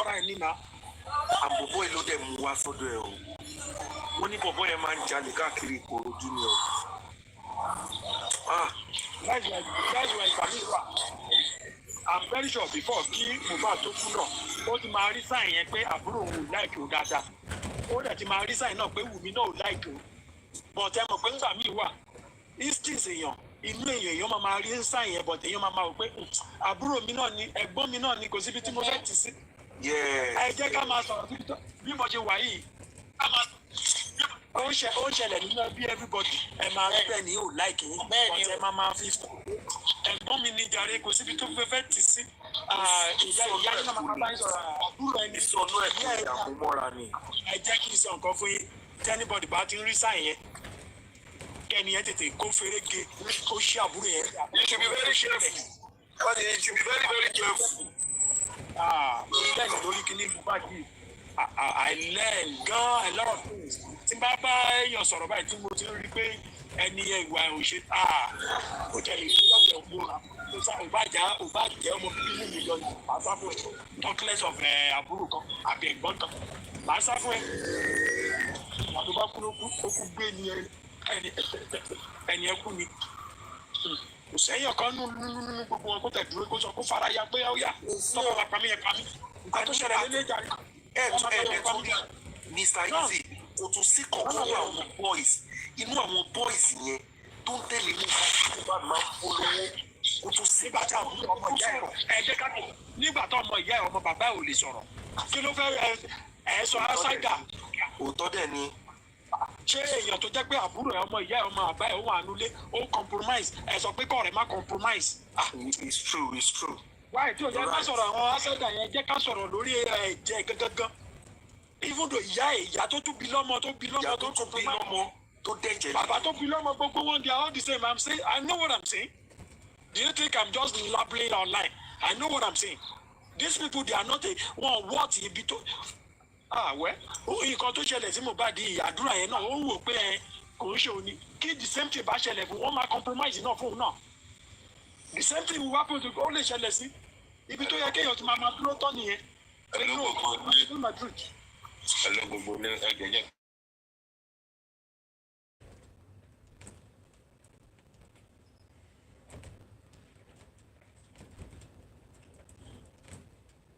Some things. I will just talk only on two things.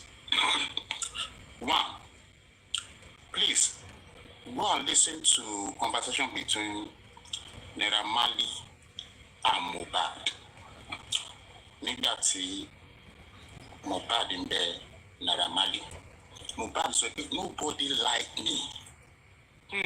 Nobody. See, I can argue with it. Mohbad ti rí ṣé o kí Mohbad tó kú. Nobody like that guy, even within his team.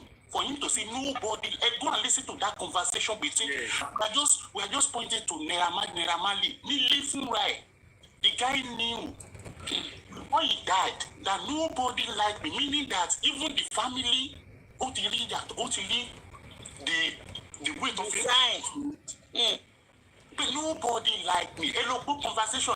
I want to say my continue learning. They just divert our brain to another. So nobody like nobody within this team don't calling from our team don't put any more like our guys don't tell you like you. But there's no way out. There's no way out for that guy. If anyone that is often pay. Nǹkan tó bá ti ń bother mind ẹ nǹkan tó bá ti fún ẹ stress distance rẹ pẹ̀lú ẹ but even Naira Marley no get that scope that day no get that thing there ìyẹn one. Secondly yẹn ti sá lọ ṣá secondly but secondly that's the first thing. The second thing I see about this issue is that I can blame Baba Mama ni àná I was just scrolling I just going on check and I'm now bumping into Karimo has said this family wọn kàn ṣe dáadáa they don't want me tí ọmọ wọn fi lẹ̀. I no good to do all this screenshot of the things. I was like, this girl particular Karimo, that girl know a lot of things. Yeah, because I don't really. Nobody small thing. Ọmọ yẹn tí ọmọ wọn tó kú fi lẹ̀ kí wọ́n á ṣe dáadáa.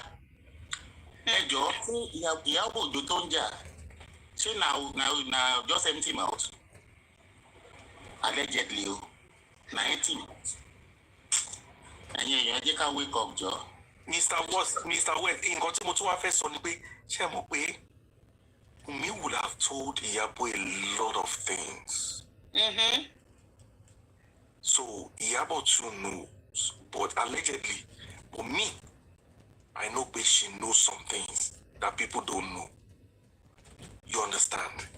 But let's fast track back, see what they saw. But when you escape, they knew that guy wanted to escape to UK, to abroad. But when you need UK don't last, he had peace of mind. He will peace to real. Need last trip here to fi ba ọkọ Iyabo travel. Talk below in UK here. When you will peace. Yes. He say he had peace of mind. But when you escape ni, kó gbé bóyá ìyàwó ẹ̀ bíbá kó gbé lọ Canada, kó lọ máa dá wà ńbẹ̀. Kí bọ̀bọ̀ yẹn free ara ẹ̀.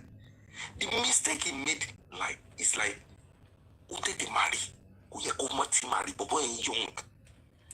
Tó bá jẹ́ musician báyẹn, kó tiẹ̀ má ti gbòòrò obìnrin kankan sórí.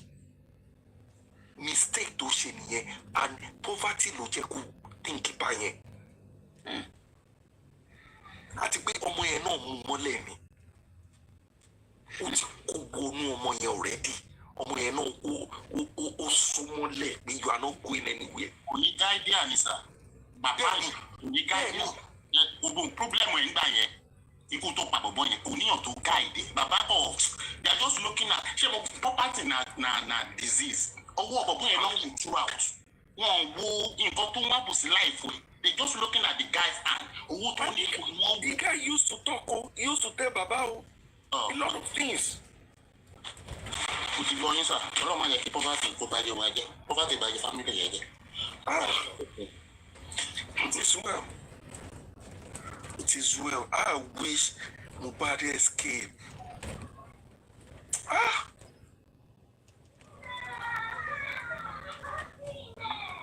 Bọ̀bọ̀ yẹn bá ti máa ṣe show lọ báyìí ní UK. The guy gets only brain lyrics. Tí bọ̀bọ̀ yẹn bá kọ orin sílẹ̀. Gbogbo Naira Marley orin tí Naira Marley kò ṣe bọ́ ń sọ pé òun ló máa ń ṣe lyrics ẹ̀. What a life. What a life. Ìyàwó ò jà fún, àbúrò ò jà fún, cousin ò jà fún, parent ò jà fún. Torí àtẹnujẹ ló jẹ́ kó jà fún. Àwọn aráàlú tí ò mọ̀ rí ló wá ń jà. Àtẹnujẹ ló jẹ́ kó jà fún. And ìjà aráàlú ó wà limitless kò sí wọn tẹ́wọ̀n bá lè ṣe without the help of the family. Wọ́n lọ́mọ tó bá ṣípá ló bí ẹ̀ ń gbé. Bẹ́ẹ̀ni.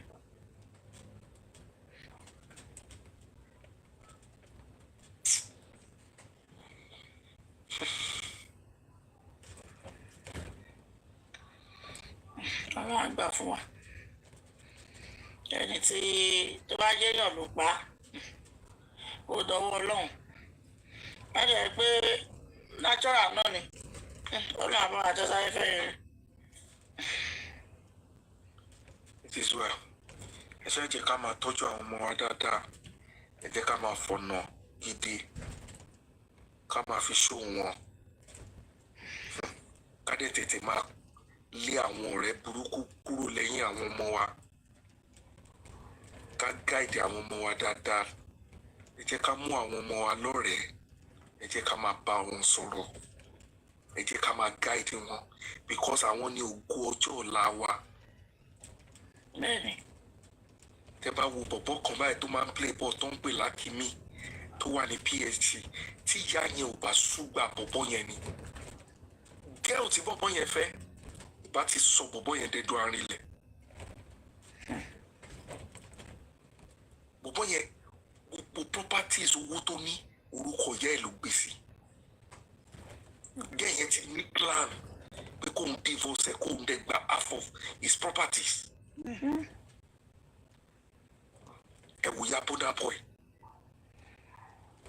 Àjẹ́ ọlọ́mọ nìyẹn. Ìgbòho ọ̀pọ̀ ìlọ́jì pé báwo ni bọ́dà boy kan ṣe fẹ́ márì pẹ̀lú ìyá ẹ̀ tó tẹ̀lé kiri. Ẹ fọ̀rọ̀ márèjì lẹ̀. Máa lágbára o. Oko àgbáyé ni. Èèyàn gbọ́dọ̀ filẹ̀ àkósọ́wọ́ lọ́wọ́. Bọ́dà boy máa kó sọ́wọ́ àwọn obìnrin àjẹkùn wọn á kọ́ sọ ayé ẹ̀ di rádaràda.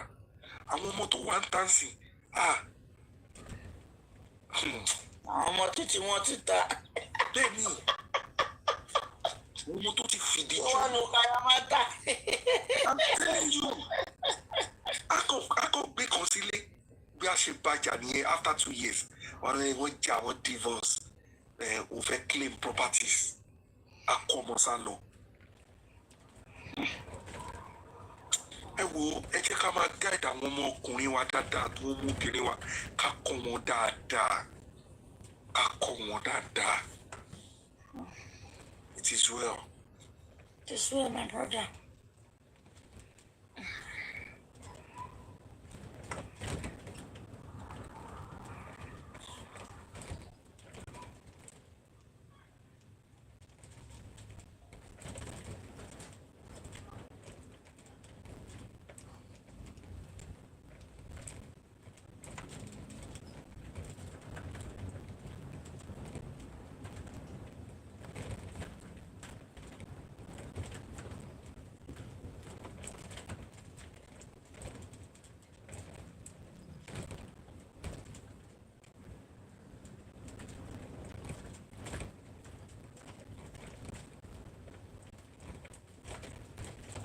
Mọ́mì kan béèrè question kan lọ́wọ́ Prince lẹ́ẹ̀kan yẹn, Prince Adeniyi. Wọ́n ní pé ṣé Burna Boy wá lè máa rí pẹ̀lú bí ìyá ẹ̀ ṣe wá tẹ̀lé káàkiri yẹn.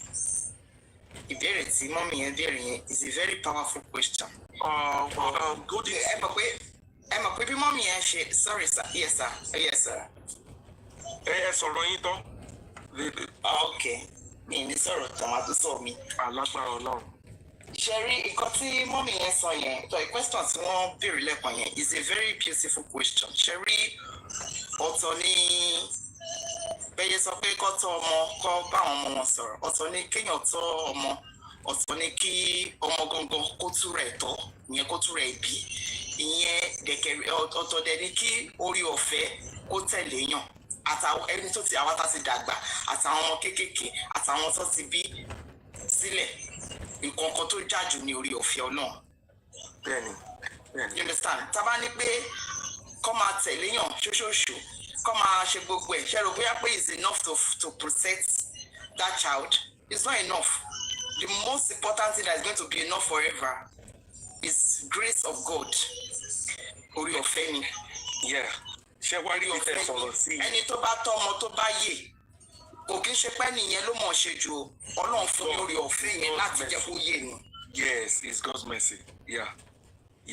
Ṣé wá rí where you're going, I really understand, and ṣé wá rí o ṣe pé bóyá mo ní bó ṣe ìyá yẹn ṣe ń tẹ̀lé ṣoṣooṣo káàkiri. Burna Boy is not a small boy o. Burna Boy knows what he is doing. Burna Boy kò respect ìyá yẹn, ó dẹ̀ fi sí àyè respect pé o ti jẹ̀yà, òyà ìwọ náà wà máa gbádùn mi. Ṣé ti understand? Mo agree pẹ̀lú yẹn. Wípé ó jẹ́ pé torí pé ìyá ẹ̀ tẹ̀lé ni wọn ò ṣe lè kápá ẹ̀. No, kò kì í ṣe yẹn kọ́ ni, ó ṣe yẹn kọ́. Pé ìyá yẹn ló jìnnà sí tó bá ní any problem, wọ́n á lè tètè solve ẹ̀ internally láì hàn sí ayé. Ṣé mo pé Prince ẹ má gbàgbé pé àwọn obìnrin kan náà wà tó jẹ́ wípé tó jẹ́ bí abiyamọ o. Àwọn abiyamọ tó tọ́, àwọn kan máa ń sọ wọ́n náà wọ́n ra ayé gbé fún àwọn ọmọ wọn. Ṣé you know? Yeah. Some women, some parents go extremely mind. Tó yẹ pé àwọn ọmọ yẹn gan, wọn ò mọ orí àwọn ìrìn àjò táwọn ìyá yẹn ti rìn, àwọn bàbá yẹn ti rìn fún wọn. Sílẹ̀ but ọ̀pọ̀lọpọ̀ èèyàn náà ló gbìyànjú ẹ̀. A lot of people náà wọ́n gbìyànjú, they try their best to do the same thing. But it's not working out because pé wọn kò rí orí ọ̀fẹ́ bẹ́ẹ̀ yẹn. Torí ẹ̀ máa fi máa sọ pé kò sí anybody tí Ọlọ́run ò ṣe fún, Ọlọ́run ṣe fún everybody, ọ̀nà tó kọ̀ gbà ọ̀nà tọ̀tọ̀ ni. Gbogbo wa lọ́lọ́run ṣe fún pátápátá, everybody lọ́lọ́run ṣe fún, ṣẹlẹ̀ wa mọ̀ tọ̀tọ̀ lọ́lọ́run fi gbígbà. Question yìí wà. In the issue of let us take it back on Mohbad's journey. Káwá gbé wọn náà ti Golden Seal, before you go to Mohbad, let me say something. That question is tricky, and it's ọlọ́gbọ́n ló lè yé. I love that question. Ṣé ẹ̀dẹ̀ wá rí bí a ṣe sọ pé ìyá yẹn kìnnìkan like what you said the other time, èèyàn mọ nǹkan tí ìyá yẹn ti ṣe pé ọmọ yìí kò lè kú lójú mi, ó máa ṣe dáadáa ni kìnnìkan, that aside. Ọmọ náà mo wá ń wò ó, ṣé mo máa ń wo ọ̀rọ̀ yẹn o. What of one day tí Burna Boy bá decide pé ẹni báyìí mo fẹ́ fẹ́? How will he go with that mama? Because àwọn ìfẹ́sọ̀ tí fẹ́ mi ẹ̀ bèrè lẹ́kọ̀ọ́ kó tó di pé wọ́n bọ́ ẹni tó bá fẹ́ fẹ́ must be a only girl tí ìyá yẹn máa accept. Ìyá yẹn ò lè accept anyhow girl, I'm telling you. It must be like somebody like irú ìyàwó Davido yẹn. She doesn't come online. She's a very homely girl. Ìyẹn tí ìyá ẹ bá gbà ni. Tí ìyẹn bá gbà tó bá gbà á ni. Ṣé ẹ mọ̀ pé bó ṣe wà yẹ? Ó ní ibì kan yomi get a verse Bible verse yẹn dáadáa torí ẹ̀mí fẹ́ fi lọ deep in because mi kí láì kí n máa kó ibi tí màá ti mọ̀ táwọn èèyàn lè read in. Ibì kan wà nínú Bible tó sọ pé àwọn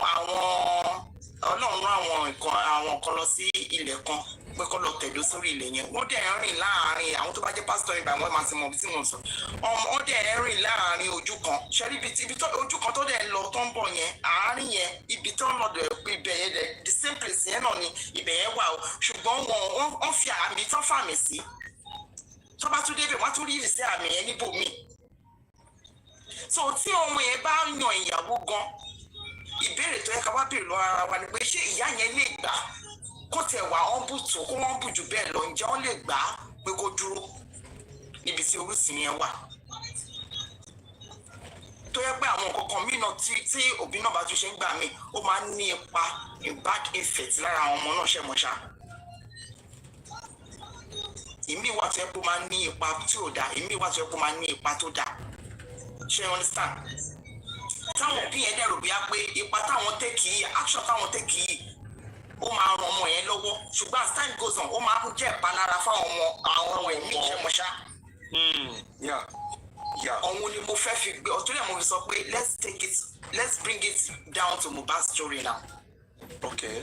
ẹ wo bàbá nìkan ni ó dúró kí ìgbà tó sọ pé òun fẹ́ jà fún justice for Mohbad, right? Yes. No, mọ́mí kó yẹ pé a sọ pé kò ní máa.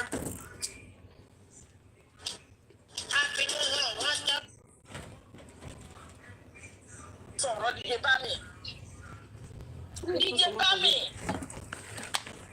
gbogbo àwọn tó ní ẹ máa fojú sunkún ẹ lọ́sàn-án yìí o wọ́n máa ìyá ẹ̀ bá káwọ́ sórí lórí ẹ̀ ní díje bá mi kò ní ṣoríire.